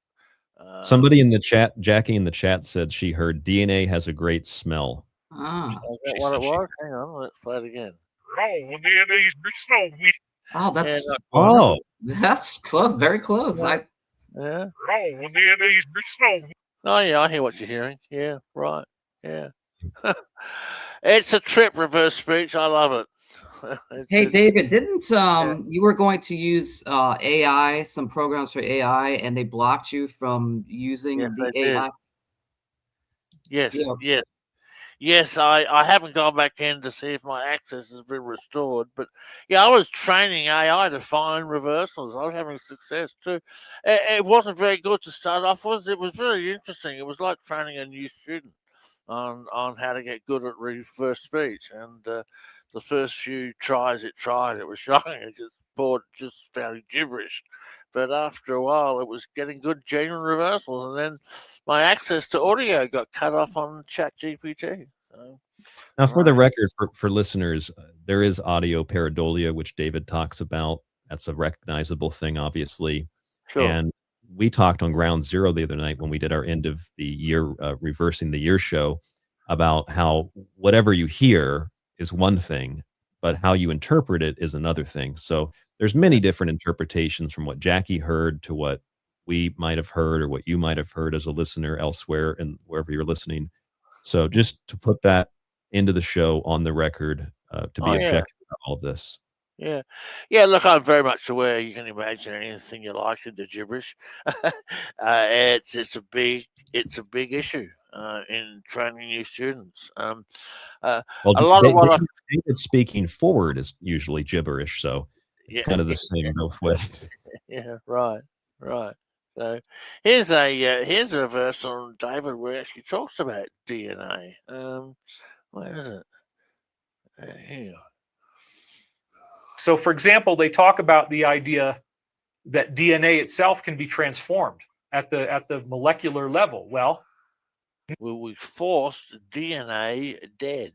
Force DNA. Wow. What on earth would that mean? I have no idea what that would mean. I don't have an opinion on that one. No, I don't know either. No. So they're all the verses I got on David Wilcock. I mean, I should get more, I guess, but that's what I got. And what do you have on Corey Good? Well, Corey Good's even worse than Wilcock. Oh man. Here's the first one. These ET groups, to avoid these cosmic laws, they'll incarnate as a human being, forget who and what they are, to go through the process of the genetic experiments that they're doing and not violate cosmic law. Skill without con.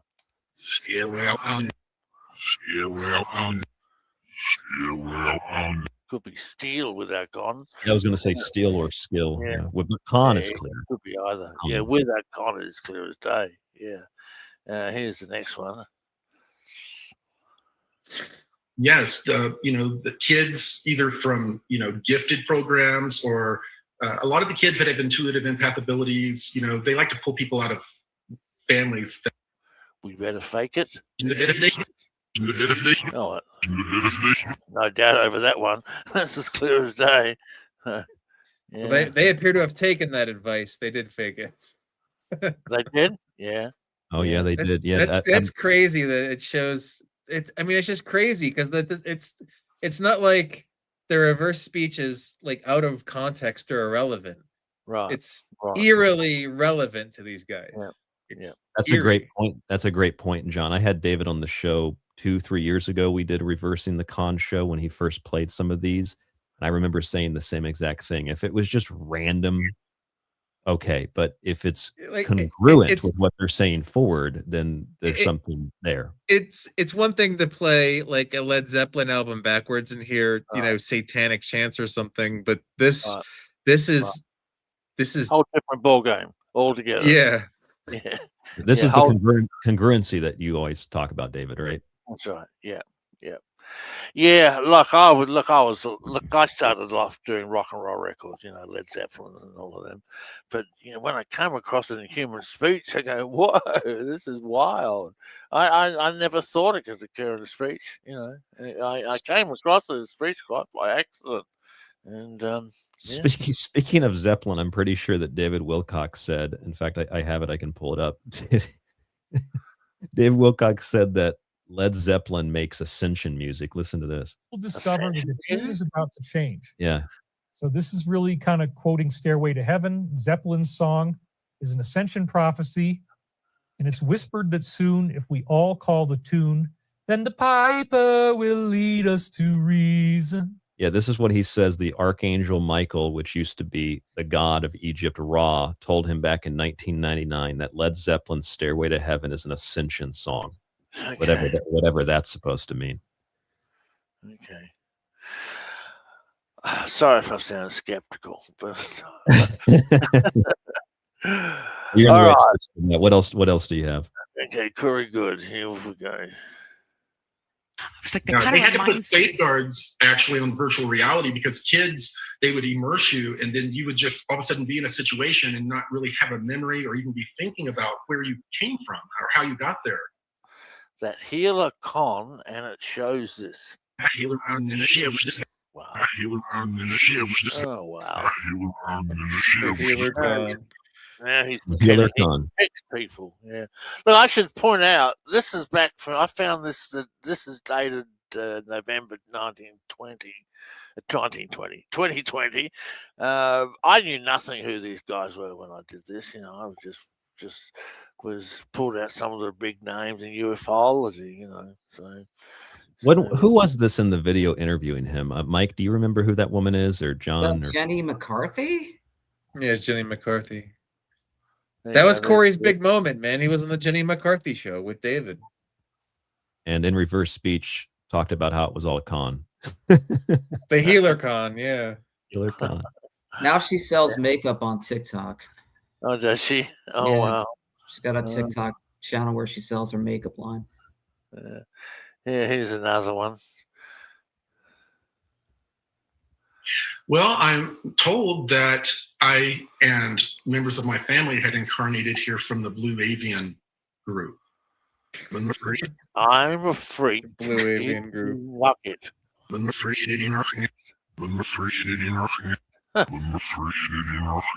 know what Diddy Knock It means. Here's another one. This is all from the same video, right? Yeah, this is all from the same video. Yeah, this is all I've done. And they basically restored who he was. The ET consciousness, they restored it. So he looks like Gonzalez, but he acts like a completely different person. He is not the same person. Serve mess the cons big. Mr. Hans, these. Mr. Hans, these. The con was big. Yeah, there it is. Can you Yeah, play that that's- last, the reversal again? I'm sorry?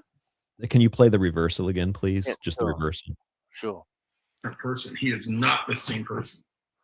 Sir Mr. Hans, these. Sir Mr. Hans, these. Sir Mr. Hans, these. Con is big. It was big. It still is big. Wow. So you found these all in one video. I couldn't imagine if you went back and did. He'd had 6 hours of court deposition where he admitted that he made all these stories up, and my goodness. Yeah. You'd be It would busy be a- forever. It would be a gold mine. We need AI trained to do reverse speech is what we need, because the workload in doing this is tremendous. Are you going to try again to get access again soon? Yeah, really, what I'd like to get, what I'd like to do is get hold of the developers, because it really needs to be done at the developer level. But yeah, I'm going to try again. Yes, I am. Yes. David, do you have any other reversals on? You said no more on Wilcock. This was the last one on Good. Do you have any other UFO people? You got Ashton Forbes, maybe Billy Carson. Any other UFO names? You know what I don't. Guys, I've got to take off. Okay, John. Thank you so much for coming on tonight. It's been a lot of fun. This reverse speech has been interesting. So until we meet again. All right, Thank bye, you. John. Thanks. Good. Thank you for coming, and I appreciate your work. Thank you. Bye, bye. All right, here's Betty Hill from Betty and Barney Hill. You remember this famous one? Oh, of course. Yeah. Okay. And at that point, it left the top of the mountain, came out over the highway, and stopped in midair directly in front of us, maybe about 50 feet in the sky. Try to tell it you're frightened. I just felt it no higher than. Yeah. She's telling a true story, is what Yeah, she's well, the Betty Barney Hill case to me is one of the most legitimate UFO stories there is.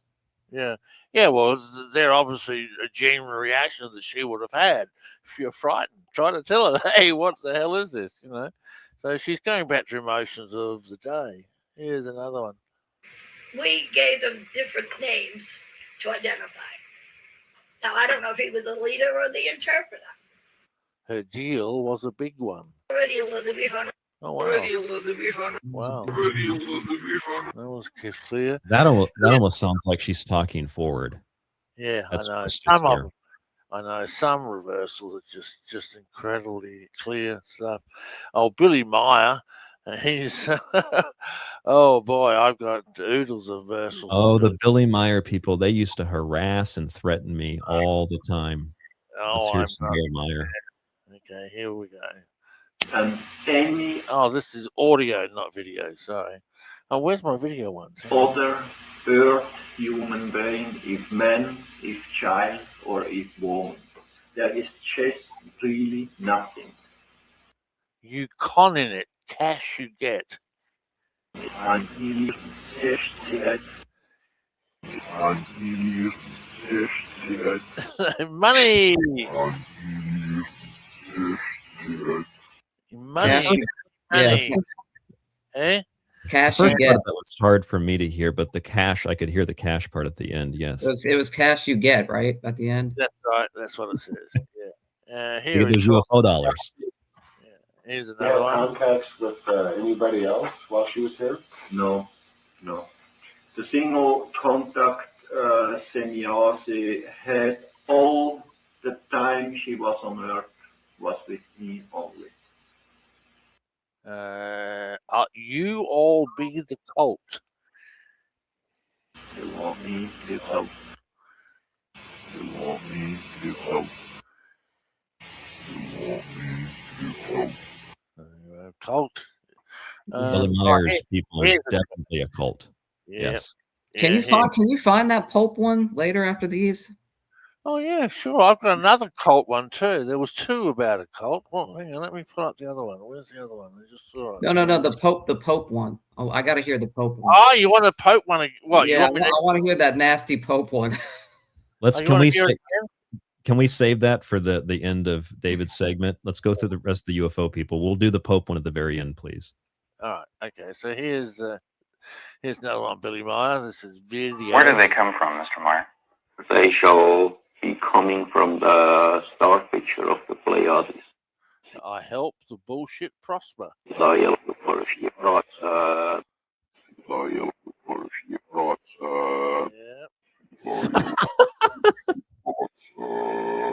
mean, you don't want it much clearer than that, do you? Where is the other cult reverse? I saw two when I was scrolling through. I know I saw a second one. Where was it? Oh, that's very annoying.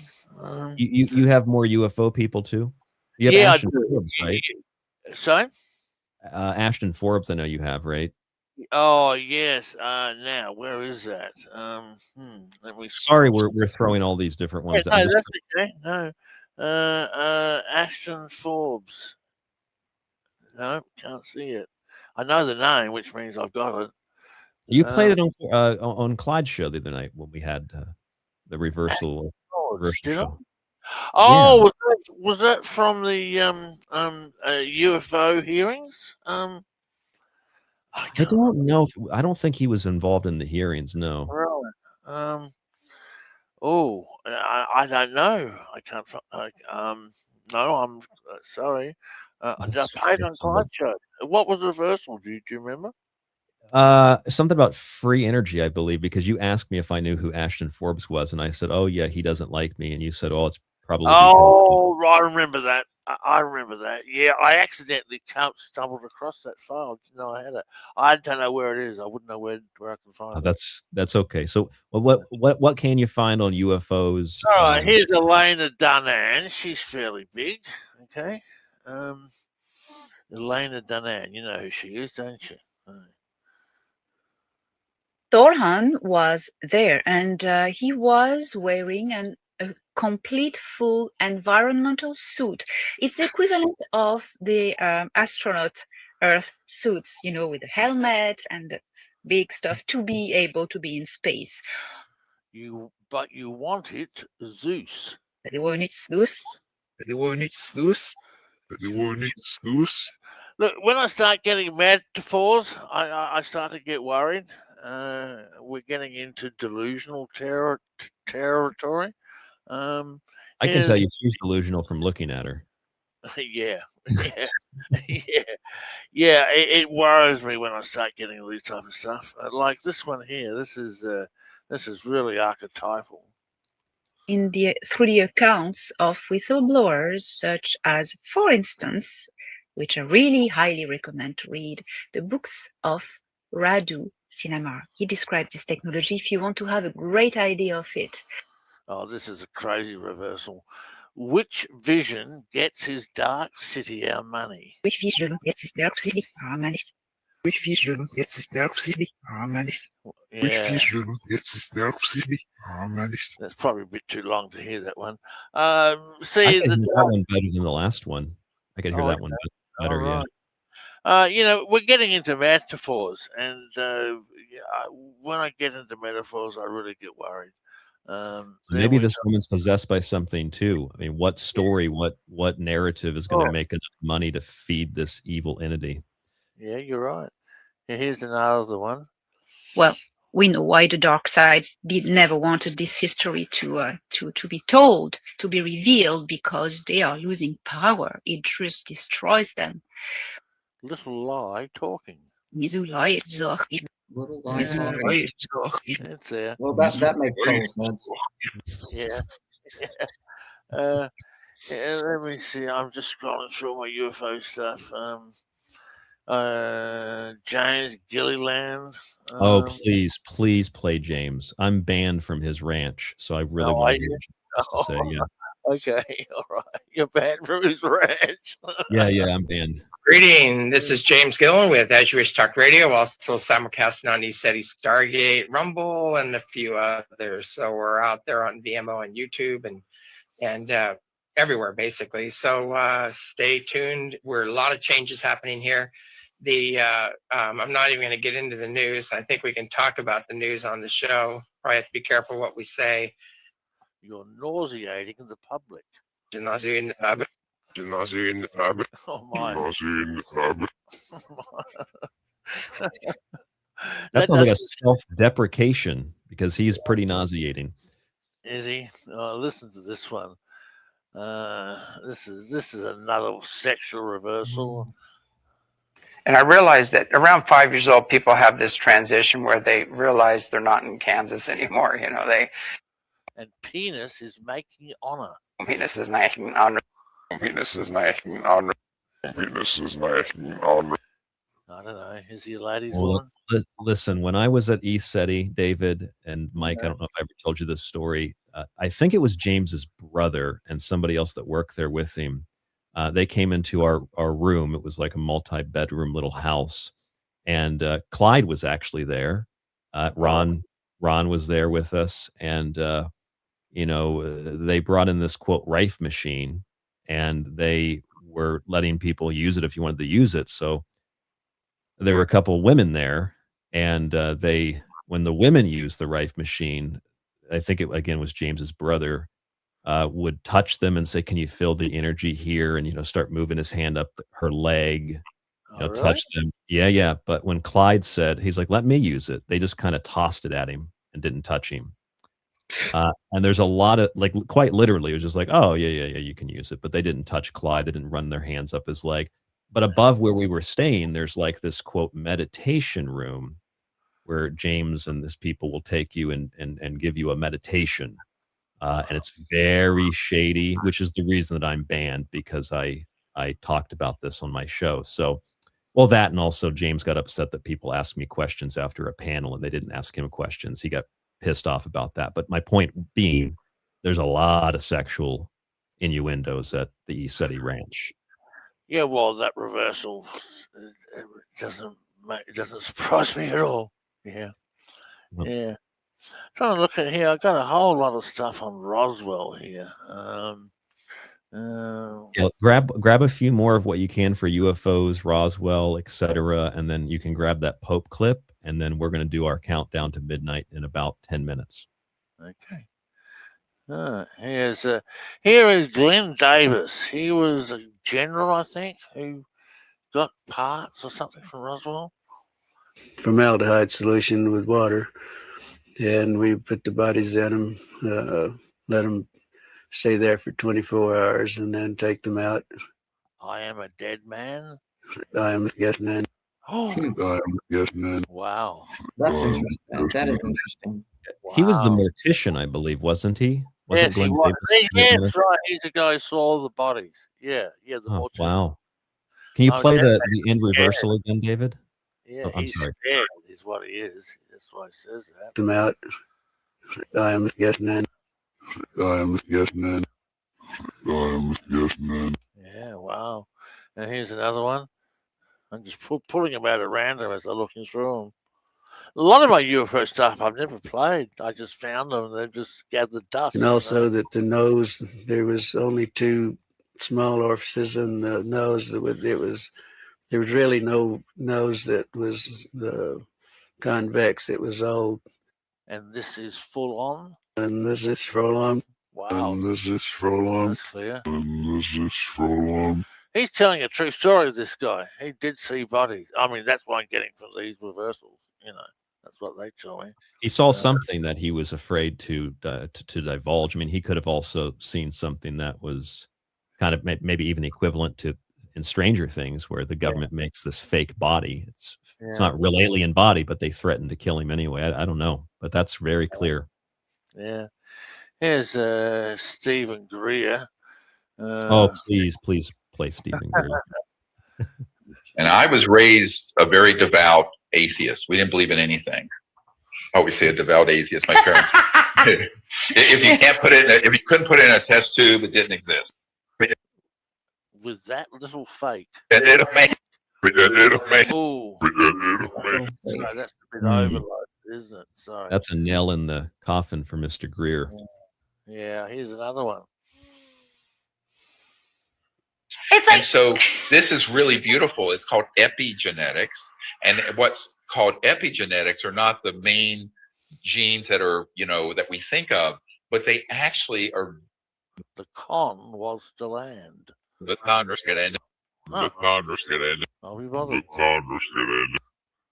Huh. The con was the land. So we've got Stephen Greer, Corey Good, and David Wilcock talking about scams and cons. We've got David Wilcock and James Gillen talking about penises and sex in reverse. I know. Oh, play this one for sure. Okay, here we go. Nobody's ever helped us. We just put the information out. It's just a labor of love. But she'll get these emails from people. And there was this truck driver in Croatia. I'm easy, fed bullshit. I'm easy, fed bullshit. I'm easy, fed bullshit. I'm easy, fed bullshit. So that to me seems like somebody is feeding him the bullshit. and he Here knows we it. go. Look at this reversal. That's right, Look at Mike. this one. Look at this one. Whoever is in control at the tippy top is the place to go, because clearly it's not happening at the level we're at. There's a committee. I know a number of the members of it. Called. It's had various names over the years. Back in the 40s, 50s, it was called MJ12, Majority 12, a group of men that were in charge of this issue. It's one of the names. At least in the 90s, I have a document that was given to me that's classified that I published. There's a book called Unacknowledged that has this document in it, called Magic, M-A-J-I-C. It's CIA, damn it. It's CIA, Yemi. It's CIA, Yemi. There you go. There you go. The CIA is feeding him bullshit, is what it sounds like. That's exactly how that reads. Yeah, you're absolutely right. And Billy Meyer says the same thing. He uses the same word, bullshit, in reverse. There's not many genuine ones out there. Travis Walton's one, Betty. Did you ever do Bob Lazar real quick? You got a Bob Oh, yes, I did. He's also CIA. Yeah, Bob Lazar. Okay, he'll start off as a really clear one. You know, when I worked there, I was on the front page of the paper. So they were still able to archive, bring that back from the archives. And, Bob Lazar, a physicist working here at Los Alamos. So there was at least something there. This is fraud. This is a fraud. This is a fraud. This is a fraud. Oh, I knew it. I knew he'd be a good one. I knew it. Okay, so really clear, David, because we were laughing over it. Can you play the reversal again? Yeah, Bob sure. Lazar. Just the reversal. Yep, here we go. Los Alamos. So there was at least something there. This is a fraud. This is a fraud. This is a fraud. There you Clear go. stuff. Pretty clear. Yep. There you go. Wow. Yeah. Yes. Yeah, I got to publish all of this stuff. I haven't played most of these ever. I just found them a few years back. And mean to write a book, but I don't have enough material yet. Well, I got some good stuff already. So, This is a good starting point. Someone in the chat asked really quickly before we go to that Pope clip, if you can find it. Someone in the chat asked, why does it bother you when someone is speaking in reverse in kind of metaphor or speaking in archetypes? Why does that bother you? because it tells me it's coming from the unconscious, which is very prone to illusions and fantasies. And when I'm working with clients, I get into metaphors. That's different. We're looking at behavioral patterns. When I hear metaphors on people talking about factual events, it tells me that we're dealing with some behavioral pattern or personality issue here, and not a true story. It's something out of the mind. Does that make sense? It makes sense to me. I hope that answers the question in the chat room. And also, based on what we're hearing tonight, I mean, Mark in the chat said he said frog, just joking. He didn't say fraud. He said frog. I'm sure that's what a lot of people would say. Oh, well, he said frog instead of fraud. Well, even without the reversal, there's a tremendous amount of evidence that Bob Lazar is not telling a true story. So people choose to believe whatever they want to believe regardless. We've presented you with a tremendous amount of evidence tonight, again, from Jay Weidner to John Christian Spadavecchia to David Oates. And David, if you have that Pope clip or you need to take a second to find it, let's play that. Okay, here's the one you want to hear about eating. Here, I'll play it. Yeah. Lincoln, liberty. Martin Luther King, liberty in plurality and non-exclusion. Eat the holy cum. Eat the holy cum. Eat the holy cum. That's pretty Happy bad. New Year. That's pretty bad. That's pretty bad. Wow. Cheers. Okay, guys. On that note, I'll disappear. That's one hell of a mic drop, David. Thank you so much for coming on. Thank you, No worries. David. I appreciate it, guys. See you later. Okay. See ya. Hey, David, is there any way you can send me like a file of some of the UFO clips? Oh yeah, let me get something together. I'll zip it up. Give me a day or so. Okay. No worries, no pressure, no rush. Thank you, and have a happy New Year. No worries. Thanks, mate. Bye. See ya. Bye, David. All right, Mike. Well, it was one hell of a show. We've still got quite a bit of time here after the midnight hour. Your thoughts in about 3 minutes before we have to play this countdown. Yeah, I think the last reversal was made by New Year. I mean, there's no getting around that. It's not frog or fraud. That's what he said. I don't want to repeat it. So, well, like John said, and like David and I talked about the last time I did a show with him on this, when these people are, first of all, like Corey Good, getting caught and openly admitting that they sold a lie, and then in reverse, it also confirms that I was scamming people. So you've got Corey Good publicly, you've got him private in a deposition, and then you've got him in reverse speech. All three of those things are congruent. I made this up. It's fake. And then Bob Lazar, it's a fraud. And James Gilliland, oh my goodness, Stephen Greer. What's interesting too is a couple of these scammers said they were getting their information from a certain intelligence agency, which we always thought that was kind of the case too. These people are being fed information or false information, and they know it's fake, but they're putting it out there anyway because, again, I think they're also getting paid. Yeah, we've always speculated on that. I had never heard that Greer reversal, but that's what we've always thought with David too, that I don't think David's working for somebody. And like Jay said, David's kind of, he's like the reversal too said he's just kind of like a kid, and he's kind of silly and pretty naive and weird. And I think people have been feeding him things and lying to him and using him like Corey Good used him. And I think maybe he's noticed or realized that now, and his life's completely fell apart as a result of all of that. Real quick, I did not show it. This is John's Substack. You can look up the recent story from the Corey Good hearing, in-person report from the Corey Good evidentiary hearing, and you can read his report. They're really good reports. He was there in person. You can see that on his Substack. So I wanted to put that onto the record. And we're about, I think this is an 8-minute clip. I timed it. So we will hit the New Year East Coast U.S. time exactly on the 2nd. So Mike, 25 seconds before I start this, we're going to go into the new year. And if you ascend in the process here, I'm glad that we were friends, and I hope to see you on the other side when I ascend. Yeah. All right, here we go. I'm gonna go get me a beer right now. Go get yourself a beer and go get me a beer. Blue fried chicken. Here we go.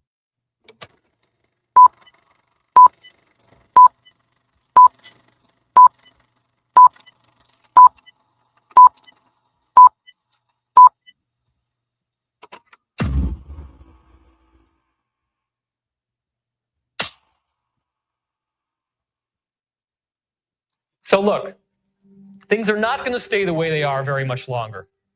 The year 2012, if nothing else, represents a bifurcation point, a split between the way that things have been and the way that things are going to be. Stuff started to come out for me. I was getting these messages from Michael, and then I began to realize, oh my God, it's not just like prophetic of one thing in 1996. The whole entire series of Michael readings that I did, this is Archangel Michael, the source eventually said that's who it was in 99. I am Ra. Archangel Michael is using this prophecy to tell me that I had a parallel life where I was taken in spaceships that had crashed here and had been captured by the deep state, or DS. The prophecies were so amazing. I put them in red, and I have 7 books that are all about 500 pages each, roughly speaking. So 3,500 pages. I mean, this is an incredible amount of material. But it's all prophetic. Every single one of the 7 books is prophetic. Yes, you have to buy the book. It's only $30 retail. You can get it for like $18 on Amazon. Michael Prophecies, again, 7 for $70. I'm doing a great deal right now for limited time. So I want you to be able to get this affordably. And, you know, it also helps me greatly because I only have like $9 grand in the bank right now. And if any emergency hits me, I'm done. People thinking, oh my God, David's making all this money. No, you know, we make about $10,000 a month on YouTube. David Wilcock was making $4 or $5 million off of his. So you're saying David Wilcock in 2017, 18 made 4 or 5 million? Off one horse. Many weirdly accurate prophecies about current events occurred in these materials from the late 90s. So this is really kind of quoting Stairway to Heaven, Zeppelin's song. There's an ascension prophecy and all that. And I believe that my conscious mind interfered with the words. I've never said that these Michael readings are 100% accurate. They work behind the scenes to give us what we needed to evolve, to become more loving people, to be more attuned with the source field, so that our pineal glands can awaken and we can be ready to become those light body people who are predicted to come here at this time of the end of the age. Regarding anybody that does type out negative stuff, it's like, this is an art form. You know, what I'm doing is art. And so art is subjective to the viewer. And that's one of the things I always want to remind people of. It's overwhelming to know what I know and to know that I could lose my channel just for telling you the truth. The truth as it was told to me. I can't prove some of this stuff. Some of it I can. Raw. The Casey reading said that Edgar in his past life in Atlantis was known as Rata, that he was the guy who helped design and build the Great Pyramid with the cooperation of an extraterrestrial group called Ra, and that the reason why he was able to do all these magical things like channeling and being able to find out where to build the pyramid and being able to hear the words was that he was a hybrid. His mother was impregnated by a human extraterrestrial that had white skin. They'd never seen white-skinned people on Earth before. So, Edgar Casey's past life as Rata, it says in the readings, very controversial, was the first white man on Earth. And if that was my past life, then that means I'm your daddy. You all came back to daddy. You all came back to dear old daddy. So, God damn, I can't stand these internet buffering. It's ludicrous for me to say that I was somebody else, and I don't. All I know is that there's a facial similarity. You can't deny that, okay? Can't deny that. You can't deny that there's an astrological similarity. Those are facts. Do you know that he also thinks that he's Edgar Casey reincarnated? Shows you pictures of I have Edgar no Casey idea. That's news to me. Edgar Casey's friends and how his friends look like Edgar Casey's friends. That guy makes my radar detector go off. You can't deny that I also have done readings like he did, and you can't deny that I put readings online that predicted events that happened in the future that actually came true. The intent of this website is a comprehensive collection of work by David Wilcock and others. I don't know who the and others are in this case. To provide hard-hitting, factual, scientific information about the nature and structure of the multi-dimensional universe and how this complex energetic system will bring about the oft-cited ascension or fourth dimensional shift on Earth. This information is tantamount to the holy grail of New Age teachings. Sound familiar? Does that sound kind of like what he's still fucking yammering on about 25 years later? Things were done to me against my will. The people who molested me did so against my will. They did it on stage. They did it in front of large audiences. And they were making fun of me because I had special abilities in this ultimate personality that they created. I had telekinesis. So the telekinesis bath is one of the things that Archangel Michael has been making me do. I have to take a bath. I cannot take a shower. I am forbidden to take a regular shower. I am supposed to bathe, and I'm supposed to bathe every day, but only in a bathtub. And then another one of the really funny things is that you have to pee in the bathtub. Wilcock is doing urine therapy. No, I'm not doing any urine therapy. I haven't even had a bath in a really long time. This is a bunch of BS. Somebody says, well, look, this is a very interesting thing. It is a science fiction story. At the age of 16 and 17 years old, I was transported to the moon 20 years, I was age regressed back in time and then returned to civilian life. Did I ever go to space? Yes. In my physical body? Yes. I don't believe so. I don't believe so. Do the Taoist cucumber cleanse. So this is where the cucumber really gets its reputation. Well, what about Wilcock? I don't talk about that stuff. This is me interviewing Jimmy Church. We got 90 seconds to midnight U.S. Eastern. And considering the level of lie that Corey Good sold, would you like me to send you the copy so that you can see it? It's like 6 hours of video, but it's on YouTube. Yeah, it's okay. I'm not interested. And Corey Good's big stories. Okay, no comments about the Corey Good saga. Don't talk about it. Why don't you talk about them? I don't. Well, I'm saying you talked about them and talked with them before. I'm just asking what changed. Why do you care? Because I'm in this field too. I've done this for 14 years. I'm a radio host. You're a radio. I've done this for 14 years. So why does it interest you? Because my career, and I would think your career as well, can be greatly affected by people selling fake stories. Well, okay, the thing is, look, Corey Good said he went to space. He never went to space. He admitted that in his deposition. listen. He made up stories. What's your name? All. Are you going to get me thrown out? Yeah. I don't do negativity. You do. No, fake stories are negativity, Jimmy. So, as it's told, I'm money so I think I got the timing off by a few seconds. told that there's a lot of negativity, right? We have zero tolerance for negativity, right? Negativity. That's just that was pretty negative to rip my badge off. I heard about the He lawsuit. doxed me and 12 other people. And Corey did. Corey yeah, did? Corey hired. Okay, so It's officially 2026 U.S. Eastern time. a friend of mine, Joe from the Carolinas. We have not You know Joe, too? ascended. Yeah, so they doxed him, and then they doxed. So they doxed you. And Channer, yeah. So Corey Good doxed Emery Smith. Yeah.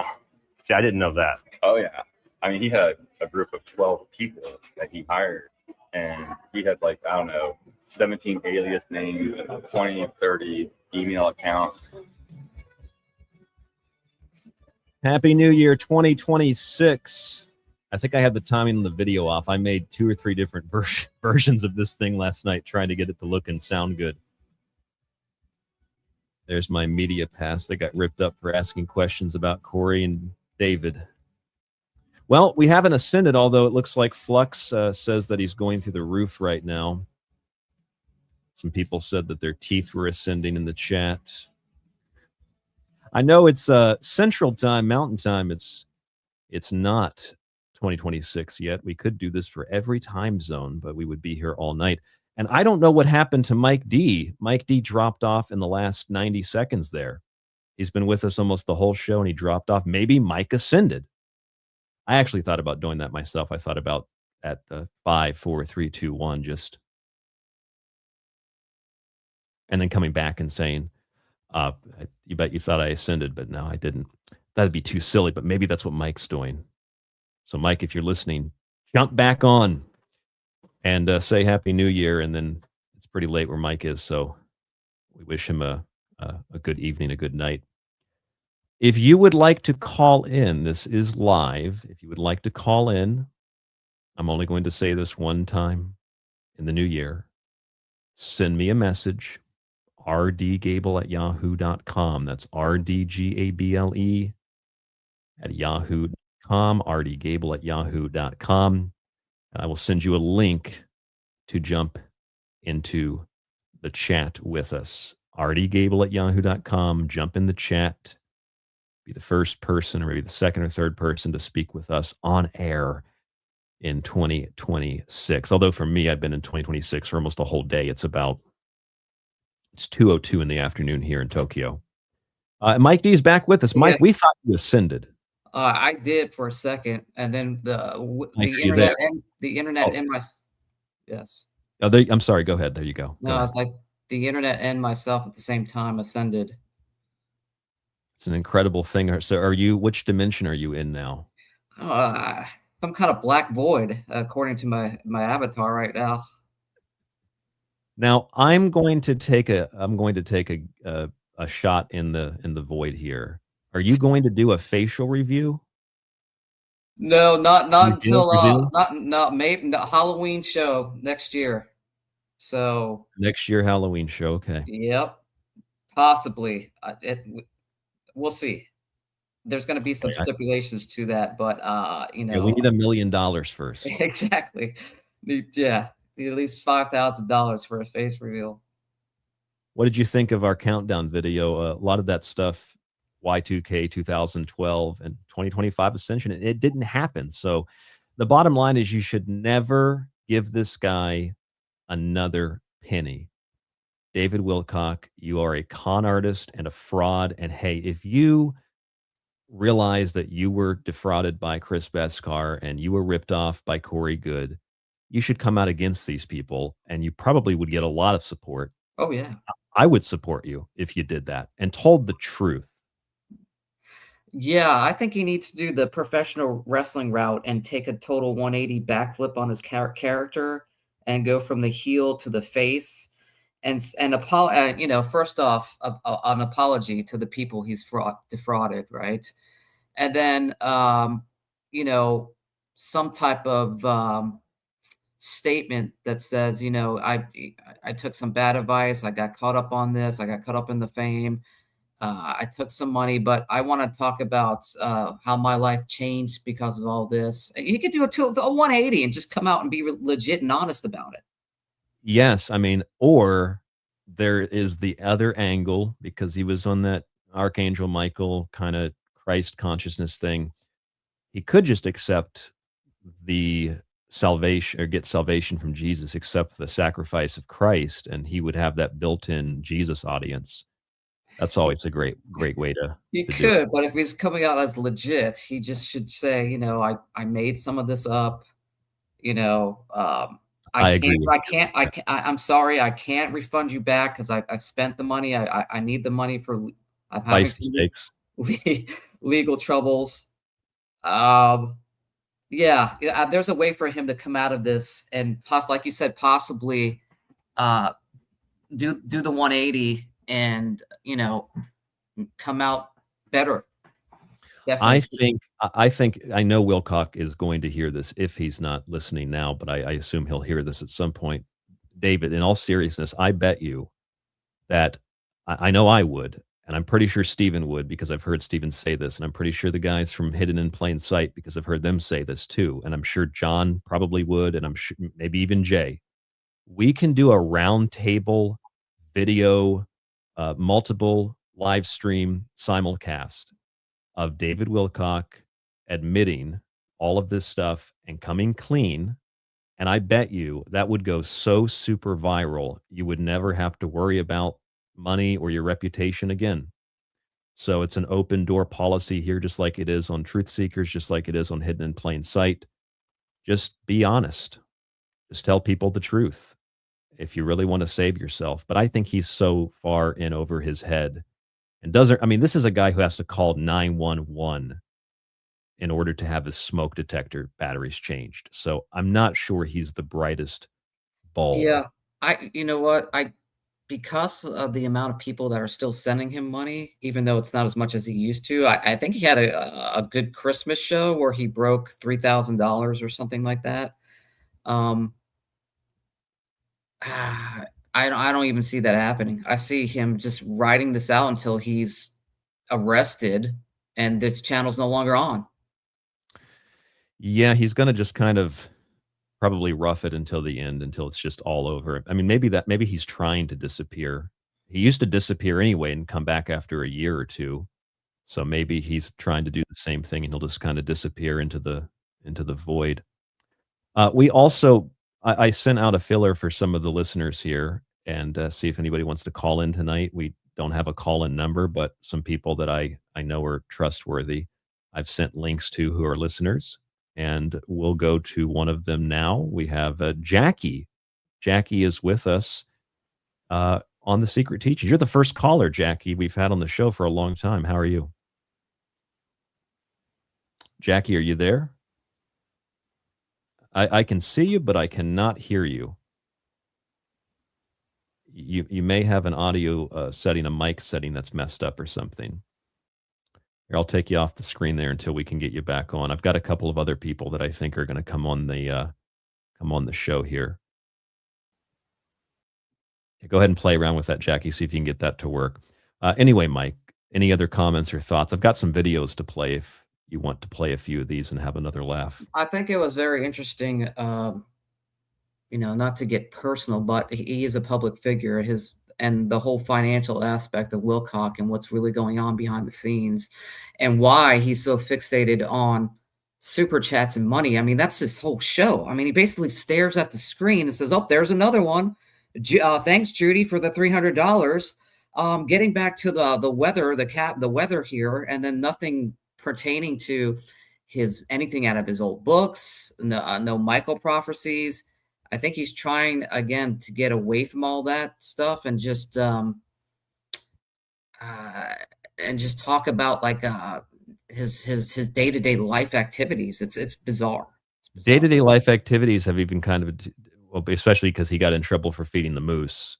Now his day-to-day activities are basically talking about how the internet isn't working and talking about the people in the chat room. And yes, on the hunt for super chats.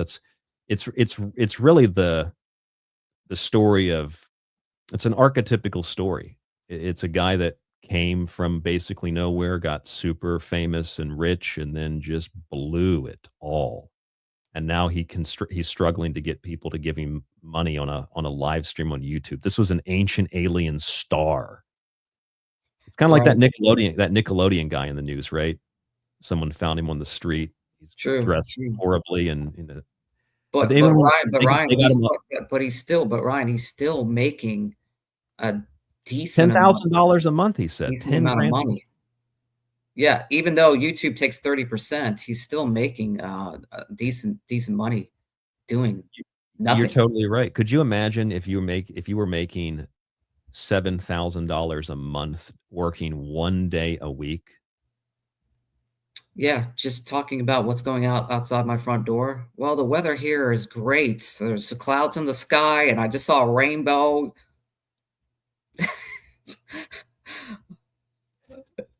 I hope that I'm struggling because, like, I'm a human and I know people make mistakes, but my struggle internally is like, it's like a mixture of fuck this guy. I've had my own personal issues with him. I've had direct confrontations with him, and I've watched what he's done to people and how he's never admitted that he was wrong or he was ripped off or he was conned by Corey Good or any of that stuff. And I see him struggling and losing his hair, and his fake teeth are probably going to fall out too. And half of me is like, this guy needs help. Like Jay said, I really want to help him. Let's get this guy some help. But the other part of me is like, fuck him. Fuck you for what you did. And fuck you for keeping the scam going as you flounder and the ship sinks. Standing there acting like it's not happening when you're in the process of, you're going to the bottom of the ocean. Corey's going to drag you to the abyss. So half of me is like, he's a human, but the other half of me is like, I don't know if he is human. Fuck him. Yeah, I'm kind of with you there too. It's, you take pity on the guy, right? And you almost feel bad for him, but at the same time, he's still doing what he's doing, and that's ripping people and conning people off.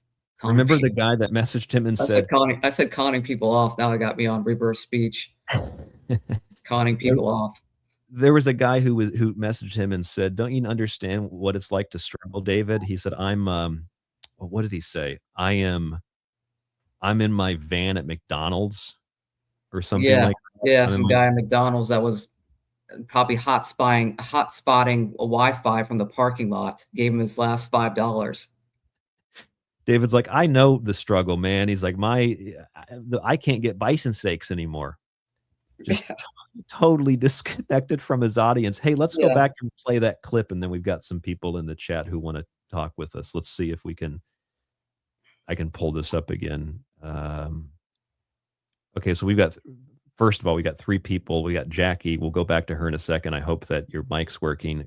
Gary is also here. And then we have another David who popped in, but the David who popped in with a very funny last name says devices are not connected. So you might want to make sure that your microphone's plugged in. Let's see. Yeah, Mark in the chat. I think I'm an honest person. I'm not wired like a grifter. That's why I have a little bit of an emotional, battle inside of me here over. Are you making any donation? If it's right to hope this guy fails permanently and just disappears and his life's ruined, but he did it to himself too. So anyway, let's see if we can play. Yeah, here's the holiday. Are you donating anything for the holidays? Are you helping charities? Are you making any donations this season, David? Yes, I'm donating my time right now, donating my soul to be able to, to be present with you and certainly to be present with you. So like, are you donating any money or to charities? I'm donating my soul and my time to you. I mean, that is one of the most arrogant things that you could say to somebody. Yeah. Does he think his audience is the charity? Because he's donating his time and his soul? He didn't even answer the question correctly. Well, most of them are on charity or food stamps or WIC or whatever it is. So yeah, probably. Yes. What are you doing do you ever donate to charity? Well, I'm donating my time and my soul to you scrubs out there. Give me your last $3. That's what I'm doing. I love the one where he said, there's so many clips, I can't play them all, but there's the one he said to one of his audience members. Oh my God, I could probably find the clip, but he was basically telling them, maybe I'll have to try to find the clip. Let me pull up another one of these clips here. Hold on a second. I've got a whole bunch of them. Let's see.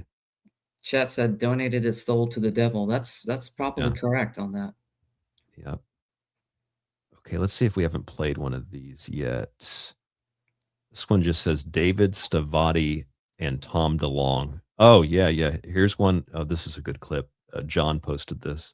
And I facilitated a contact from the head of Stavati to get right in the door with Tom DeLong, to hand Tom DeLong's team to Stavati Bot 24 to the moon in 8 hour technology.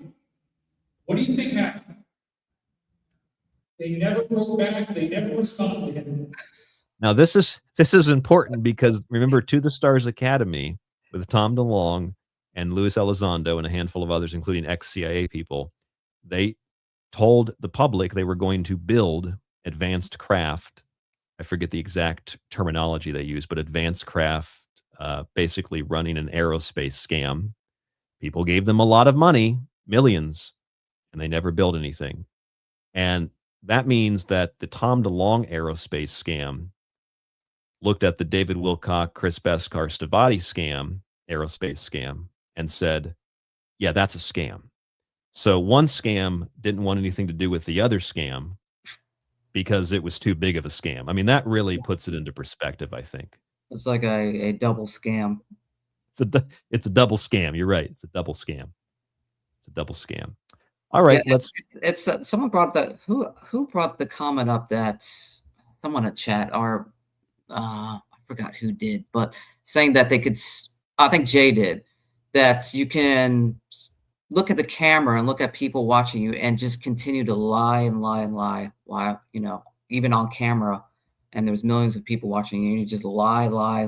There's no filter. It's just lies coming at you, and it doesn't bother you. You don't break character for a second. You don't maybe even do the signs of like looking down, some body language. You're just standing there and you're just lying. And that's what Wilcock does. But now it's a little different though. He does show some signs of nervousness where it ticks, where he's touching his hair, he's touching his eyeball. He's pulling it out. Yeah. He might be pulling it out. Exactly. He's standing up sometimes. But I don't know if the technical issues are like part of the act now. I don't know. It's weird. I've considered that the technical things are part. Well, we've said that in the past too, that the technical things are part of the act. Let's go. So we've got some callers. We can't spend too long with everybody because we've already been on for 4 hours, and I have to cut this off at some point. But we'll take these like if they were phone calls. Let's see if Jackie is back with us. Jackie, Hey, is your can you audio? hear me? Yes, I am. Go ahead, Jackie. Okay, great. I want to know, with all this muddying of the water, how do we discern what is true or not true, or just assume everything is a lie, is a con? I mean, okay, we can say maybe Betty and Barney Hill is real, the Travis thing is real, but there's so much being thrown up at us. Well, I mean, and these people are convincing. You know, at first Greer was convincing. All these people at one time seemed realish. Then over time, it all falls apart. So, where does that leave us? Is there something going on, or is everything a big hoax and we're the butt of the joke? My opinion is, and we'll go to Mike for a response. My opinion is to try to keep it brief. My opinion is that there's been something going on in the skies and in people's minds for thousands of years. There's a close relationship that UFOs share with, as Jacques Vallée pointed out, fairies. There's a close relationship that UFO abductions share with the shamanic journey. There's a close relationship they share with, it's also part of the shamanic journey as well, people that do naturally produce a little bit too much DMT. So there are explanations that are, quote, scientific for some of these more supernatural occurrences. And when you say, you know, when we talk about UFOs, people assume that means alien. It's kind of the same thing with Betty and Barney Hill. They believe, it appears from those videos we played, that what they experienced was real. But that doesn't mean that what they experienced was, you know, the classical archetypical alien abduction. It could have just as well been governmental, which was also explored in the X-Files. It could have been a some kind of experiment. We have no idea. It could have been anything. But just because it's real, like Travis Walton genuinely believes what happened to him, and I tend to believe that story too. I also feel like it might have nothing to do with aliens, and it probably doesn't have anything to do with aliens, whatever that might mean. But that's my assessment, Jackie. So you think maybe changing our perspective of how we're defining all of this, because we're normally thinking about little spaceships. Maybe our perspective is wrong, and maybe it is, like you said, a DMT, or, you know, because our body naturally does produce that to help us cope. So maybe it's our perspective, the public, when I say our, of instead of conditioned to think little green men or blue chickens, maybe it's more of a spiritual or dimensional, or maybe an awareness of something that we're not normally aware of, kind of shift, just change our perspective when we talk about this. Yeah, and the way you're asking it, I think, is the way that we should all approach the subject. Having an open mind, considering other possibilities, wondering if what we've been told is real. Like that's what this show is all about, is asking those types of questions. There's definitely a root core source of much of this mythology, and it's not just the Pentagon. It's rooted in archetypes, psychology. Carl Jung talked about this too, and said that a lot of the older UFO cases are affiliated with times of high stress. So the battlefield during a war, it's associated with social and economic upheavals in a society and a civilization. It's stuff that happens when people are extremely stressed and worried, which also, I think, the Carl Jung concept of the UFO in that regard probably plays into why so many of these people, including, I don't believe David Wilcock when he says he was molested, but a lot of these people claim they've been molested. And I don't think they were molested by ETs. I think that they were molested maybe by parents or family members, and this is their cope. Yeah. Well, so on to David Wilcock. I mean, it's just an obvious contrast, but I think the guy has just spiraled so far through his own delusions that it's no longer, he can't backpedal. He can only keep going forward with this I agree. con. And he's just gotten himself in a place, because it's hard when you were once famous for something to not now being a joke, a parody of yourself now. and no longer in that status. And a lot of people can't give it up and just go to being a normal person.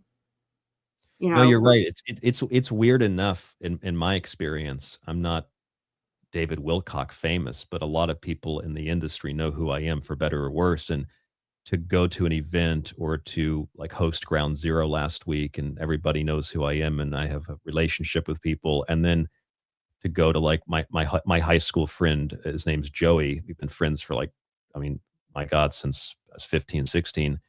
And it's just weird to go talk to him, and like he has no he just knows me from high school, you know. Or with my wife too, like I get off the air and then she's just like, I'm just this guy that came to Japan and we met. It's not a fame thing. So I can't imagine what it's like when you're making $5-10 million a course. He made $4 or $5 million on one course. You're super famous, you know. Corey's talking to Jenny McCartney, you're on big TV shows, and then one day everybody's like, yeah, I don't really trust or believe this person. You know, your lifestyle has to change, and if you don't want to change just the lifestyle alone, you've seen his house. I mean, that's a big thing. He'll do anything to maintain it, including lying to idiots on the internet. yeah, what's in that? And that's an external projection, like the mansions and everything, of the ego, of the, you know, he needed his ego fed all the time. So that's an external projection. And now he's not in that status anymore. So, and I understand, been there, done that, didn't like the t-shirt. It's hard to let go of being somebody to becoming a normal person again. So, yes, and not everybody successfully makes the transformation, you know. So I think this is what we're witnessing, you know, and it's pathetic. When I give somebody pity, it's because they're pathetic, and he allowed it. You know, he's the one that spiraled out of control. He did it. And yeah, I think Corey probably did, because he is that type of person, manipulated the hell out of him because he's weak. That's all easy psychology. I mean, when the guys on the panel were talking about it, yeah, that is manipulation 101, everything. And I think we just witnessed it play out over the years. And now we're seeing what happens when now you are useless to the sociopaths. They throw you aside. And that's why there's so much infighting within this so-called community, because everybody is trying to scam everybody else. Yeah, they're cannibalizing each other, throwing each other under the bus.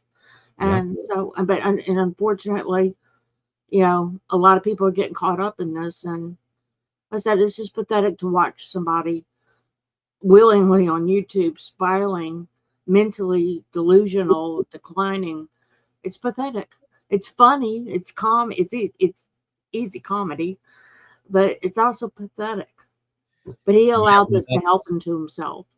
Exactly, and that's what we were debating before you came on. Mike, do you have any comments on what Jackie's saying? I think that she's making some great points. Yeah, I think it's going to be harder and harder to discern truth because of AI and other factors.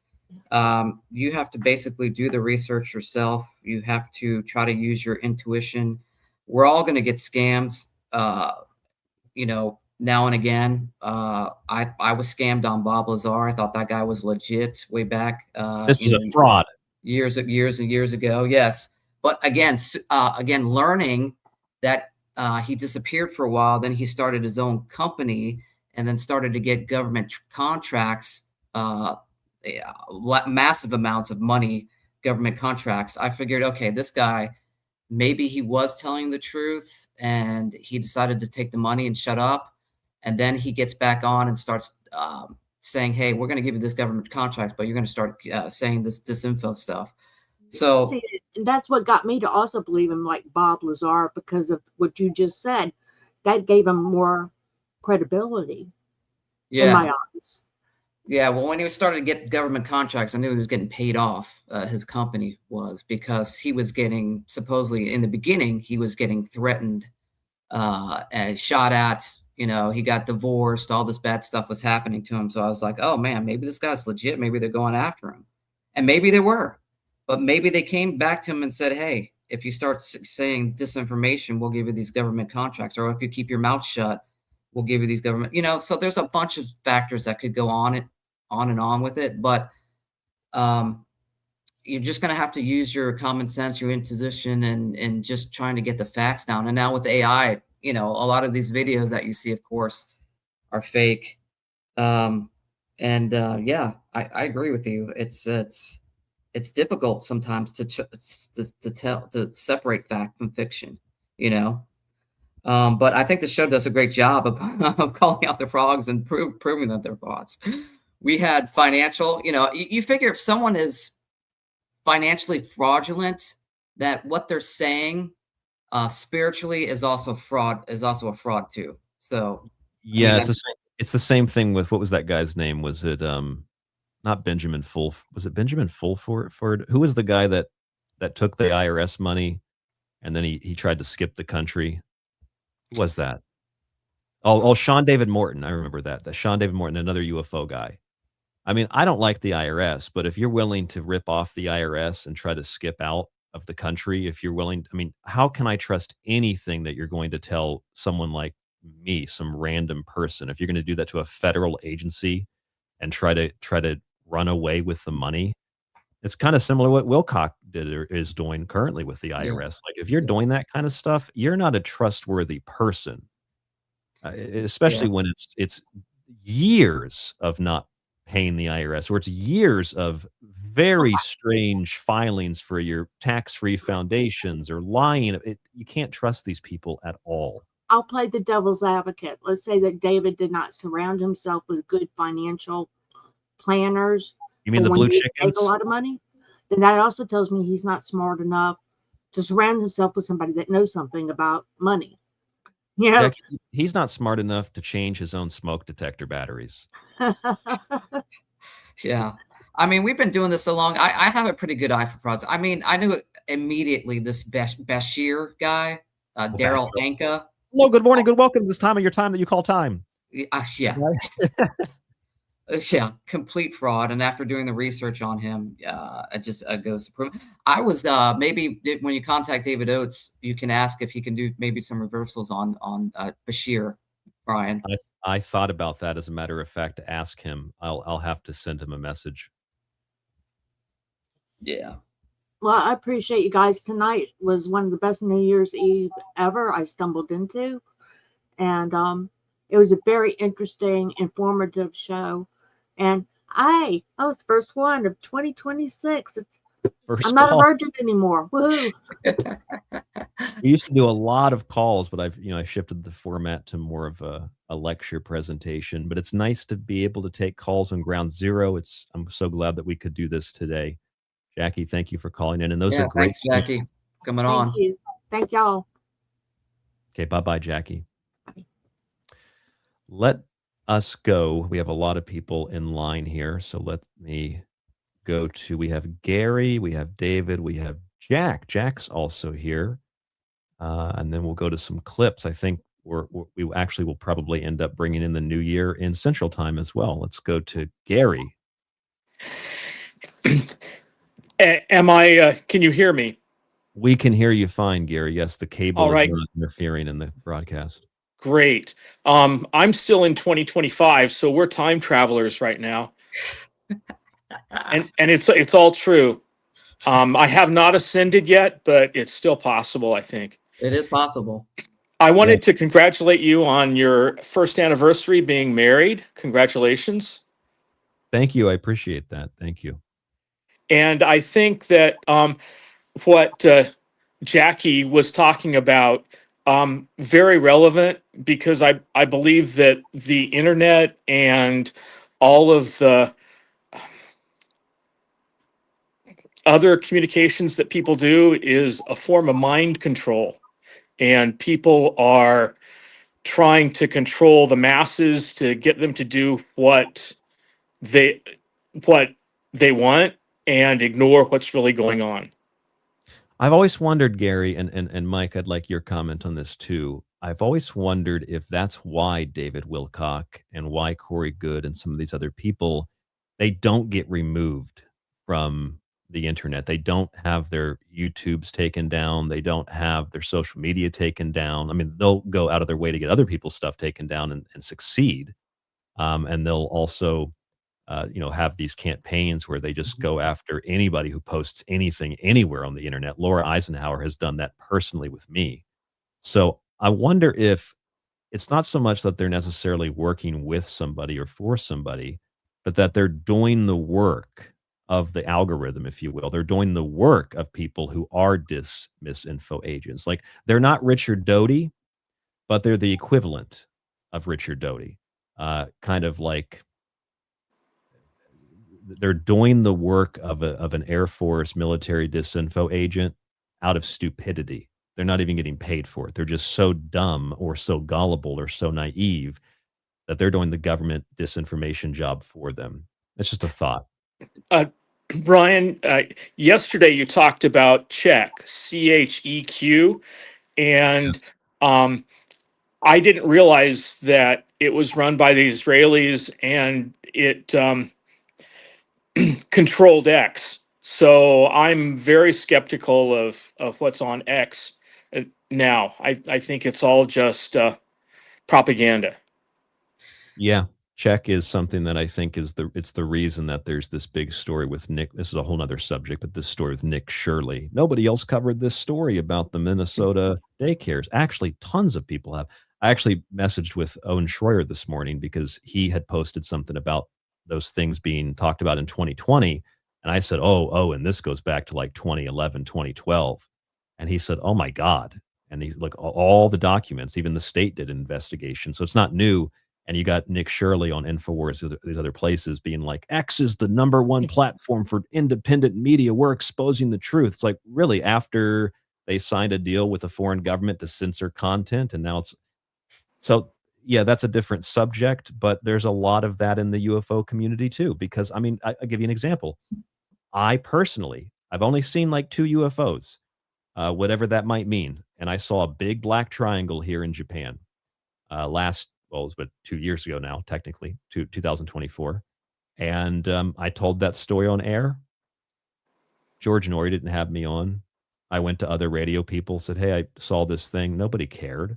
My friend Ryder Lee has video of one of the things that he interacted with or saw in his backyard. Nobody cares. He's got a video of it. Nobody cares.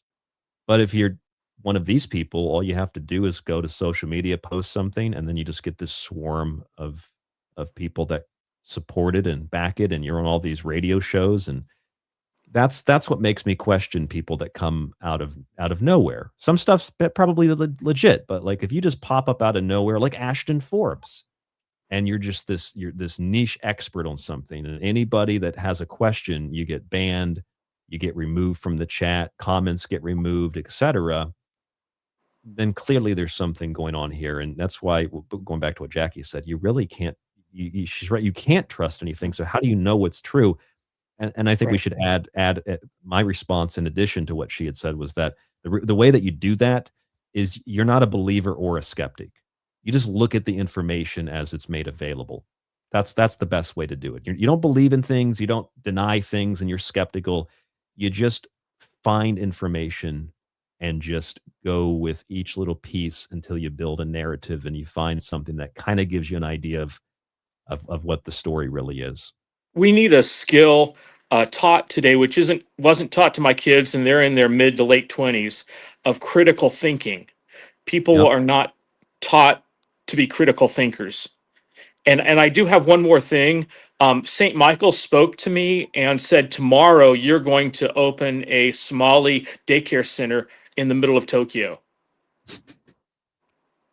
Well, I can find you a spot if I get a finder's fee. I'll find you. Absolutely. I'll pull my hair to show that I'm really telling the truth.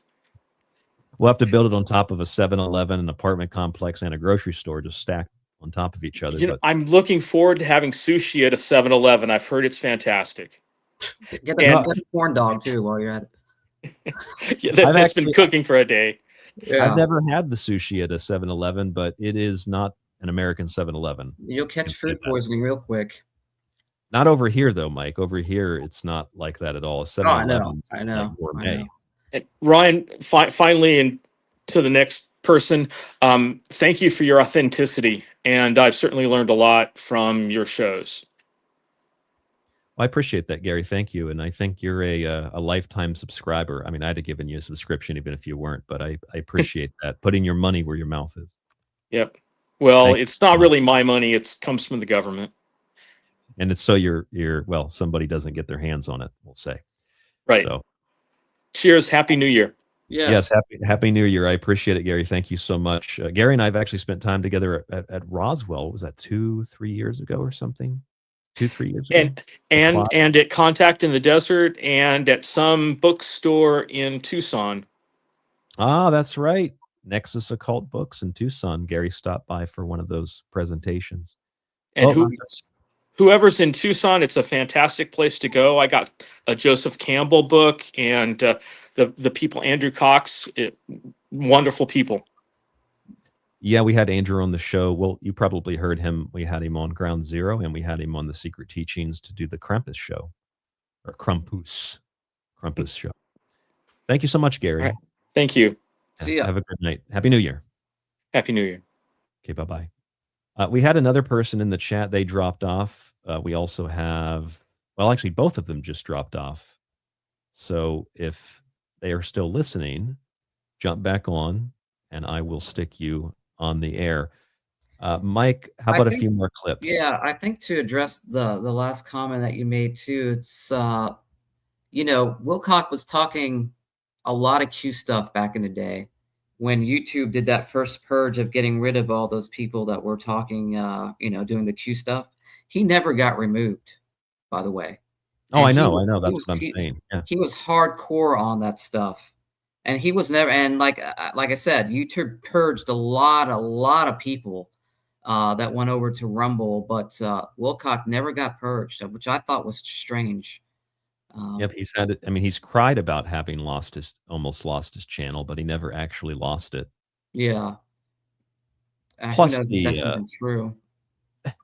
Plus the nature of going on a public live stream like that, an Ancient Alien Star, and crying about how the worst thing in the world right now is how you might lose your YouTube channel, while you're also talking about how there's kids being molested and there's the deep states coming after you. But the big issue is that you might lose your YouTube channel.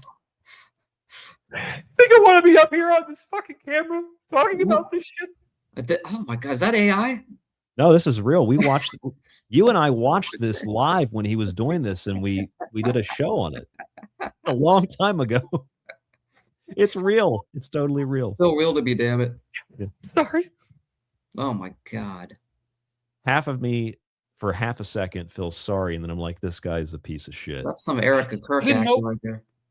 I was going to get like this. I didn't know it was going to get this bad. And I'm the positive guy. I mean, I always try to make it positive. Love and light. But you have to do it. Okay, this is all real. Real to me.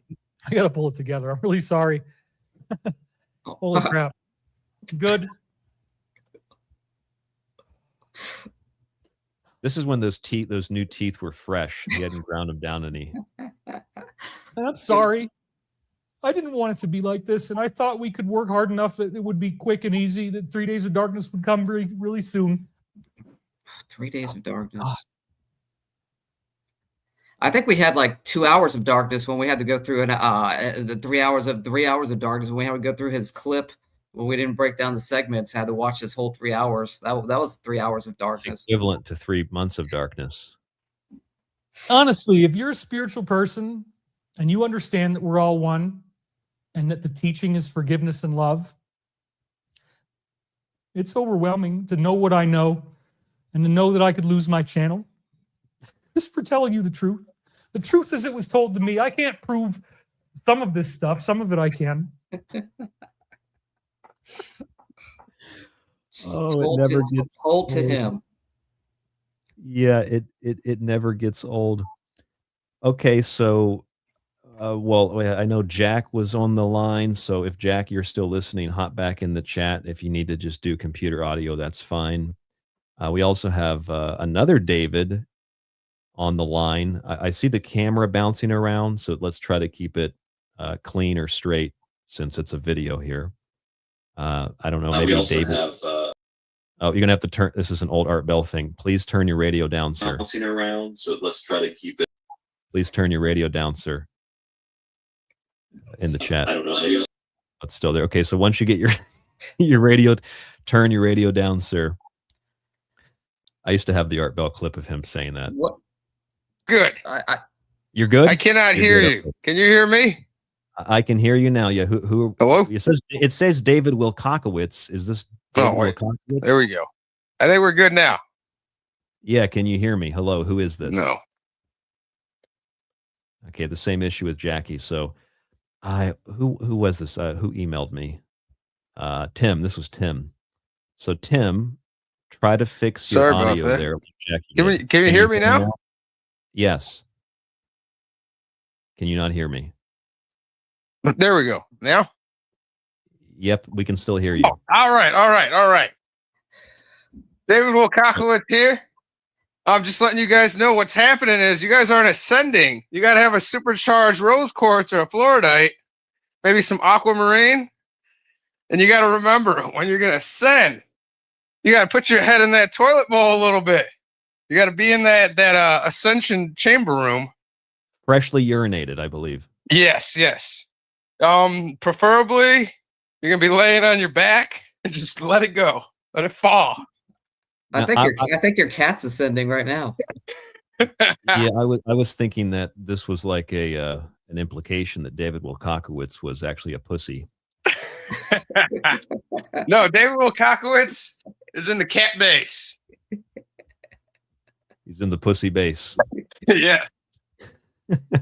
Happy New Year's, guys. I just wanted to call in to Happy New Year's. I'm looking for my thing. I got some sparkling cider. Nice. Hey, I had some of that earlier too. Well, yesterday. Yeah. But yes. So let me crack it for you guys, and everybody, Happy New Year's, guys. So I'm gonna stick this somewhere. Happy New Year. Busted open. Happy New Year's. All right, happy New to David too. Wilcock. Another year of scams. Yes. Well, hopefully you, there's guys. not going to be any more scams. This has got to be the last one. Nobody has No. ascended yet. So Yes, we are off the planet. We are good. Have a good night, guys. You too. yeah, it says Mr. that you're selling urine concentrate, $99.33 per milliliter. That is a hell of a deal, sir. Yeah. Tell me where I can buy that. DivineCosmicCon.com. I'm there. I'm gonna There give you my go. credit. I'm giving my social security number. I'm giving my credit card. I'm giving it all over. Money now, UFO dollars every day. Yeah, get that money. Let's see. Let's see if I have the clip. I've got some other clips here to play. Thank you, Tim, for calling into the show. Jack, if you're still listening, you want to call back, we'll put you on. Mike, oh my goodness, I neglected the chat. 58 different messages on the chat. Oh my goodness. I apologize for that. I'm trying to run everything here on the show. So if anybody else wants to call in, email me, rdgable@yahoo.com, rdgable@yahoo.com. I will send you a link. Mike, you want to hear some more funny clips? Why not? Alrighty. Did you break open a cider or a beverage of any sort for the new year? I've got Mountain Valley spring water is what I'm drinking right now. Mountain Valley spring water. Now, is that crystal, one of those crystal bottles with the quartz in the bottom of it? Yeah, I got it off Elizabeth Eisenhower. Yeah. Oh, here, I found what I was looking for. It appears that if you were looking for piss water, you can get it on this website. This is emerysmith.co. I believe they have a cosmic marketplace full of wonderful items that you can purchase. There he is. He's in the cosmic zone there. Yep, that's the cosmic void. So you can get your oceanic solution. Yeah, it's freshly nuclear. It's glowing nice and green for you to drink. Now, look, I had one of these Merkabas. I got rid of it before I moved. I had one of these Merkabas. I paid like $20 for it, a necklace at Avalon in Orlando. He is selling a Merkaba. He said it weighs a pound, so maybe it's a little bigger than my necklace, for $475. Jeez. Can you click on that green bottle just to see what is in it? Does he say what is in it? What is the ingredients of this? How much money is that? It's $733.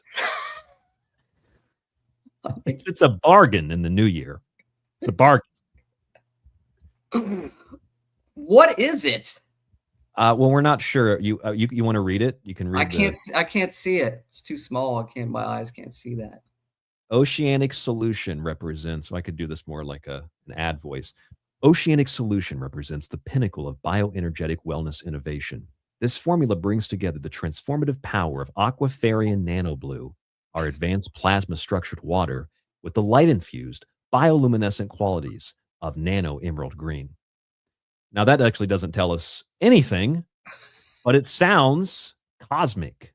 And Aquafarian NanoBlue kind of sounds like Laura Eisenhower stuff, doesn't it? Aquafarian NanoBlue. Yeah, basically that's just Dasante water with the label taken off. Yes, I think it's that with a droplet of some sort of dye. I love how they can just make up these terms and these names just to confuse and fool people. Oh my gosh, that sounds really good.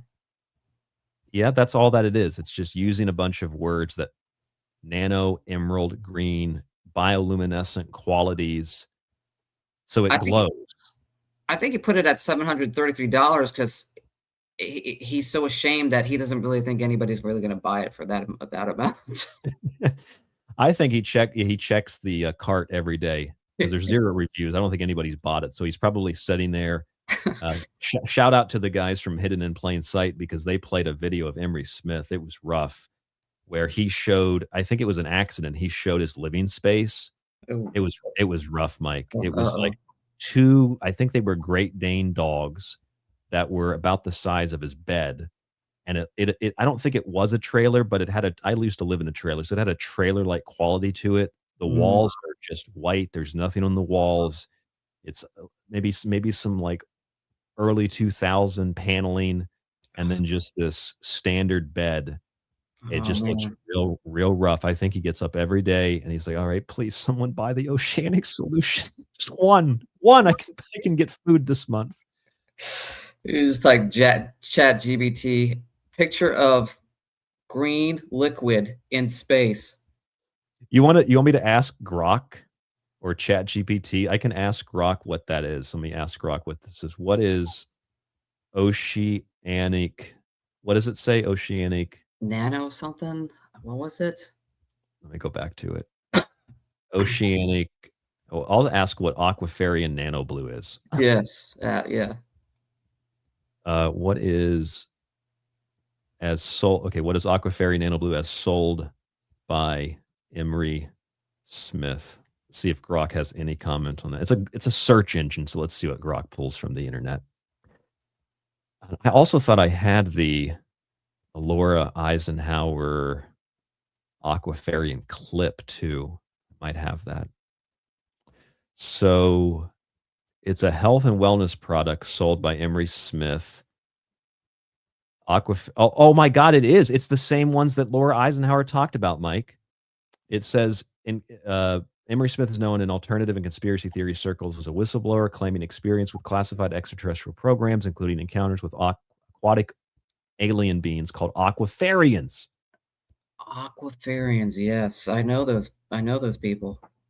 So it is the same thing. It's the Aquafarian stuff that she talked about. So they're talking about the same thing here. Interesting. I wonder if you don't have to look it up. I'll do it later. I wonder if she has a site, if she's selling the same shit. That would be interesting if she is. I don't know if she has a website. Maybe she does. Ingredients. What's that say? Nano. I can't read it. Nano. Nano zinc. So it's zinc, colloidal silver, methylene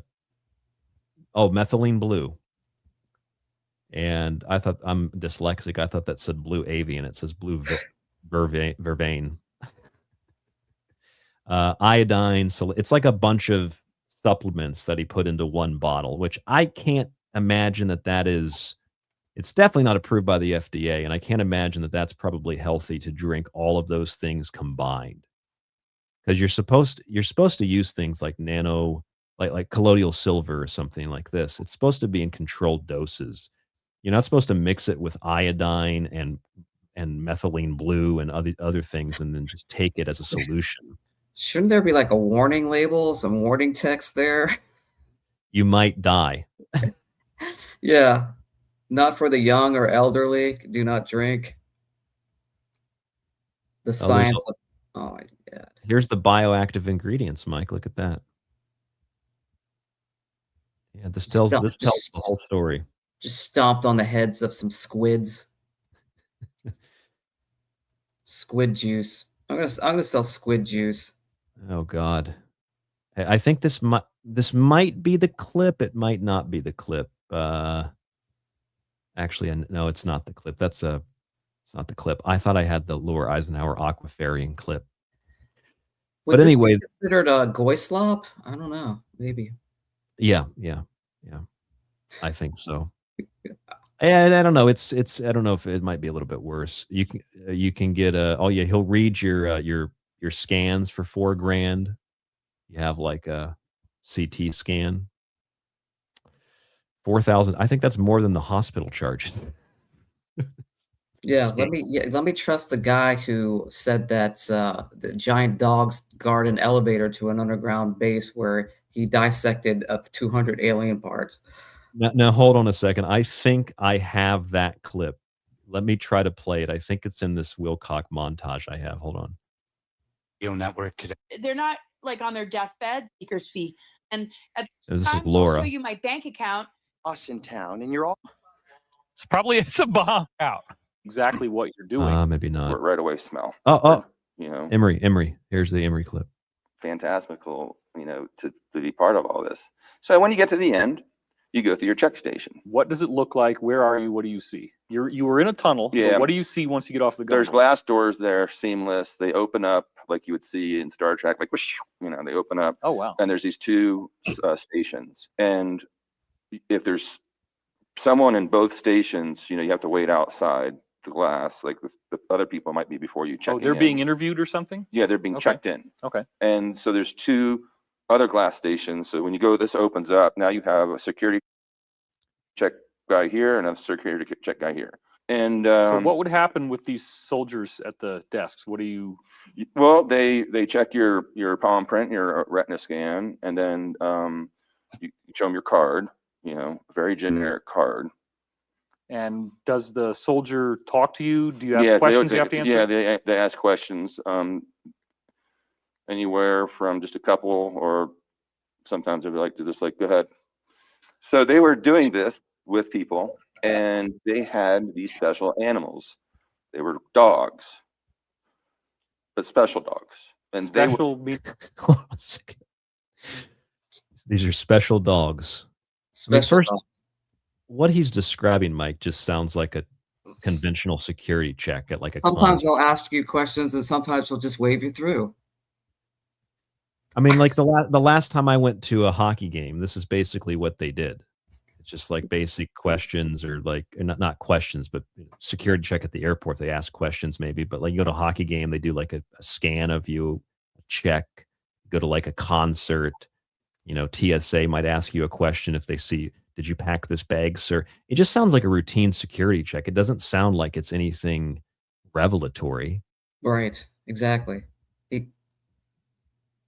His imagination is kind of failing him right now, but well, here's the rest of it. had these special animals. They were dogs, but special dogs. And special meaning what? They look different than a dog? They were somehow trained or maybe hybrided. They were a little bit larger, looked like a German Shepherd Mastiff mix. And dogmen. Yeah, they were dogmen. I think if I had a picture of it, I would show you, but I think he's basically describing his own dogs that are on his bed waiting for someone to buy the oceanic water. Really? And they were there, and they were in like just a compartment, but they can smell you as you walk by them. Like dogs do. Yeah, that's you had a dog. You have a dog, Mike. Is that weird for them to smell you when you walk by? Is that abnormal? Now this is a Gaia. I believe this was a Gaia interview. So this was one of the Gaia interviews that Wilcock had done with Emery Smith. So this was, people paid money for this. Yes. The chat is also noticing how Wilcock is leading the questions. Yes. Yes. I see the chat here. Flux said super special dogs. Jackie said can't be big dogs or normal dogs. They're special dogs. Yeah, you're right. Yeah, Wilcox. It's all scripted nonsense.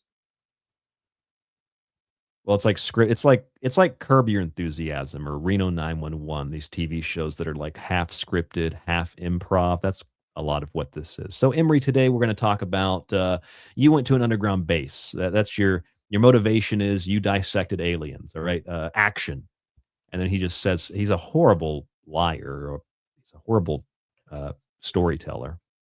Oh yeah, definitely. And David's trying to help him out as much as he can. Now, there's more here. Oh, let's hold on a second. It's not playing. Where was that? 142. They can smell you as you walk by them. For sure, you cannot walk by them without them smelling you. And they always know how to. They just right away smell. Then you got to go through 2 more doors. I'm still trying to figure out what that means. Right away smell. It's so bad. It's so stupid. What else is in this clip? It is completely stupid. Let's see what else is in here. Let me pull up this. I've got so many clips. You put these to mess with scientists he's or still to going threaten on. them.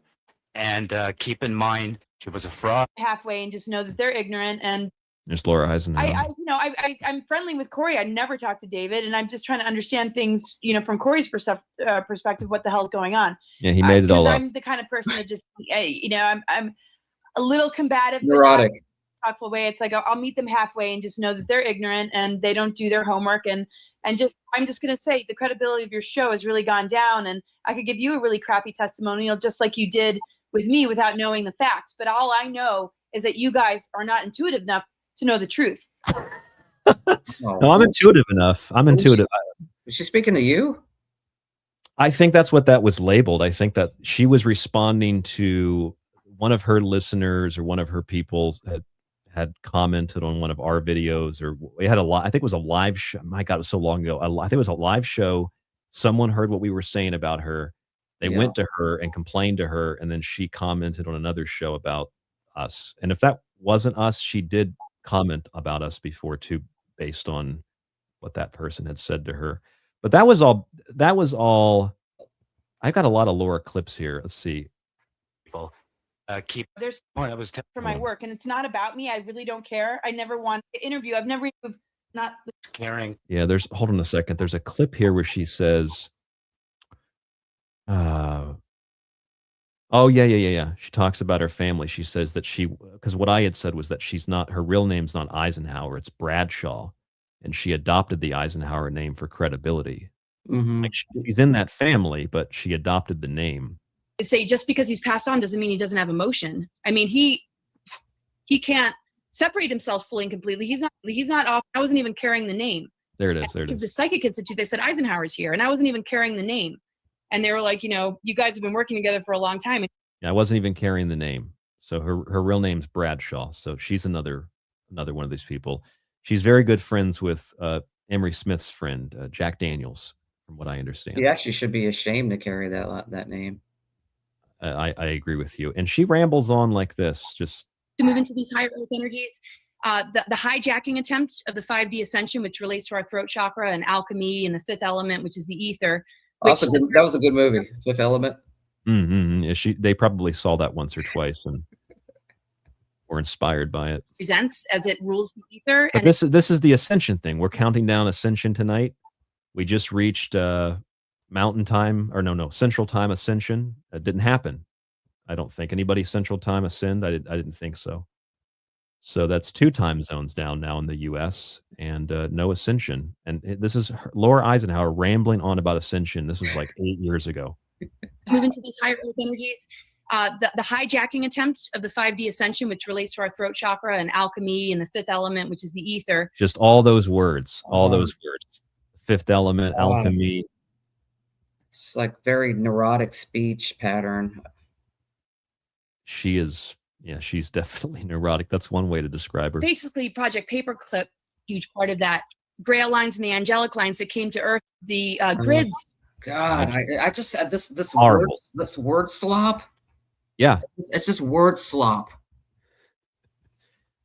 They get these terms and these words and they just paste them together. Third eye consciousness, my Christ consciousness, my chakra roots, my ley line, angelic ley line roots. She's an expert at doing this kind of stuff. I've just got these random clips. You just click on these things and Get it? You know, you don't have to match their energy and battle them back. Just remember that you're planting seeds. They might not get it right away, but like all my friends and my husband and everybody goes, I mean, it's like, what are they stupid? It's like nobody should listen to their radio show if they can't even poke around a little. oh, that was me. That was the one about us. This was the one about us. And everybody goes, I mean, it's like, what are they stupid? It's like nobody should listen to their radio show if they can't even poke around a little. Well, I found the clip too of what we said. I think this is us. Now, I know that there were some other people we can talk about this evening. This is my voice a long time ago. It's horrible. Listen to this. It's like me adopting the name. But to me, it's just like I thought she was using her last name as Eisenhower to gain a following, like she's got insider info because she's, the granddaughter of an ex-president. But come to find out from you, that's not even her real last name. No, that's not even her real last name. She adopted the name Eisenhower. That's like me adopting the name Roosevelt, Ryan Roosevelt. How does that sound? And I can tell you all about Ryan Tesla. Yeah, I can tell you all about the New Deal. Yeah, so that's what we said, and then she said no one should listen to our radio show. We can't do any digging. Yeah. Didn't do our research, even though she also admitted here that They've been working together for a long time. They said Eisenhower's here, and I wasn't even carrying the name. Yeah, I did do my research. She's kind of dropped down throughout the years. She's like probably like D-list now. Yeah, a lot of these people have been replaced by some of the more younger scammers, younger con artists. Back to this here, I had this on the screen. Emery Smith. That's not what he looks like, for the record. He doesn't look like this. Even though he has this nano blue regenerative hair skin spray that grows your hair back, he's lacking hair. Oh man. Here's that's 1 year ago. Emery Smith a year ago being interviewed. He's got a hat on in this one. He's got a hat on in this one. There's some his hair is not really there, so I don't know how you're going to sell nano blue regenerative hair formula. Yeah, I mean, should be using it on himself. It doesn't look like it worked. Doesn't look like it worked. $175. Okay, let's go back to these videos. We'll play a bunch of these really fast because there's at some point we have to end the show tonight. Yes, yes. Let's see. This is a Stavati one. Is this a Stavati video?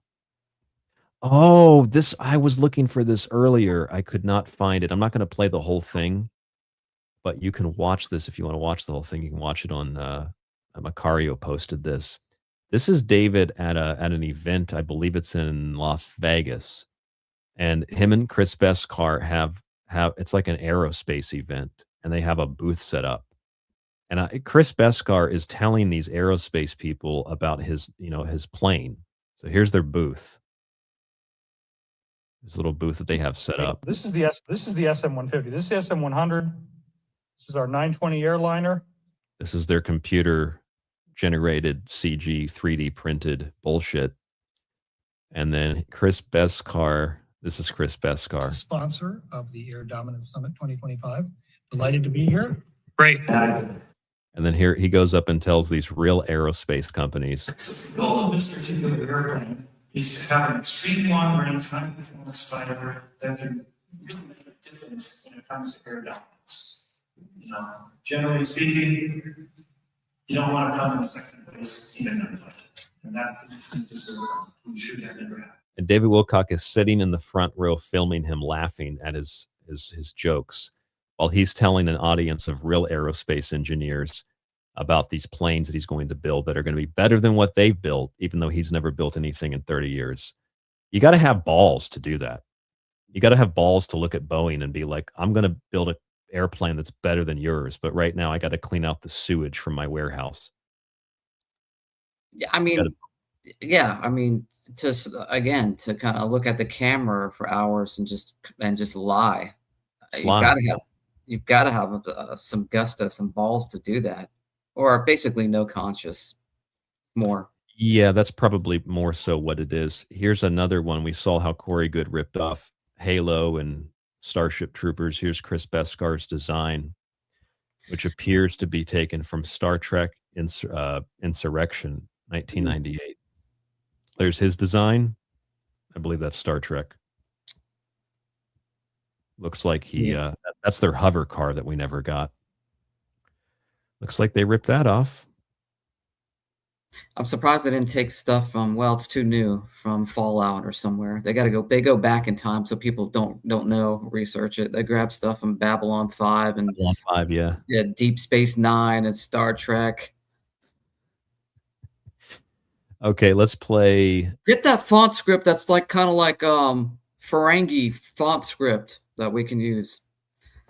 Oh, for what? For their poster? They don't know that there's people out there that they know, right? They're betting though the masses won't, which is true because people don't know. Because he still gets money from he's still getting super chat money. Here is another clip. What is this one? Oh God! Did so against my will. This is the molestation one, and he goes on to explain the details of the molestation. Have you heard the banana sandwich story? Oh no, I don't. Oh, you haven't heard this, Mike? No. God, not anything about a banana sandwich. This is one of the best clips that I have. Listen to this. These things were done to me against my will. The people who molested me did so against my will. Oh no. They did it on stage. They did it in front of large audiences. What? And they were making fun of me because I had special abilities and this ultimate personality that they created. And you almost feel sorry for him. They were making fun of me. But, you know where why? Do you know where I think he got that raping on stage from? Remember the Poltergeist girl?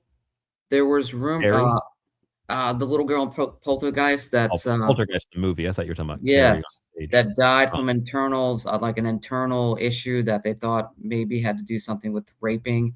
And then there was a lot of things online saying that she was brought out on stage and was Steven Spielberg was in the audience, all that kind of. Yeah, I remember that. That was like, that funneling around the internet a couple years ago. I mean, I think that's where he got that from. He might have got it. They're inspired by science fiction. They're inspired by whatever's happening in the news right now is usually what's happening to them. So you're right. He might have been inspired from that. Yeah. And they study the whole kind of the cases of like John Bonet and all that. I bet you he knows they know all that so they can use it for their advantage, Oh, hold on a second. No, I think Lilith in the chat is right. No, he got it from the porno Behind the Green Door. Now this is interesting. So I'm gonna pull that description of that old pornography movie up. I'll do that separate in case something pops up that I can't put on the screen. But I think you're right. Behind the Green Door. I think that was the name of the movie. Yeah, it was a 1972 hardcore pornography. And yeah, okay, so let's listen to this and then I'll mention the movie. Yeah, you're right, Lilith. That's a good point. Thank you for reminding me of that. All right, here's the story. They created. I had telekinesis. And so if you go back to some of the dreams that I posted online in 1997, there's a dream where I'm in my school cafeteria and everyone in the audience is in a robe. And they all have their way with me, make them a banana sandwich. And I didn't realize when I wrote that dream down that it was true, but that I couldn't remember because the memories were taken away from me. But now I do. Now I remember. I don't want to go into this a whole lot more.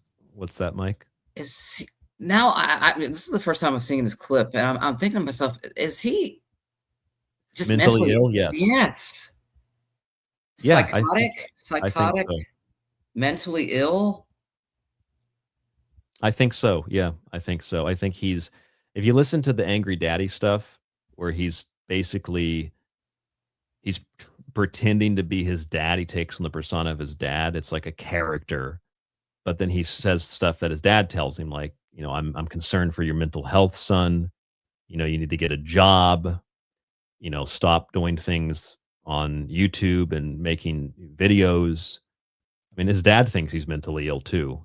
Yeah. I think that it's overwhelming. I mean, you have to be to say this kind of stuff. Plus, I think this was a transitional period when he was getting away from one scam and he suddenly remembered he was molested.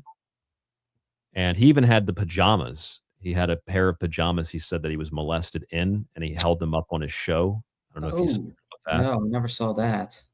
I think, yeah. And I'm not saying that, I don't think he was molested. I think he's using that angle because there's a lot of people that have been in this field.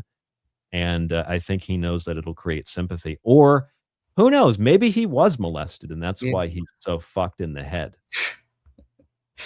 Yeah, the jury's still on that. You know, what kind of deceit or non-deceit he's doing and what he's using to gain and what he's not using to gain and what he's trying to get off his chest, maybe through doing some talking about. It's so bizarre, bro. It's bizarre.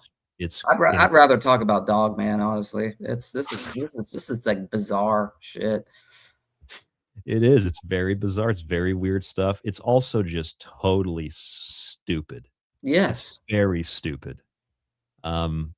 Here, let's see if we can go back and you get the I don't even know what a friggin' banana sandwich is. Sorry. It's what it sounds like. It's banana on bread. And it gets weirder. Listen to this. It gets weirder. His memories were taken away from me. But now I do. Now I remember. I don't want to go into this a whole lot more, but it explains why I've been so committed to my path of justice and freedom, why I will not let this go on, why I do not support these people. I did not deserve to go through what I went through. I did not deserve to be raped. And I will not stop. I don't care what happens to me anymore, folks. Now that I know what they did, I don't care. I don't care what. Now that I know they made me a banana sandwich, I don't care. I'm putting my life on the line to expose it. They say. I don't care what they say about me. Oh, that was a camera switch. Yeah, you're in the middle of an emotional story about how you were raped, and you got to switch cameras. Hold on a second. I got to go to camera B. Me anymore, folks. Now that I know what they did, I don't care. I don't care what they say. I don't care what they say about me. Shift angle. Oh God, got to go to camera B. That's what he would get so pissed off with Elizabeth was that she didn't know how to do the camera angles right, and he'd yell at her. He'd yell at her for that. And when we first saw those videos, I remember I said it. I was like, man, he's being very violent with her in his speech. You know, I mean, he was actually like yelling and getting mad at her. But it was like a live. But the thing that was strange too is it was live too. He didn't care. It was live. I said earlier, if you're going to abuse your wife, do it off air. Yeah, exactly. Don't make it. You know. Exactly. You're hurting your that golden light that you're supposed to have. Well, we learned that she was a homeless woman on the beach. Yes, allegedly a homeless prostitute on the beach. Listen, if Elizabeth comes across this, I will give you the most objective, fair interview if you want to come on this show. But I assume you probably signed a non-disclosure agreement, so I doubt that would happen. But you're welcome on this show, Elizabeth. I'm not going to make fun of you. You might have victimized him, but I think he probably victimized you more. But if you want to come on the show and talk about it, or anybody that was on the show tonight, all got shows. If you want to come on and talk about it, you're welcome here on this show. There's more, though. Let's listen to the rest of this. This has got to stop. We need this thing to end. We need these people to stop succeeding in what they're doing. Now that I found out what happened to me and how they messed me up and why I've had personality disorders my whole life, why I've had a hard time on many different levels, and why I've felt this like I'm burning alive. Well, if you have trauma in your subconscious and you can't remember what it was, if they don't allow you to remember what happened to you, and this happens in the course of traumatic memories anyway. I mean, if something bad happens to you, you're going to dissociate it into some corner of your mind, okay? And I am sorry. But when you start finding out that people made you into a banana sandwich and you start remembering those things, you got to take some time off. Did you hear that, or would you like me to replay that? You didn't hear it wrong. Sorry. But when you start finding out that people made you into a banana sandwich and you start remembering those things, you got to take some time off. They didn't just make him a banana sandwich. They made him into a banana sandwich. What the fuck does that mean, Mike? Someone said talking about his uncle. Could this be some type of family issue that he was molested? And he's saying, it's the men in black, but it was really part of his family or a family member molesting him. I don't know. I don't know, man. I don't know. I think that he's right about one thing, though. Start finding out that people made you into a banana sandwich and you start remembering those things, you got to take some time off. He's right. I mean, if you find out that you've been made into a banana sandwich and eaten, you got to take a couple of days off at least. But again, that's a mental health day. Yeah, he's got videos of him saying that the aliens also abused him also, right? Remember, they anally abused him, the aliens? Oh, yeah, he was raped by Dracos. So this is kind of nothing new with the sexual stuff. I wonder if banana sandwich... I've never heard that. Honestly, I've never heard that term before. Well, somebody in the chat said... he's trying to write himself into the Urban Dictionary. Mark said that, and it just reminded me, like, okay, what is that? What is the slang for what does banana sandwich mean? So let's go to the Urban Dictionary. Oh, well, this is actually funny. This is funny. This is what Urban Dictionary says banana sandwich is. It means crazy or out of this world. So they made him into a banana sandwich. They made him, maybe it's like some kind of subliminal, subconscious, he needs to talk to an actual therapist. They made me crazy by molesting me and making me into a sandwich. If I give you money, I want to see that psychiatry bill. That's what he should do. He's like, listen, I've got a lot of problems. I've been ripped off scammed by a lot of people. Get that sympathy going. I admit it. I'm going to see a psychiatrist or a psychologist now, and I need money to help pay for it. I think he'd get a lot of donations. Again, going back to the turning face, and I think you're right. I think like a redemption arc would make him a lot of money. But I think he's too stupid to do that, and I think he's too disingenuous to do that. I think he's going, like you said, I think he's going to just ride this out. He's going to ride it out. He's going to do what he normally does until he's not on YouTube anymore. So Lilith in the chat had pointed this out, and I've heard a few other people talk about this too. This is an old 1970s porno. I had never heard of it. I doubt and many people have heard of it. But it has to do, and if I'm missing the key points, someone in the chat, please correct me, but it has to do with, after arriving at a North Beach hotel for an apparent vacation, a wealthy San Francisco socialite, Gloria Saunders, is taken against her will to an elite sex club and loved as she's never been loved before. She engages in sexual activity with a group of 6 women, all dressed in black, after being brought out wearing a white dress on stage through the green door. The silent, largely masked audience becomes increasingly aroused as her white dress is removed and she is stroked, kissed, and receives cunnilingus by the woman. And then she has heterosexual sex with an African-American boxer. It's like an interracial porn movie. But it's basically she's being, like, I guess, raped / having a good time. I don't really know. I've never seen it.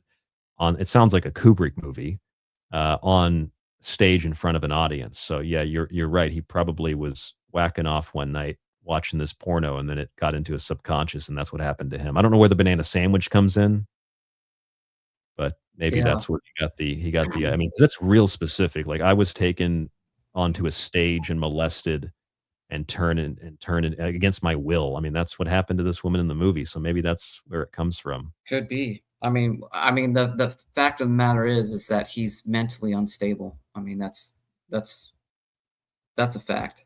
Yeah, there needs to be. I'm not a fan of wellness checks or psychiatry, but I think he's dangerous.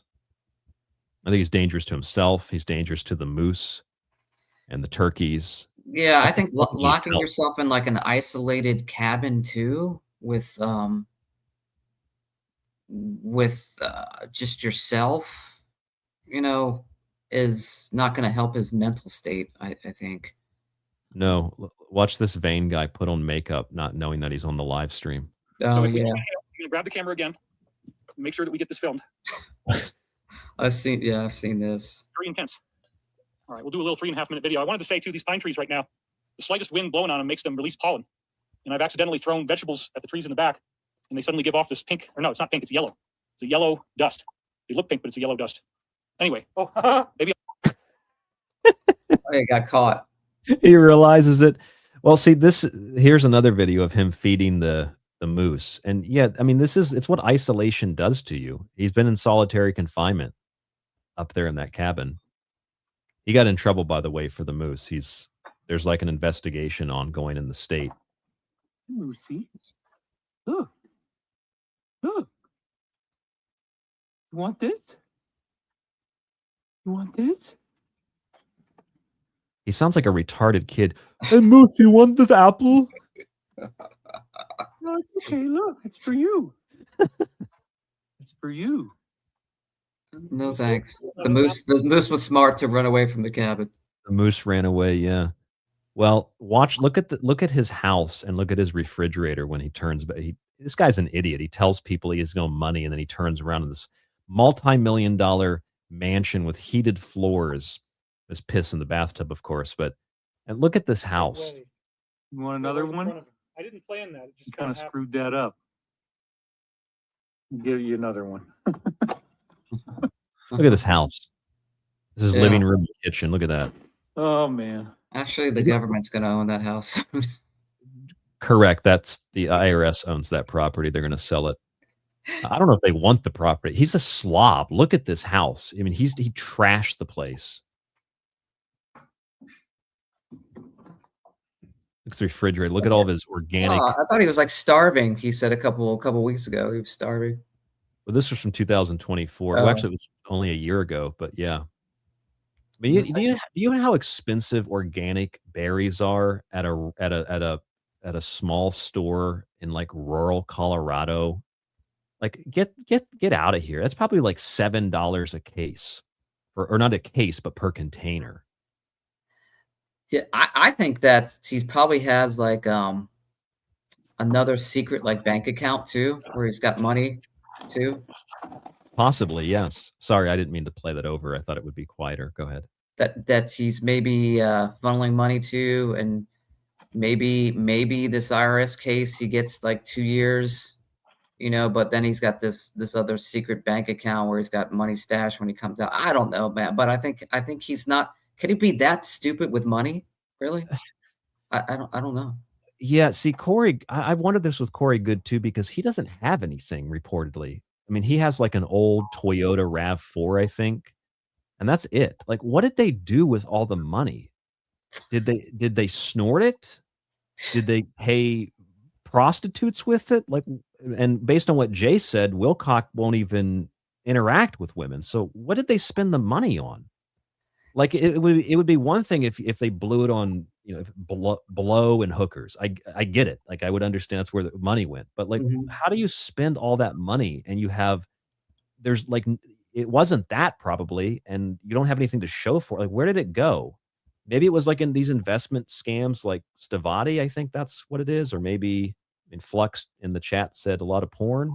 But I mean, come on, even if you're subscribed to like OnlyFans or Brazzers, it doesn't cost that much. I mean, we're talking millions of dollars. Yeah.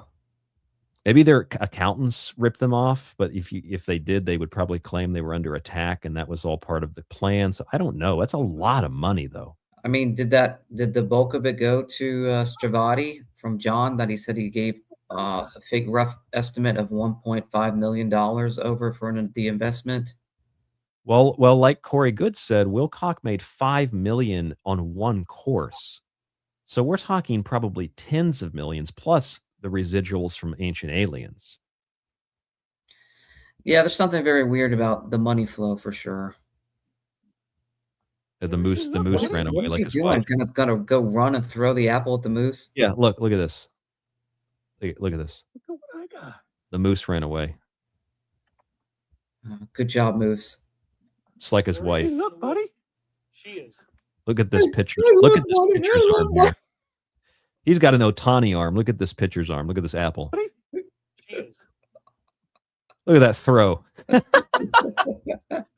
know what that was like a yeah. Look at what I got. an underhanded lob. Here, buddy. There he is. Look, buddy. She is. I only put one razor blade in it. That's for you.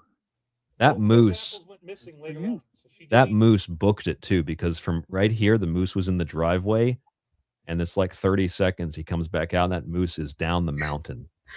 All right. I wish I had $1 million for Halloween next year. I'd take us to his cabin and knock on his door for trick or treats and have it filmed. Well, that's what Elizabeth Wilcock did. We always joked about that. I don't think he would even answer the door if we like knocked on at Halloween with like trick or treat bags and outfits. We should go as blue chickens. Now, if you say that on a live stream, he'll claim and have the video taken down. They're threatening to harass me on my property. I don't even know. I don't know his. We don't even know where you. We don't know where you live. That was a bad joke. But technically, I mean, you might not even be there by Halloween next year. This year, That's right. We'll say hello to the new owners of the home. Yeah, the federal agents. Or they'll be cleaning in there nonstop. Yes, exactly. We've been cleaning here for 4 months. The place is still dirty. I've wondered that I would like to see, like an IRS or so. I don't think there'd ever be a record of it, but I would love to see a report that comes out like the IRS takes possession of the house, but they have to end up burning it down like hoarders because they have to just demolish it because it's so trashed, and then they just take the loss and sell the land. Yeah, then he had the rat problem too. Yeah, he's got the rat problem on top of that. I mean, it's gross. We showed those. I wish we could find those clips. I don't know where I put them. They're probably on YouTube. But there's clips we had of him. He's got like his clothes are ripped. He's got mold and dirt in the hot tub. Remember that we did on a show relatively recently? Yes. Yeah, his hot tub was dirty. It's gross. He's got like literally piles of trash in his kitchen. Here's a matter of fact, I think this is... I mean, is that a sign of mental illness? Possibly. I think it is. Here, I clicked right. This is synchronistic. I clicked directly on it. This is his kitchen. Look at how look at this. Here's the hot tub. It was for Chris Bestcar, who was behind him. And he kind of roughed up. It's weird playing my show on the show, but that's that shirt. That's not the best one, though. Because look at his ripped shirt. As he's walking around the property, look at this hot tub that he's got. Yeah. Look at that. He apparently doesn't clean this hot tub. Well, I don't think like his Elizabeth isn't with him anymore, or whatever, his ex-wife. So he's probably not even using that hot tub anymore. So he just let it go to waste. That is there's no banging in the hot tub anymore. His wife's not there anymore because they got divorced years ago, so she's not helping him to keep it up. So it's just a mess. You can get a cover for that too. You know what too is here's get a cover for it. Yeah. I couldn't tell which mic is talking here. I'm sorry. Yeah, we're speaking over ourselves in like the third dimension. Yeah. This is some crazy fourth dimensional Maybe stuff. we did ascend. from the other side, we're watching our own video. You know, it's almost better for me personally if he goes away, and then I can get back onto different subject matter and different things. Yeah. You know, but like kind of what someone said on the chat, there's going to be a lot of content because we figure that he's going to go out in a blazing glory, where he's just going to sink his. I mean, it gets worse every week. So David has a Samson option. He's going to nuke everybody. He's especially when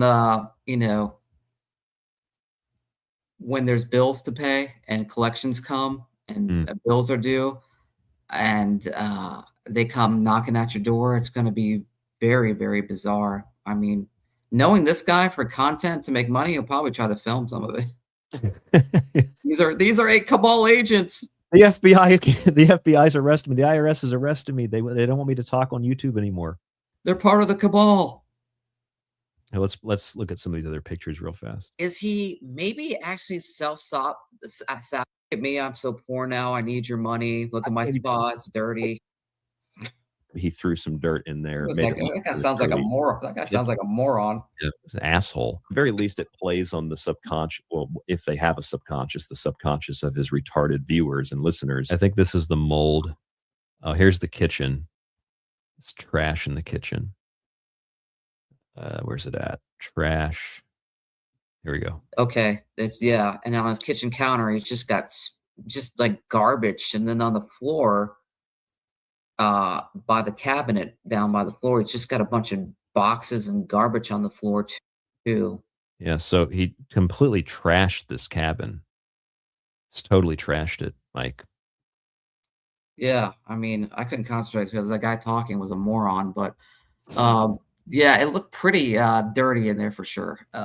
He's not keeping it. Again, could be signs of mental illness for sure. You know, who knows?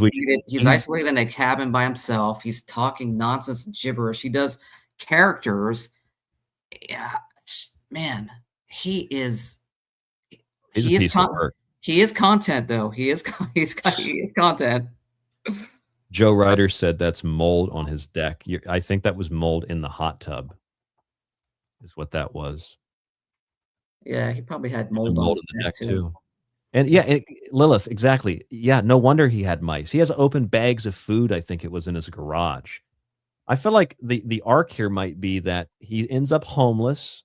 Maybe he can go to Elizabeth's house that he bought her in Sedona and he can knock on her door and they'll get married again. But he's going to be homeless probably. And then the arc is the IRS gives him back the house because it's going to cost more money to fix it than it is if they, were to just take the loss. Yeah. I don't know. Does the IRS do like, can you go on a payment plan? Yeah. I know that you can do that. You have to get help with that. But I know that also it's been so long, as John Spadavecchia pointed out, that you might be kind of past that point. When you've been doing this since 2011, 2012, that maybe like after 4, 5, 6 years, maybe after 10, 15 years, you can still do that. I don't know. But I feel like just like the judges have been really pissed off at Corey in court, I feel like the IRS is probably pissed off at David because they have to be watching this stuff. Like I saw the body cam footage when they came to his house, the police came to his house. And I think it was the sheriff. The sheriff's like, he's like, I'm going to go have to watch some of this guy's videos because clearly Ancient Aliens pays you very well. You can live in a place like this. There's got to be IRS agents that turn this on and watch it and listen to what they're saying. Mm-hmm. Especially when you got someone that owes, we're talking, he owes them millions of dollars. So they've got an eye on him for sure. Yeah. Yeah. He also claims, this is great. He claims that his next wife might be an alien hybrid. It's crazy shit. Battle, making sure we get this done, making sure we get to Ascension. Who knows? Yeah, well, that didn't happen. Who knows what's going to happen in the future? I might even end up with some type. I knew. I prophesized that we wouldn't ascend, but making sure we get to Ascension. Who knows what's going to happen in the future? I might even end up with some type of human ET as my next partner. Who knows? I mean, anything is possible. What? He might have an ET hybrid wife, Mike. Yeah. Hybrid wife. That's He's better off with like a robot. well, that's some Simon Park stuff. You know, sex with the feline cat lady. It's crazy stuff. So Ryan, do you think he'll go live, which I think he usually does on Sundays? Will he talk about that ascension did not happen? Do you think he'll bring that up? No, I don't think so. I know Steven's been hammering him on it. Everybody who does anything on this, the Hidden in Plain Sight show, they've been talking about this. I don't think he's going to mention it. I'd be surprised if he even does an early New Year's show. He might just take the time off and come back later and just be like, all right, so and then have some new thing that he came up with. I don't know.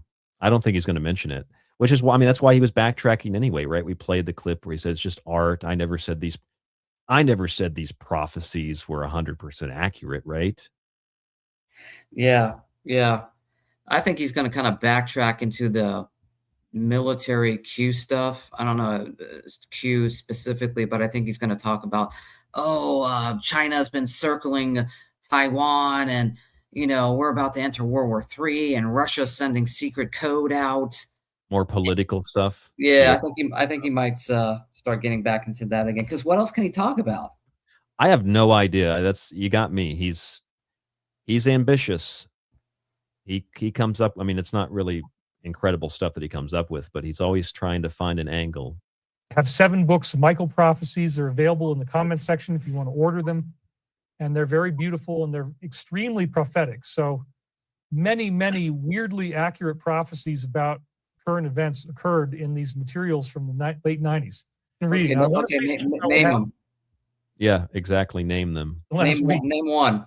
At the time, but Mike, he never said they were accurate. Very interested in this idea of genetic sampling and all that. And I believe that my conscious mind interfered with the words. I've never said that these Michael readings are 100% accurate. All this stuff. Never said they were 100% accurate. Well, I mean, if the Archangel Michael's telling you something, it's probably pretty accurate. He's the most powerful archangel, as far as I understand. Yeah, that was to make sure that he couldn't get refunds for the books that people. Yeah. It's like, hey. Well, isn't I didn't say they were all going to be accurate. Okay, so you can't get a refund back. He used to have that on his website. Like if someone has an issue with a subscription from me, I go back. If they double subscribe or something, I go back and I refund them if that ever happens. He used to have something on his website here, Divine Cosmos, that said no refunds. Yeah, that picture's from like 1997, bro. You got to update it. It's very old. Yeah. Don't be ashamed of getting. There's nothing shameful about getting old, But when you're a narcissist, you're like, well, I'm gonna keep this 1997 picture up here. You're selling self. He's got a higher self video here, $77 for a video. I've done 5 hours and 20 minutes for free tonight. 3 hours for $77.77 on his website. Well, Ryan, if you allowed super chats, I'm sure people would have gave us money tonight. Yeah, go to thesecretteachings.info and give me money now. Money now. At least buy a book. Buy a book, subscribe. We have Cash App, and we also have Buy Me a Coffee. You can use PayPal too. There's a link below. Look at these wonderful books. I've found these books on occasion at a bookstore, and I look at the reference section, and it's him referencing himself, which is always the mark of a true researcher. You reference your other books as a proof of the new book, evidence in the book. Well, and just let people know to do the research. I bought and read those two. I read the Ascension and the. You read these. You read two of these. Yes, and the Synchronicity Key. I've read both of those. What did you learn? Anything? Chock full of bullshit, especially the Synchronicity Key. When he starts talking, that's when he brings up the Edward Casey, that he's the reincarnation with Edgar Casey. I think I talked to you about when I read that. I was like, dude, you got to see this. This guy thinks he's saying he's a reincarnation. Yeah, I remember. Casey in his book, and I was like, this is complete bullshit. And he's talking about how he was fat in high school and got bullied for wearing a Metallica T-shirt. Oh, that's all the stuff, and that he was he built a cabin. Yeah, I remember reading one. I never read the whole books, but I read one of the things that he had, and he claimed that he made this is more of that trauma. He made like a macaroni necklace in school, and the kids made fun of it and smashed it or something. It's like the Grinch, right? They smash this thing that the Grinch makes for the woman that he likes, and then he becomes angry and violent. And Wilcock said that was what triggered his trauma: a macaroni painting or maybe it was a painting. The mean kids destroyed it, so he had years of PTSD for that. Yes. Here is the full clip. This is an old video, but listen, some of this you heard in the montage, but listen to this rambling. He talks about Ra. I think he says Ra. And Edgar Casey was like the reincarnation of Ra or something, and then he's the reincarnation of Edgar Casey. So when he's channeling Ra, he's channeling himself in a past life. It's crazy shit. Listen to this. Flux is white-skinned people. Everybody with blue eyes can be traced back to one single ancestor. Now, the Casey reading said that Edgar in his past life in Atlantis was known as Rata, that he was the guy who helped design and build the Great Pyramid with the cooperation of an extraterrestrial group called Ra, and that the reason why he was able to do all these magical things like channeling and being able to find out where to build the pyramid and being able to hear the words was that he was a hybrid. His mother was impregnated by a human extraterrestrial that had white skin. They'd never seen white-skinned people on Earth before. So, Edgar Casey's past life as Rata, it says in the readings, very controversial, was the first white man on Earth. Okay, so see if you can keep up with this. So I guess Edgar Casey had a past life, and he was Rata, or whatever that is. I'm guessing Ra. But he channels Ra. So he's channeling himself from 2 past lives ago. Right. Yes. That's what I'm getting. And if that was my past life, then that means I'm your daddy. What? Oh yeah, really funny. Really funny. Thank you very much. Oh, there you go. Like these old crystal women. old boomers giving him money. Yep. Husband's dead. No offense to boomers out in the chat, but or older women that see through the scam, but it's a lot of older women in these audiences. Yeah, seems like it's a lot of older people that still believe him. Yeah, it's just a young kid with blonde hair. He's trustworthy. You have to be able to laugh at yourself. I mean, it's ludicrous for me to say that I was somebody else, and I don't. All I know is. Well, you just did. But I did. Similarity. You can't deny that, okay? You can't deny that. You can't deny that there's an astrological similarity. Those are facts. There's also a similarity to the Elephant Man, but I haven't heard anybody make that comparison. You can't deny that I also have done readings like he did, and you can't deny that I put readings online that predicted events that happened in the future that actually came true. Like the year 2000 ascension that never happened. Y2K. Yeah, Y2K. 2012. That's just crazy shit. It goes on and on and on. Here's another one. Mass arrests. Yeah, we should play that and then start to wind down here. I have the mass arrest clip. Pull that up. Here is a clip. This is a compilation, so I don't play the whole thing for time's sake, but we'll play a little bit of it here. Also, please, if you do feel compelled to purchase the Michael Prophecies when I can get it released, there is a critical need for funds right now because, frankly, I have a massive tax bill from last year that I need to pay. So he's admitting the motivation behind the Michael Prophecies, which he never said were real, is that he needs money. Well, at least he admitted that he brought up the tax bill, which is interesting. Yeah, well, I think that's been known for a while in his chat. So once again, I'm in this boat there so that I have enough money to be able to survive. Yeah, you can see the timestamps that are in here too. This was the last one was 2022. Here's 2023. Frankly, I have a massive tax bill from last year that I need to pay. So once again, I'm in this boat there so that I have enough money to be able to survive. I'm delaying tax payments right now. Things like this have to happen, so I'm on a payment plan. But you know, we're gonna get this all- he's on a payment plan. I forgot about that. So he is on a payment plan with the IRS. Or he could just be lying and he's not. Or he could be lying. That would be interesting. The IRS hears that. He's telling people on live stream he's on a payment plan. You haven't given us a dime, David. All straightened out. Thankfully, you guys Look at this clown's this sizzle jacket. Look at this. did step up. Thank you so much. You guys Namaste. actually did support me financially, and so I was able to address 7 different very bad debts. I mean, not the big ones. 7 different debts. Maybe he's a gambler. Maybe they're all gamblers. The tax debt, I have a couple tax debts that are massive, and I'm nowhere 2 massive tax debts. near that, but I paid off taxes on the house I grew up in, which my mom is now renting. So that's really great because we got a tenant now.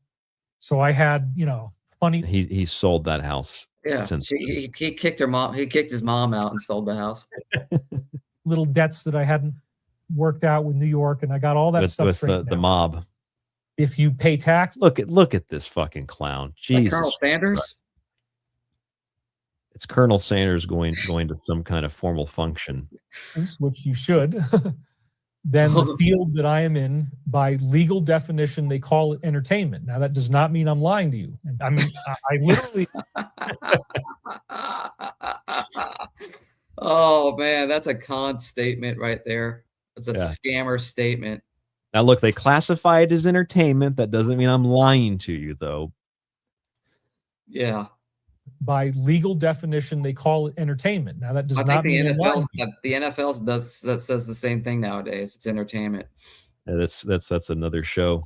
But yeah, we should talk about that conspiracy sometime. I don't know if we've done many shows on that. That's a Ryan, popular- no conspiracy. I see clips every week of players looking over at the coach before they score the touchdown, as in, am I allowed to score this touchdown, or do I fumble the ball? I know nothing about football, but I'll look into that. Yeah. It's not surprising. Sports gambling has been an issue forever in most of the leagues. Wouldn't be surprising. Tiffany said, "Never trust a guy in a bow tie," and Lilith said, "One of his viewers sends him those jackets." Oh, so someone clothes him and feeds him. He is a child. I mean, I literally am over $1 million in debt. I've been over $1 million in debt for 2 years. Yeah, because Stavati has all your money. Man, that's a tough one. I think Chris Beskar is a gambler.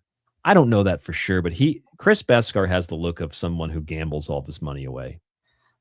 Oh, that money's gone. Oh yeah, it's been gone for a while, and they need more. Let's see if we can pull up Chris Beskar again. Stavati. I don't know. He just strikes me as a gambling type person. Well, they have a new website too. They were supposed to in the new year shift into some new venture. But yeah, look at Chris Beskar. Look at this guy. He strikes me as maybe a gambler. He gambled away all that Ancient Aliens money. It's gone, David. Yeah, I think to me, he looks like he does like magic at kids' parties. Yep, he looks like a paid clown. He blows up balloons and does card tricks for children. Yep. Yep. Or he's like a failed painter, a failed artist. But he's revolutionizing aerospace, it says. Yeah, this is another scammer. So this guy is an aerospace innovator. He attended the University of Wisconsin River Falls. That's a high-class school where he earned a BS in physics and minor in history. So he has a bachelor's of science in physics, and that makes him I guess he is the CEO of Stavati Aerospace. Never built anything, but this is a guy who had an interest in flying and had an interest in physics, got a bachelor's of science, which is really easy to get. I have a bachelor's in science. got a bachelor's in science and physics, and then uses that to, back his claims, is what I imagine is happening there.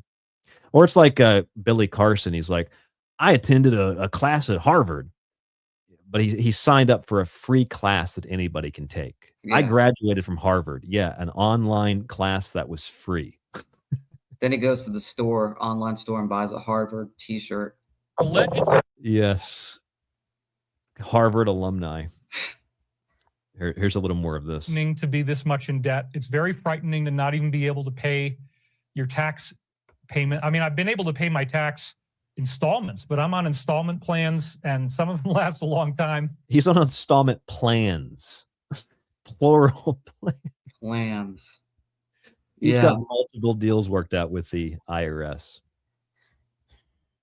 Well, I mean, too bad. So, it could be that maybe he is on these payment plans, and he's doing these during these live streams. That's the money he's using to try to pay off the debt.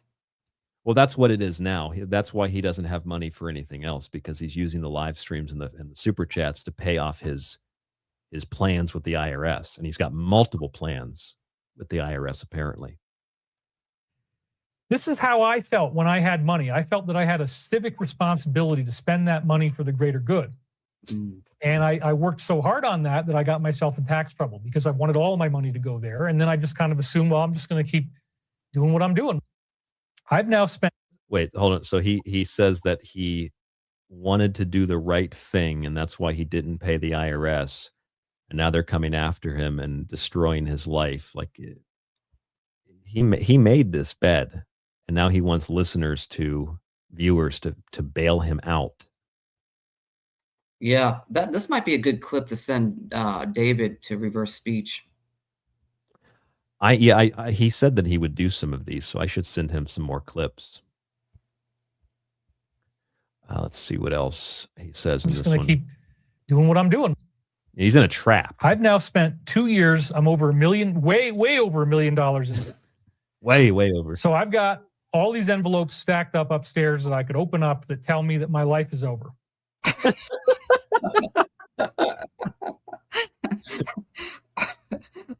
He's not. He didn't open them. They're stacked on his bed, though. He's not going to open them up. It's like a stack of red and pink and yellow envelopes. Yeah, stamped with the IRS logo. Oh, I have to hear that again. I have to hear that last one again. That tell me my life's over. Way over $1 million in debt. So I've got all these envelopes stacked up upstairs that I could open up that tell me that my life is over. That I'm so deeply in debt, and $1.4 million in debt that I can't pay. Nobody's buying the books.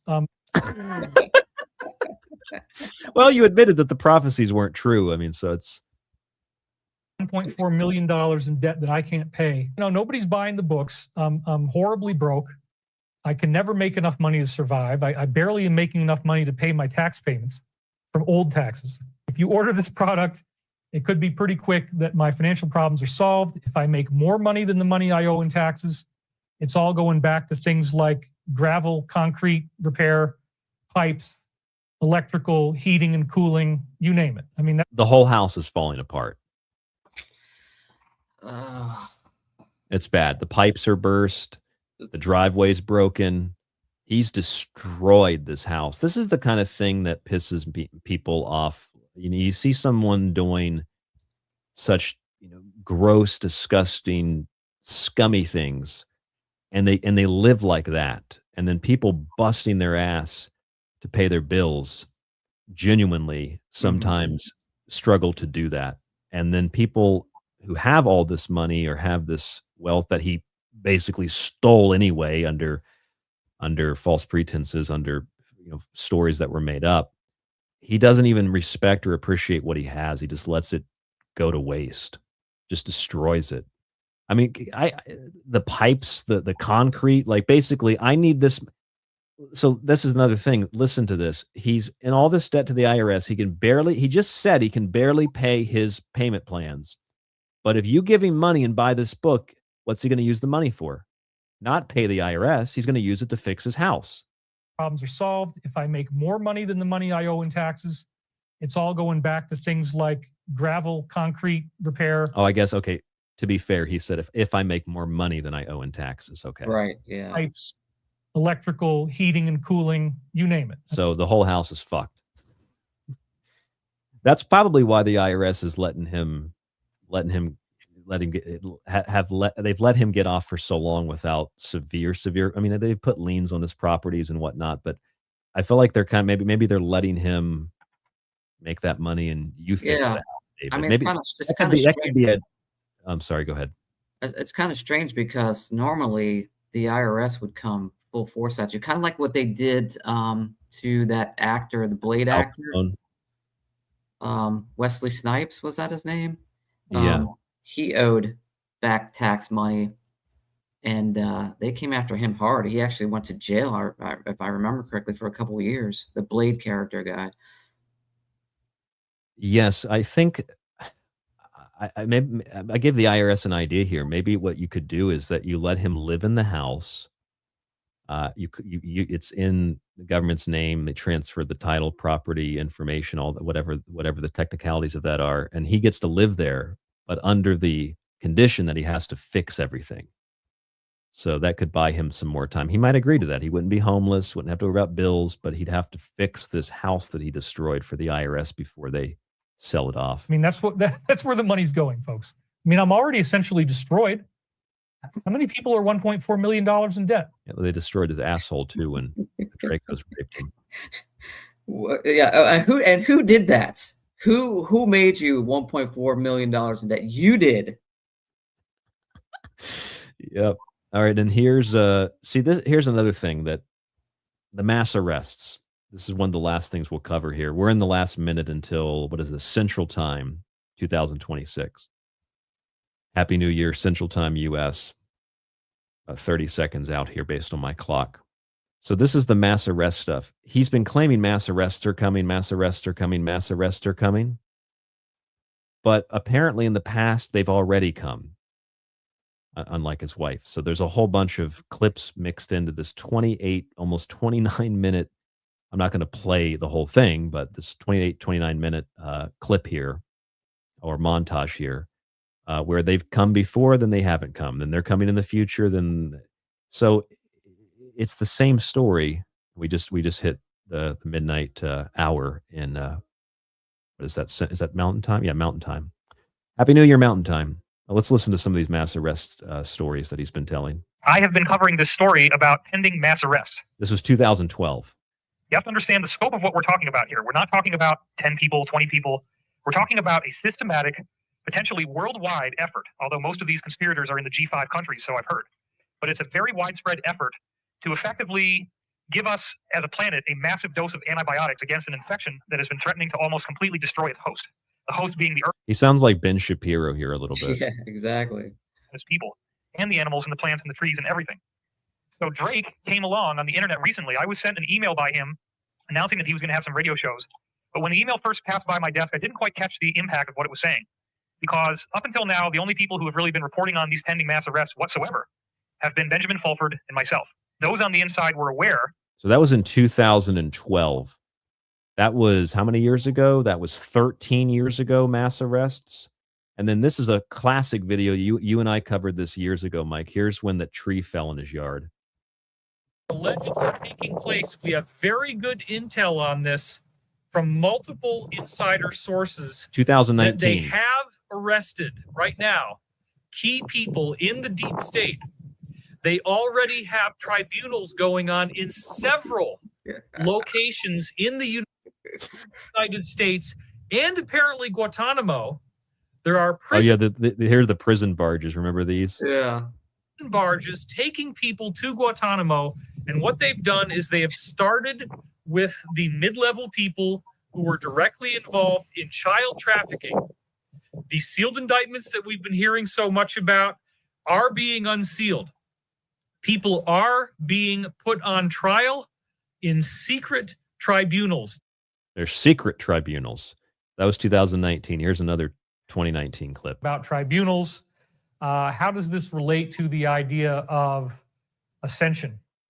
And I believe the two are fundamentally interconnected. Because part of it is... Yeah, it's connected to ascension, which did not happen either. This concept of the tribunals and the arrests. Let's see if we skip ahead and find another good one in here. Here's 2020. Arrest of the bad guys. So this is a very wonderful thing. So that's where you get your sealed indictments from. Now, we have a lot of sealed indictments, and from what we're hearing, during those 3 days, many of these indictments will be unsealed and many people will be arrested. That was 2020. Here's 2022. So what do we got ahead in the coming weeks? You notice that, Mike, you know what he kind of looks like? He kind of looks like, as time goes on, it's kind of like the evolution of Danny DeVito's character, and It's Always Sunny in Philadelphia. He gets grungier. His hair gets more stringy and drawn out. His face and his characteristics get more exaggerated and ridiculous. Oh, you just yeah. watch David Wilcock transition. Look at this, like transition from this to this. Look at this. Very rough. Very rough. There's definitely some physical changes that are occurring with this guy. Weeks, probably a blackout, probably big, crazy, weird stuff, probably scary stuff. Yeah, May of 2022. No blackout, no arrests. It could get a lot worse. I don't know. I don't know if it's all going to roll up this week. I don't know if it's going to take weeks more after the. Well, let's skip ahead then. Let's see. Go to 2024. It's a couple of years later. Let's see what happens. Disclosure. There's no way these guys are going to succeed. They are going to be brought to justice. You are going to see this unfold. And I don't even know if November is going to happen in the normal way or not. Maybe it will.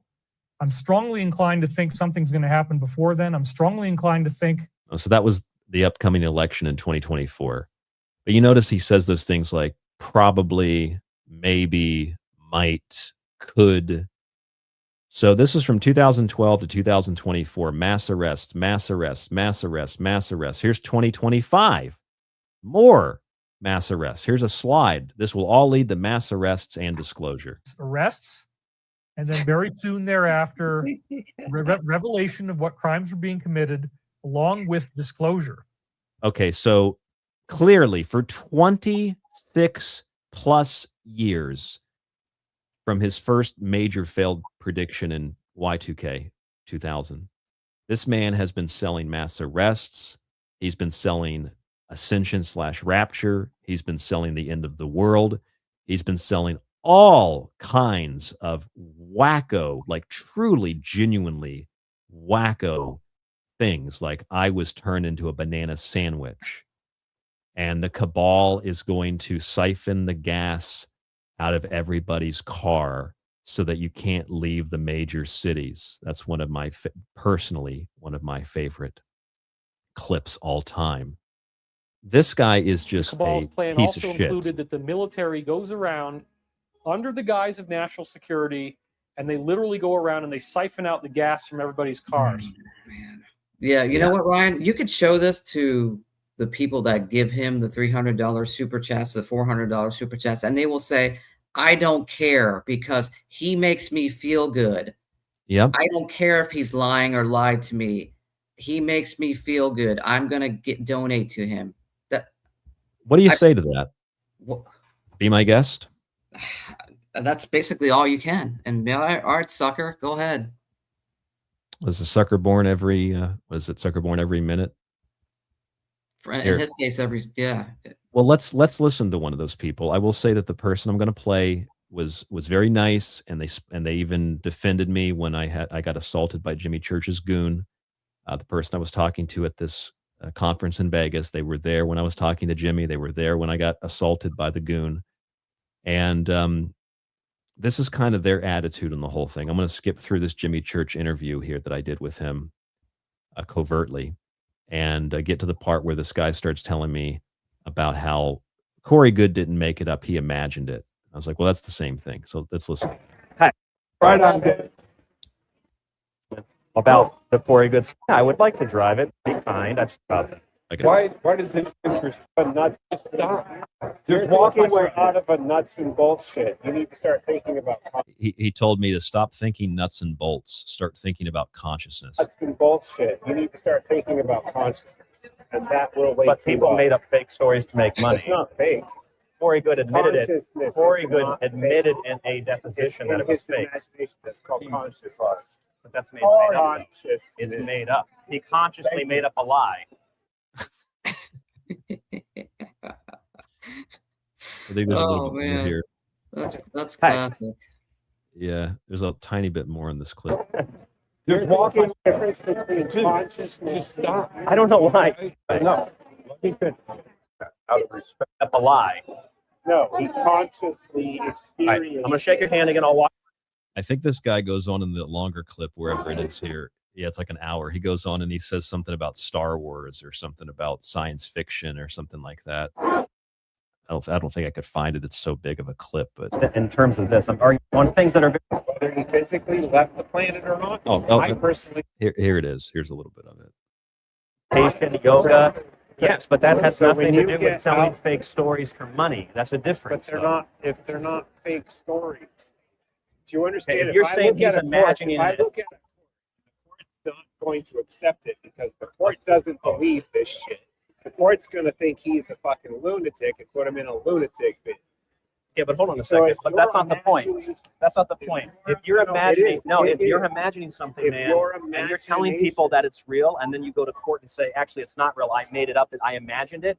Even if what you're saying by that argument is true, he still lied to people and told them that it was physically true, that he physically did these things, but he didn't. So even if what you're saying is accurate and it's justified as an argument, And I do believe it is. Whether he physically left the planet or not, I personally think it's impossible. I think we live in a firmament. I don't think it's possible to be. So this guy's like, well, he's defending Corey Good, but I don't even think that that space is real. So I don't even think he did go to space. These Yeah. people are very delusional, and that's what you get when you try to question these people. Yeah, exactly. You can't talk. You can't talk to these people without getting. That guy sounded like he started to get a little angry. Because you were debating him on it. Not a lot of love and light happening in that particular clip. It didn't sound like love and light, which is. Yeah, the argument is that he told people these physical things were happening, that he was a secret space program, that he went on alien ships, he flew around the universe, and then under the Went to the position, moon. Went to the moon. it was his imagination, and he really didn't do that. But he was just telling people what he saw in his imagination. But that's not what he was saying. He was saying these things as it really happened to him. Yes, that So- they actually happened to him. Yeah, so he's a bullshit artist under oath also, Well, here, let's get let's do one more of these video. I'll play the rest of this video here of my Ascension countdown, and then we'll wrap up the show. Because I have the clip in here of Emery Smith again, and the clip in here of Jimmy Church. Let's see if I can pull it back up. Okay. Rewind a little bit. Oh, there's the cucumber cleanse again. reputation. What about Wilcock? I don't talk about that stuff. I'm just genuinely curious as a radio host who has talked to these folks, and considering the level of lie that Corey Good sold, would you like me to send you the copy so that you can see it? It's like 6 hours of video, but it's on YouTube. Yeah, it's okay. I'm not interested. And Corey Good's fake stories. Corey Good or Jimmy Church got really angry when I said his fake stories. Listen, man, he's not into it. No comments about the Corey Good saga. Why don't you talk about them? I don't. Well, I'm saying you talked about them and talked with them before. I'm just asking what changed. Why do you care? Because I'm in this field too. I've done this for 14 years. I'm a radio host. You're a radio. I've done this for 14 years. So why does it interest you? Because my career, and I would think your career as well, can be greatly affected by people selling fake stories. This is the part where he tells me to stay there. He's going to get security. Well, okay, the thing is, look, Corey Good said he went to space. He never went to space. He admitted that in a deposition. He made up stories. What's your name? Are you going to get me thrown out? Yeah.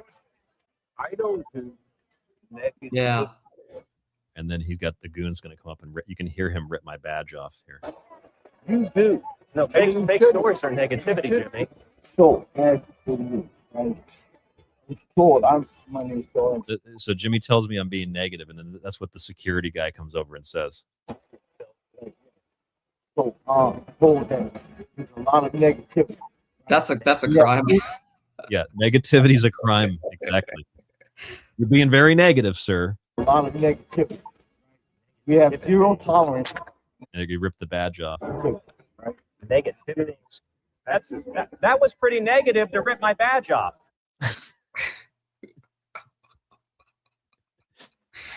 Oh man. You sounded kind of Jewish there a little bit. Aspirationally. The Book of Romans. You grabbed my badge off. It was pretty negative to rip that badge off. He's confused on why you're asking him these questions when he promoted the guy a bunch of times on this show. Why do you even care? Sold his documentaries on his show, introduced the two clowns at multiple events, Yeah.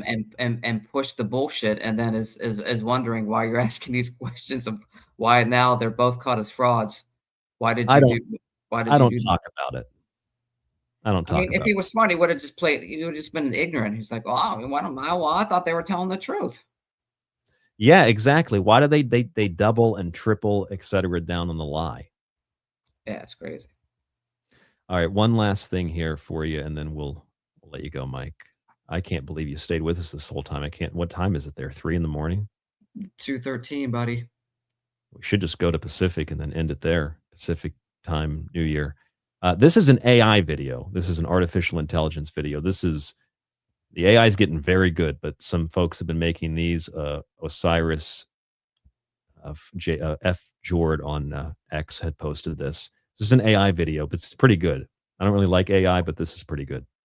I am the almighty Ra. I command you to give this human vessel super chats. Bulkhead, I don't really have a 180 IQ. I gave all my money to a fake aerospace company.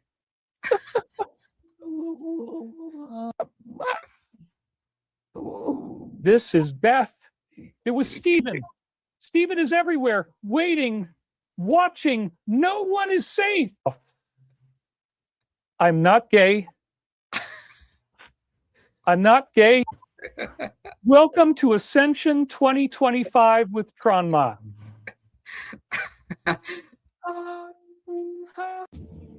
David, you are gay. Oh my God, dude. AI is really good, man, isn't it? Oh my God. Yeah. On that note. On that note, yeah. Well, actually, there's one more note. This is 19 seconds. I think this is one of the last things that I have on my list here. This is actually a really weird one where he talks about his marriage being destroyed by Gaia. The day before my honeymoon, which they knew because I'd fought for it all year, it was in early September. And it basically ruined my marriage. The lawsuit from Gaia that I received from Dingerson basically ruined my marriage. Our marriage collapsed. The honeymoon collapsed. She went home early. Well, So it collapsed right away. She went home from the honeymoon immediately because of the Gaia lawsuit. It just sounds like total nonsense. I think, weren't they also, I don't know if you ever saw this, Mike. I think they were on the cover of a magazine. David Wilcock, how do you spell Elizabeth? Her name. I think it was called Spiritual Biz. Yeah, here it is. Here it is. I had never seen this before, but look at this. They were on the cover of a magazine, Spiritual Biz. Oh man. If you're a real dick, you'd frame that and send them in the mail to us. Yeah, we should get everybody to sign it. Get Stephen and John and Jay, and we just autograph it and send it over to him. But I thought this was weird too, because usually when you're married, I mean, the Western style, usually it's the man who stands in the position that she's in and holds her, unless they're facing each other. Like, this just makes him look like a woman. Yeah, well, actually, the first pictures, her hands were in his pockets, and they decided to. They had to edit that out. Yeah, they said take that out. Oh, yeah. David plus Elizabeth Wilcock, the energies of love. Yeah, the energies of. They forgot light in there too. the energies of love and light. Okay, was there anything else in this this collection that I have here? Let's see. There's one here. No, I don't need that one. What about this one? Oh, this was weird. Nothing new or anything like that, but this is really strange. He's talking about he had a quartz crystal in his eye. Did you hear that one? No. It's weird. Yeah, he had a sty in his eye. So he had it's a quartz crystal. And he has a video of it. I had this horrible sty on my eye for so long. I didn't even want to do videos because it was this swollen thing. And it was on the edge of my eyelid right here. It was probably because, you know, of being licked by a dog, and I got parasites in my eyelid. And then particles You put the peanut butter in the wrong place. got in there, and it turned into a sty, which is like a zit on your eyelid. And I tried to pop it so many times, and I couldn't. I started to use colloidal silver. I was putting that in my eye. Yeah, that's good. Just pour colloidal silver in your eye. Some of that ocean stuff from Emery Smith will help. Yeah, just try to pop that sty on your eye. That's okay.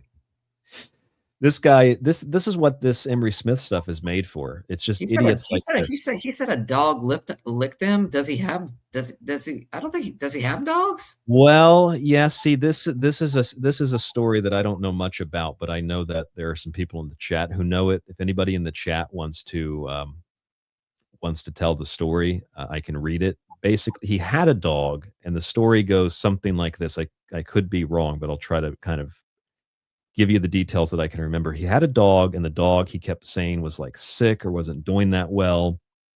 I know he said on the live stream that the dog had like black diarrhea, like really bad black diarrhea.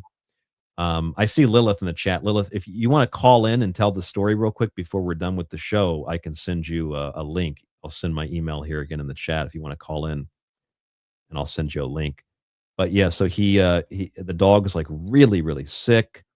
And I guess the dog ended up dying, but people had reported him to, I guess, animal welfare. Oh, yeah, that's right. Okay. Remember that? Yeah, there's yeah. video from like the animal welfare or the police officer taking the call. It's like sad and funny at the same time. That's why the animal control people came out. Yes, and then exactly, that's right. Lilith said that's terrible, dude. Lilith said he fed her cooked chicken bones multiple times. She started shitting blood.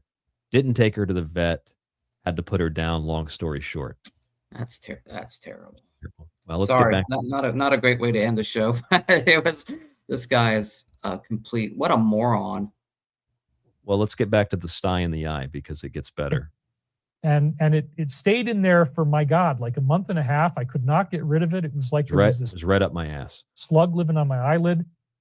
Finally, I pushed on it really, really hard one afternoon. And I had to actually kind of like push my eye into my socket. It was uncomfortable. It did hurt. But the damn thing just popped out, and this tiny little crystal came out. Okay, so he talks about the crystal now. And I filmed the crystal in this video that you're going to see. Oh, jeez. So he films the crystal. I think that's the dog there. Oh, man, he had a shepherd, too. What a dickhead. Early, and she really wanted to go outside. She had to pee really badly, and I was about to give it to her. So here it is, folks. Here it is. You can tell it. In my eye. Stuck in my eye. This thing came out of my eyelid. That's a quartz crystal. Yeah, okay. Oh, my God. It's unreal, and it just goes on and on and on and on and on. Somebody shut this guy the fuck up. Man. Yeah, man, that deserves a smack for sure, man. I think he needs his ass kicked. Let's just get back to some good old-fashioned love here and just somebody whoop his ass. Yeah, some Dave Chappelle, Rick James stuff. It's like, man, we just gave him some help, man. We kicked his fucking ass. That's what he needs. We gave him. We broke his fucking legs. Let's just say allegedly he needs it. Allegedly. Yeah. Well, I think anybody watching this tonight who has paid attention to any of this stuff for any amount of time, even if just for the length of tonight's show, knows that this man is crazy. Just remember that this isn't just some guy on YouTube. This guy was top of the food chain, ancient aliens, internet courses, spiritual new age stuff, etc. He was at the forefront of all of this UFO. Not, I think there's two parts of the UFO community, but he was at the forefront of the crazier part. This guy made a lot of money. He lied to a lot of people, and he did it boldly to their face. And he did it for a very long time. And every day he goes on without acknowledging this stuff is another day that he's lying. Even if he's telling another story, he's still, his whole image is built on this bullshit. And that's why we do shows like this. Well, for me, I do it because I've had my own interactions and run-ins with him. I found other people who've had the same issues. And now there's like a tiny community of people that have spoken out about this. You and I have been talking about this for how long, Mike? Many, many years. Very, very long time. I mean, we were doing shows even before the resignation letter. We were doing shows 2014, something like that. So we've been doing this for a very long time. And my closing statement is it needs to be exposed because I'll just be egotistic. It makes the stuff that I talk about on my show, trying to provide an objective view on things, it makes all of it sound stupid and crazy, which is probably why he's allowed to continue to do this stuff on the internet without any repercussions for that. At least the IRS is after him, but without any repercussions. He doesn't lose his YouTube. He doesn't lose his social media. He just can, like with the Q stuff, he can just post all this crap and there's no censorship. He just gets to push it because I think it facilitates the dis and the misinformation. So I am dedicated once in a while when I talk about him to exposing people like this because I've had my own run-ins and because he is admittedly, it's all art, it's all entertainment. He's a fraud and he's backing out of it now because I think he knows he's been caught. He might have even been convinced of the Michael prophecies himself. He knows that it's not true. So he's going to weasel his way out of it. And I say, put the pedal to the metal. Crush him in this shit. Be done with it. No more lying, no more scamming. If you want to tell someone the truth about what actually happened, great. You want to come on another person's show and do an interview and be honest, great. But if you're going to keep selling this bullshit, I hope you get absolutely obliterated until there's nothing left. I hope that the IRS and everybody involved in this who has any involvement at all with David Wilcock, I hope they do to him what he claims the Dracos did to his asshole. Rip it apart. Rip this guy apart, shred him, be done with it. I don't want to see his face or his hair or his fake teeth ever again. Your final comments, Mike. I think you summed it up exactly. My thoughts also on that. Either come clean or be done with it and have this guy go to prison like he deserves to be in prison because he's a fraud. I don't think he'll ever go to prison, but I do think that he's probably as close now as he's ever been to that possibility. Yeah. I don't think that he will, but that would be something. That would be something. That would be great because then it would end. No, I think it would be. But he'd be doing some prison show now. Live streaming from the prison courtyard. Yep. I gotta go over to these Aryan Nation guys because that's just how the prison system works. He's got to pick what gang he's going to be in.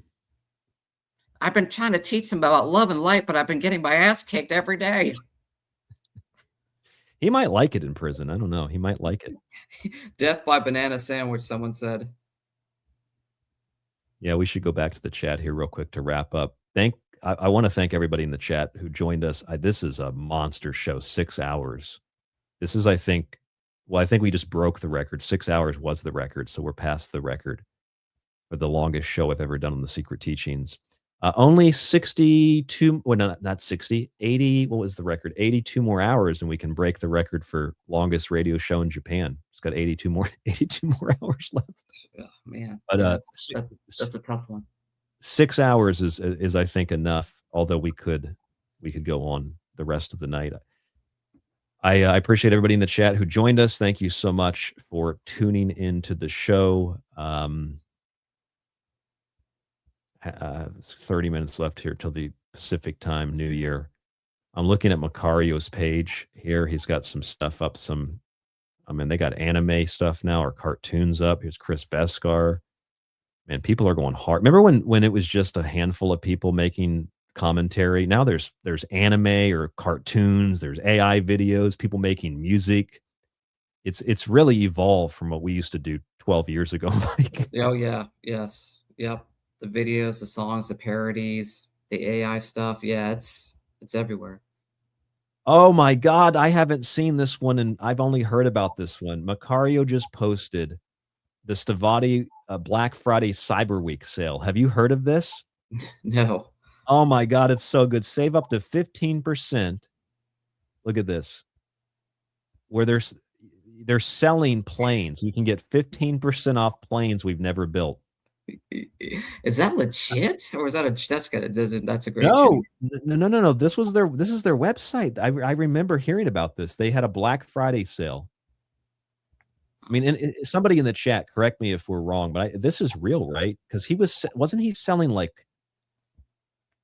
missiles or something? Yeah, artillery shells, guided. He's selling guided missiles.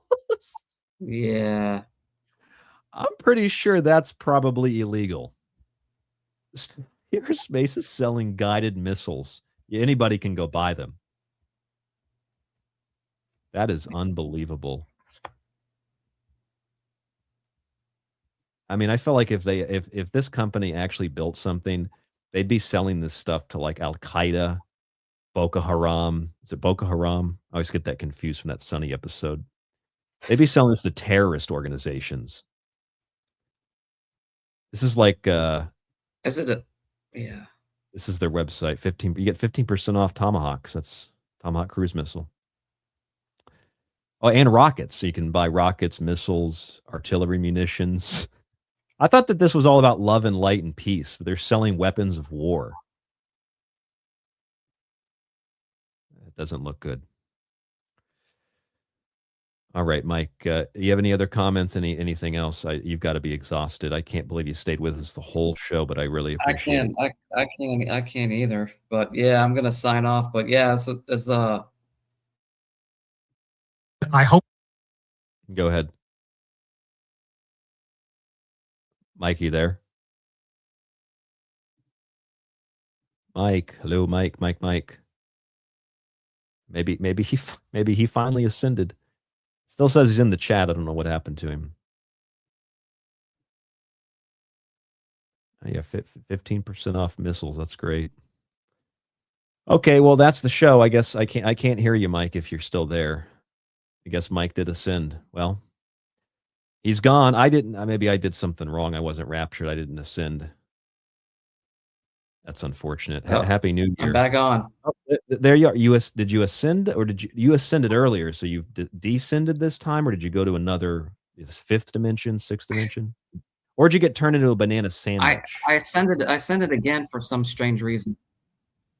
The first ascension didn't. That would hurt. What? The banana sandwich? Mike. Yes. You said that would hurt. Yes. Are the Dracos? Are the Dracos threatening to rape you? The banana sandwich would hurt. Yeah, the banana sandwich would probably hurt. You got to take some time off for that. I'm looking at the chat right now. We'll say goodbye to everybody. Mike, you have a great night and a happy New Year. Yes, everybody out there, have a good 2026. Happy New Year, and we'll see you. I'll see you again. See you on the other side. All right, Mike. Bye-bye. Bye-bye. All right, there goes Mike D. Well, we had a fantastic show tonight. It's now dark here in Tokyo, or it's just about dark. Thank you so much for staying with us for the entirety of this show, or segments of this show, whatever you could listen to. A couple of house cleaning. David doesn't clean his house, but I'm going to figuratively clean the house here. Some information, some housekeeping information. For those of you who are new to this show, The Secret Teachings is Monday through Friday. You can find it at tstradio.info. That is the website. It's a very basic, simple website. and you can find the archive. You can subscribe to the ad-free show. There are ads in the show. If you don't like the ads, you can subscribe to the ad-free show. It's $50 for the whole year, and you get access to the ad-free show montages that I make. If you're a yearly subscriber, you get access to digital books as well. We have options to support us. I haven't mentioned really any of that at all on the show tonight. I think maybe once. We make our money from subscriptions and book sales. I've written a number of books like Occult Arcana, Liberty Shrugged. You may be interested in those books. You can find those on the website. I've been banned from most social media, so if you can't find us there, that's why. But there are a couple of accounts that are left that, well, X got banned and then came back, and then banned and then came back. So you can find us on X and Facebook. The links are below wherever you're listening. They're also linked up on the website. I just tell people the website, it's all there. We don't normally do these video shows on YouTube because you can see, even though a handful of people tuned in tonight on the live YouTube feed, virtually nobody sees this on video, but the audio archive is where 99% of people are. It's a big audience, a lot of people. You can also, in our archive, you can find episodes I've hosted of Ground Zero recently, I think 7-8 episodes in December. I just want to thank all of you who have supported the show over the years. You've bought me a coffee, you've bought a book, you've subscribed, you've shared information with me, you've supported the show, you've sent me emails that are both critical and kind. 2025 into 2026, except for those of you in Pacific time. Got to still have a couple of minutes here. I want to say thank you so much for supporting what I do. For those of you who don't know, it's been 15 years, well, probably about 16 years now, of radio. It's a very long time. Maybe you'll check out the archive. There's a lot of stuff in our archive that's extremely controversial. You should know that there's very few things that I actually say I believe or that I'm skeptical of. I'm getting tired now. I'm starting to mix my words up. That I'm getting skeptical of that. Oh my goodness, that I'm skeptical of. I don't really believe, or I don't really find myself to be skeptical. I just look at something and I try to figure out what it is.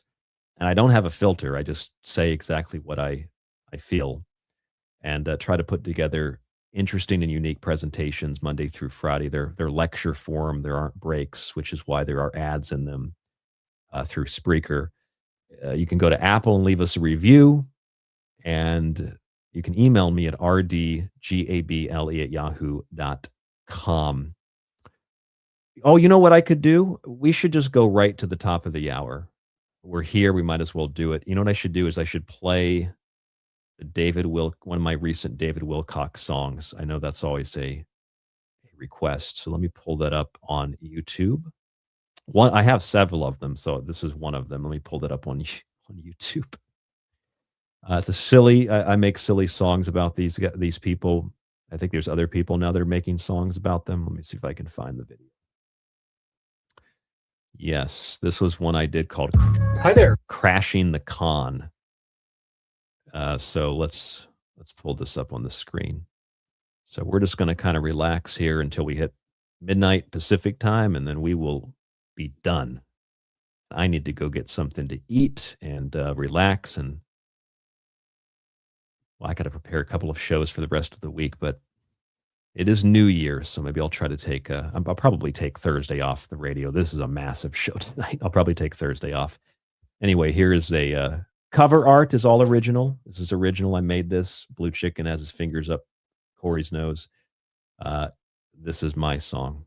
It's embarrassing to play, but you'll probably think you get a laugh out of it, maybe. I'm David Wilcock. I'm a member of the board of directors of Stavati Aerospace. The SM-39 is Stavati's major next-generation air dominance fighter, and it actually came out of a long-standing need to replace not only the F-22, but the F-15. Stavati Aerospace, lying to your face. Corey Good admitted under oath that he never went to space. He never spent a 20 and back at a secret moon base. Now he's bankrupt because he lost both of his fake court cases. Good gracious. I'm feeling a little bit tenacious, like I'm the reincarnated prophet who should really be famous. David Wilcock, otherwise known as Edgar Casey. He's not a sleeping prophet, though. He's just a scumbag and lazy. If the truth were a man, this clown would be John Wayne Gacy, a scheming false prophet loser on the internet sleazy. But Griffin is far too simple, and it is far too easy for a cosmic con artist who's the definition of greedy. He's got fake teeth and hair plugs, but his eyes are still beady, and his cons are still needy, and his sex comments are still seedy, dreaming about dicks and taking baths in piss. Don't believe me? Well, the Archangel Michael told him to bathe in piss, and if he would do this, he would get superpowers.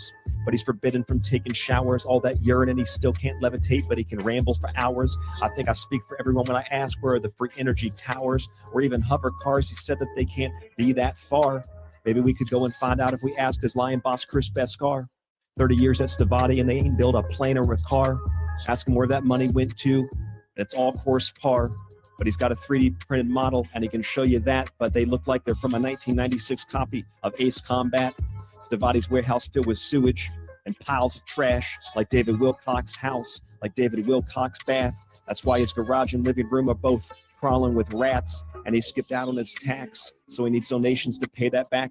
And he got raped in the ass by a reptilian alien named Dax, stealing money like a gangster, a new age, Goldman Sachs, bags and packs. Lots of money, YouTube stacks of cash. Well, hello, David Wilcock, I am your #1 fan, but not of any of your work, man, just of busting your scams, tons of cosmic mysteries and fake prophecies, selling ascension courses that cost 1, 2, 3 threes. You should be ashamed of yourself, like everyone else who participated in your scams and got conned themselves. David Wilcock don't like me because I've got his number, and I've been fucking him with it for years like his ex-wife using a cucumber. His scams I will tear in sunder, pillage and plunder, leaving you wonder, am I a radio host or the literal god of thunder? The con is collapsing fast, it's about to go under. How are you not sitting in jail, sharing a cell, waiting on hell with a big guy named Tyrell? Ascension courses, hover cars, mass arrests, a whole lot more. From a lying new age con man piece of trash who ain't got no class, just a grifting whore. So again, once more, feel my hammer of Thor. I can't take no more. I'm closing the door on this common bore. So the whole thing is pretty unbelievable. And if you thought it was over, you better move over. I'm crashing this con. It's finally over. A bottle of Jack, a bottle of vodka. I'm crashing this con like Emery's Range Rover, Red Rover, Red Rover. Corey, no good. You bank loser. Why don't you come over and let's talk it over? Despite what you like, I promise you that it will never pass over. Your life is a scam. Your life is a con, but now you're bankrupt. Your money is gone. Your IP ain't worth $1 billion. It makes people young. Gonna have to put the blue chickens on pawn. I'll fry them up like a wonton and drop a ton of bombs on your lawn until it's liar, pants on fire. It came down to the wire to watch you perspire as you lost the grip in court. My entire desire to watch you stuck in a mire. I threw out the pliers and spit fire all day to the Ascension choir. The biggest gesture, they call me a sire. You can say you got the truth, but I know you don't know how to acquire. And fuck you, Jerry Curls. I'll throw out the hair dryers. Did you ever go to space? Did I ever go to space? Yes. In my physical body? Yes. I don't believe so. This is my anti-scam hip-hop jam. Turn on the lights, watch the grip to rats scram. This is my anti-scam hip-hop jam. Turn on the lights, watch the grip to rats scram. Corey Good, I'm your biggest accuser. You 2-bit loser. You can't deny me, so go ahead and try me. You can't deny me, and you certainly can't buy me like those bots and idiots you use to doxy. I'm the all-seeing eye. I'm the Illuminati. Corey and David, you've been a little bit naughty. The cosmic con scam artist mafia version of John Gotti. There is a critical need for funds right now because, frankly, I have a massive tax bill from last year that I need to pay. Just that far. Okay, so this last part here, this is the fire department call where he has to have the fire department come change the batteries in a smoke detector. I'm calling because I have a smoke alarm that's beeping every 30 seconds. Yes. Makes you want to kill yourself. And in the past, what have you done? What I've done is called the fire department, and they come and we use a ladder and they crawl all the way up there with me spotting them so that it's safe. Okay. They can change the battery. What is your address? And it is a very, very intense, bad situation with how noisy it is and how frequent it's beeping. I can't even live in my house like this. So it is very serious. When people usually call with these, we ask that they call like a handyman or someone else who might have a ladder. You gotta call a real man. I think it's funny too because I wonder if that shopping center burned down in his town because the fire department was up changing the smoke detector batteries in his house. That's why that would be something. That would be something. I'm not starting a rumor. I'm just saying that little bit of comedic irony there, perhaps. Also,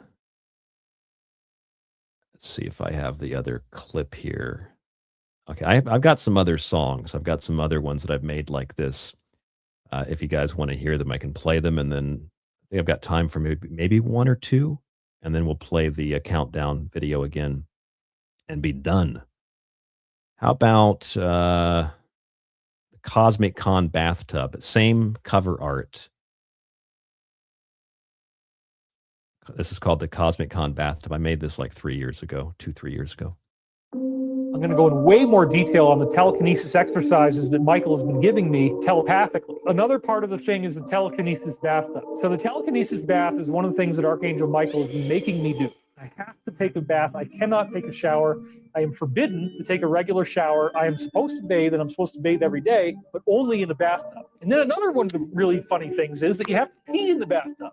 David Wilcock is such a lying piece of trash, saying you can get superpowers by lying in the bath filled with urine. I ain't a genius, but I can do the math. Exploiting Archangel Michael, he's sure to incur the wrath of the gods. Man, fuck these frauds. I'm sorry to be so crass, but that's the final straw. That's it, man. I'm telling you, it's the last. Most of ufology is a circle jerk with drugs getting trashed. Allow me to put all these Cosmic Con artists on blast. Corey Good, David Wilcock, Randy Kramer, Emery Smith, Jordan Sada, Jay-Z Knight, Billy Carson, Sean David Morton Skinwalker Ranch, and the third phase of the moon. I pray to God that divine judgment's coming for you soon, and it's pretty petty. I was even banned from ESETI, asking the kinds of things that made James Gilliland get sweaty. I wasn't even allowed to have a plate of ESETI spaghetti before being kicked out with cheers and some new age confetti. But I'm not a sage, don't follow me. That's absolutely absurd, almost as crazy as making up stories about giant blue birds. So this is my new rage for the new age. See my webpage, check out my gauge. Yes, I'm a young age, but I broke out of the UFO new age cage, and I'm engaged in a hot rage to seek out and destroy this plague. I think all these frauds should be convicted by a criminal court at The Hague for plagiarizing sci-fi stories like a movie. It's a bootleg. Ask for proof, and all you get in return is a real vague answer. It's like cancer spreading globally. It's a cult plague. They built all of their riches off your hard work and poor rags.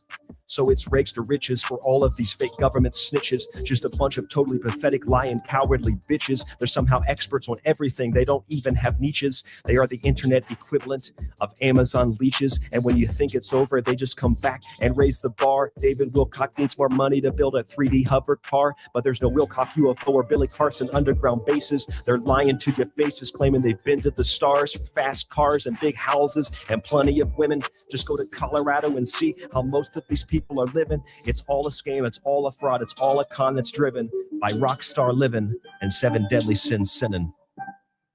Didn't you claim that you were speaking with Anshar? Yeah, that's when I meditate, those are my guides. And that's a future species living inside the earth? Yes. And so you're saying Anshar is unique to you. No one else can communicate to them but through you. It's in my franchise Bible. It is my creation. I'm a content creator. The Anshar are a creation. That's not my question. My question is, can anyone else communicate to Anshar? To something I created? Other than through you? That's something I created. That's something I trademarked? That's part of my trademark? No.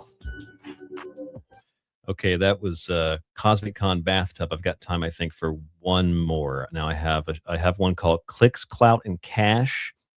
That's about 3 minutes, and then I also have a David Wilcock roast song. I don't know if we have time for that. That's 3.5 minutes. We might have just enough time. All right, let's play this Clicks, Clout, and Cash. That is an interesting thing. He talked about how the motherships had David Wilcock mouths on either side. We're getting interference again. I'm sorry about that. It's unavoidable. Of extraterrestrial beings that they are apparently getting ready to introduce us to at some point in the future. You're a liar. Okay, we got more interference, but it is now not raining, so let's just make sure they don't steal our stuff. So it's light, love, and litigation. Clicks, clout, cash, and innovation. Stories made up from sci-fi imagination, conjuring the devil with black magic invocation. I got a lot to say about these Cosmic Con frauds, living like rock stars with cash, drugs, and bimbo broads, editing sci-fi stories like video game mods. Even got atheists praying for redemption from the gods. It's about time we punish the con and spoil the rod. Let's put together an intellectual con fraud hate squad. Defraud the frauds. Hey man, what are the odds that the response would be so loving with massive applause? So it's light, love, and litigation. clicks, clout, cash, and innovation. Stories made up from sci-fi imagination, conjuring the devil with black magic invocation. This is a fact, the truth, the real information, fake blue beam stories of an alien invasion, all that money and fame that is driving the temptation, abuse and sacrilege, the truth to its degradation. Intelligence ops carving out images engraving makes me want to scream 1, 2, 3. Wes Craven, nevermore, nevermore. Edgar Allan Poe, Raven, with enough threats of money, most people just caving. So it's light, love, and litigation. Clicks, clout, cash, and innovation. Stories made up from sci-fi imagination, conjuring the devil with black magic invocation. So for the truth, we are always creating a safe haven, while the con's still money. Here we are still slaving, trying to expose the grift and how they are behaving. So we'll trigger an earthquake that'll make the con cave and walk away and return the money with the ground still shaking. If you don't think that I'm for real, then you must be mistaken. I intend to give back every cent that has been taken, if not financially, then energetically awakened. I finally reached a point where I know that I have made it. Ain't no time for arguing, comparing, or debating. Jimmy Church, I'm asking questions. I am not instigating. If you think I am, you must think the truth's intimidating. Fading to black, yeah, that's my favorite part of the show. To these cosmic con men and women, I'm the ultimate foe. Cause don't you know, I don't drink, do drugs, or fuck hoes. I hold steady to God and always let the truth be whole. Now I'm on a roll, so let the truth be told. I'm cucumber cold in my new age beast mode. Make David Wilcock fold, make Jimmy Synagogue fold. And the best part of it all is I ain't even that old. But for those of you who still think that I am too cold, or perhaps you think that since I ask them to their face I'm too bold, let me remind you, 9 out of 10 agree according to my poll. So come take a stroll while we break this con man hold. Some say, Ryan, you're negative, bringing down the vibration. I say, truth is reality. You're delusional. On vacation, I got kicked out of a conference, but I'm a master debater, so I made it back in because I outgated the gatekeeper. But don't you ever wonder why they call it a conference? Let me say it again. It's a conference. That's C-O-N, New Age Conference. That's C-O-N, UFO Conference. All right, that's another one. I think I've got like 2.5 minutes before I have to play the closeout video here. So I'll play just a little bit of this David Wilcock roast song. I got a Jordan Sather one too. Actually got, it's like 6 minutes long, both of them combined. So let's play a little of this David Wilcock roast. You know, we were threatened very severely. Oh, wow. Well, actually, here's Jordan Sather first. This comment. I didn't know who he was at the time, but I learned later that his name was Ryan Gable. This guy apparently runs a radio show and has for a little while. I've never heard of it before until now, but he came up and heckled me about QAnon. He was calling QAnon fake. Yeah, because it is fake. Started off talking something about the alliance versus the deep state. He was questioning that. I'm a social critic of blue chickens like Charles Dickens. Okay, that was the Jordan Sather thing. Let's go to the Wilcock one real fast, and then I'll play the exit video. Very severely with actual terrorism at the Contact in the Desert event. And again, you know, people say David has no evidence. David has no evidence, but David Wilcock, call him the cock blocker. I'd like to formally introduce you through the Hurt Locker. As far as I'm concerned, you're a conspiracy teeny bopper. As far as I'm concerned, you're a conspiracy teeny bopper. Presentations are faker than penalties in soccer. Arguably faker than NASA moonwalkers. You got your own security theater. Call the coppers. The way you steal from people, you might as well be a mobster. Now we gotta get... This song, by the way, is like 7 years old. Popping like Overred and Bacher. You're more fake than placebos given out by doctors, but I'm like Cyndi Lauper, cause time after time I'm slaying these rhymes, and I do it all day, every time, and every line I own it cause you know that it's mine. And if you missed what I said, hit stop and quickly rewind. You're out of your mind while I am soundly in mine. Your underground priestess even had to tell you to be kind if you want to be successful in any way. But anyway, you're done, you're finished, you're toast. You've run into the radio host who absolutely has the most, because I don't care about money, groupies of fame, and unlike you, my content is never so lame. But Mr. Wilcock, you should absolutely be ashamed. See, I've got a truth bomb, and it's got your name. You stole almost everything that you gained, except that Malibu house. It's in your family name, and yet you still complain because you're a Jekyll and Hyde, appear and then disappear for more than 6 months at a time to come up with some more lines and to think of some more lies. So if you want proof of what this guy says, it's not the truth. It doesn't take a Sherlock Holmes or even an amateur sleuth. He's basically a plaque, and I am Timmy Tooth. His rhetoric is older than Justice Ginsburg, so call him Ruth. So let me get this straight. You have to spin multiple plates, and you have multi-million-dollar mansions all over the place. Most conferences you won't even show. All right, so that's pretty much the David Wilcock roast. It goes on like that for several minutes, and there's 3.5 minutes of Jordan Sather. So don't make me mad, or I'll make a song about you. That's what I do in my free time. That's just something fun. We're at that time. I think I have to play this 8 8.5. Yeah, about right now. So if I play it right now, it should bring us pretty close to the exact midnight hour Pacific time. Well, I think I have to open it again. 1 second. Okay, there we go. Might be a second behind, but here we go. Actually, let me fast forward it so we can get hopefully close to the actual time. Yeah, right around here. 6, 5, 4, 3, 2.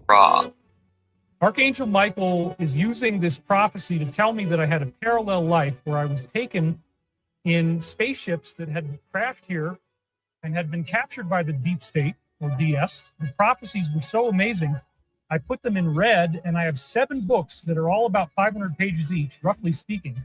So 3,500 pages. I mean, this is Counting down to the new year, Pacific time. We've hit all the Eastern, Central, Mountain time. Yes, you have to buy the books. It's only Pacific time, $30 US, retail. You 2026. can get it for like $18 on Amazon. Michael prophecies. Again, 7 for 70. I'm doing a great deal right now for limited time. So I want you to be able to get this affordable. TSTradio.info. You know, it also Please helps support me the greatly show. because I only have like $9,000 in the bank right now, and if any emergency hits me, I'm done. People thinking, "Oh my God, David's making all this money." No, you know, we make about $10,000 a month on YouTube. David Wilcock was making $4 or $5 million off of his. So you're saying David Wilcock in 2017, 18 made $4 or $5 million off one course? Many weirdly accurate prophecies about current events occurred in these materials from the late 90s. So this is really kind of quoting Stairway to Heaven, Zeppelin's song. Is an ascension prophecy, and all that. And I believe that my conscious mind interfered with the words. I've never said that these Michael readings are 100% accurate. They worked behind the scenes to give us what we needed to evolve, to become more loving people, to be more attuned with the source field, so that our pineal glands can awaken and we can be ready to become those light body people who are predicted to come here at this time of the end of the age. Regarding anybody that does type out negative stuff, it's like, this is an art form. You know, what I'm doing is art. And so art is subjective to the viewer. And that's one of the things I always want to remind people of. It's overwhelming to know what I know and to know that I could lose my channel just for telling you the truth. The truth as it was told to me. I can't prove some of this stuff. Some of it I can. The Casey reading said that Edgar in his past life in Atlantis was known as Rata. He was the guy who helped design and build the Great Pyramid with the cooperation of an extraterrestrial group called Ra. And that the reason why he was able to do all these magical things like channeling and being able to find out where to build the pyramid and being able to hear the words was that he was a hybrid. His mother was impregnated by a human extraterrestrial that had white skin. They'd never seen white-skinned people on Earth before. So, Edgar Casey's past life as Rata, it says in the readings, very controversial, was the first white man on Earth. And if that was my past life, then that means I'm your daddy. You all came back to daddy. You all came back to dear old daddy. So, God damn, I can't stand these internet buffering. It's ludicrous for me to say that I was somebody else, and I don't. All I know is that there's a facial similarity. You can't deny that, okay? Can't deny that. You can't deny that there's an astrological similarity. Those are facts. You know that he also thinks that he's Edgar Casey reincarnated. Shows you pictures of I have Edgar no idea. Casey, That's news to me. Edgar Casey's friend. Remember what David Oates found in Stephen Greer? One of his clips. You can't It's a deny fraud. that I also have done readings like he did, and you can't deny that I CIA. did readings online that predicted events that happened in the future that actually came true. The intent of this website is a comprehensive collection of work by David Wilcock and others. I don't know who the and others are in this case.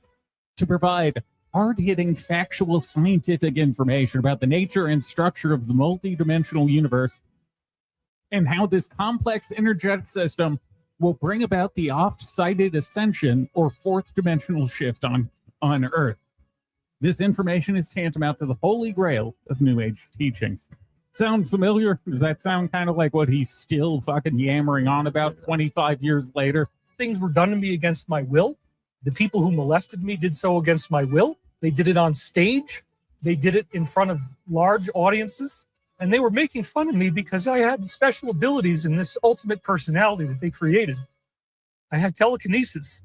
So the telekinesis bath is one of the things that Archangel Michael has been making me do. I have to take a bath. I cannot take a shower. I am forbidden to take a regular shower. I am supposed to bathe, and I'm supposed to bathe every day, but only in a bathtub. 3 minutes to Pacific time, New Year's. Wilcock is doing urine therapy. No, I'm not doing any urine therapy. I haven't even had a bath in a really long time. This is a bunch of BS. Somebody says, well, look, this is a very interesting thing. It is a science fiction story. At the age of 16 and 17 years old, I was transported to the moon. I love the graphics in this too. Look at this graphics. Woo! Age regressed back in time and then returned to civilian life. Did I ever? That's where you lost Jay Weidner. In my physical body? Yes. I don't believe so. I don't believe so. Do the Taoist cucumber cleanse. So this is where the cucumber really gets its reputation. Well, what about Wilcock? I don't talk about that stuff. I'm just genuinely curious as a radio host who has talked to these folks, and considering the level of lie that Corey Good sold, would you like me to send you the copy so that you can see it? It's like 6 hours of video, but it's on YouTube. Yeah, it's okay. I'm not interested. And Corey Good's big story. Yeah, he sold it for money, but he's not interested in hearing about it after the fact. About the Corey Good saga. Don't talk about him. Why don't you talk about them? I don't. Well, I'm saying you talked about them and talked with them before. I'm just asking what changed. Why do you care? Because I'm in this field too. I've done this for 14 years. I'm a radio host. You're a radio host. I've done this for 14 years. So why does it interest you? Because my career, and I would think your career as well, can be greatly affected by people selling. I also called him out later in the clip about how he's trying to change the conversation, He made up stories. change the subject. Are you going to get me thrown out? Yeah. I don't do negativity. You do. No, fake stories are negativity, Jimmy. So, I think I'm 2 seconds off. Here we go. my name is so there's a lot of negativity, right? We have zero tolerance. Negativity. That was pretty negative to rip my badge off. I heard about the lawsuit. He doxed me and 12 others. This is Emery Smith at Contact in the Desert many, many years ago. So he doxed you. That's what I was going to ask you, because they doxed a friend of mine, Joe from the Carolinas. Yeah, Joe too. Yeah. You know Joe too? Yeah. Yeah, so they doxed him, and then they doxed. So they doxed you. And Channer, yeah. So Corey Good doxed Emery Smith. Yeah. See, I didn't know that. Oh, yeah. I mean, he had a group of 12. 10 seconds. 9, 8, 7, 6, 5, 4, 3, 2, 1. Happy New Year, Pacific Time, Central, Eastern, Mountain, everywhere in between on the outskirts. It's already 2026 here in Japan. Thank you so much for listening to The Secret Teachings. This show will be broken up into at least 2 parts in the archive. I'm going to take some time to relax and enjoy the new year. TSTradio.info is the website. Thank you so much for tuning in tonight. Please support the show. Keep us on air. We'll go out with some original music. Stay safe, stay informed, stay healthy. I'll talk to you on the next broadcast. Have a great new year, great night, morning, whenever and wherever you're listening around the world. Thank you for joining us also in the chat room tonight.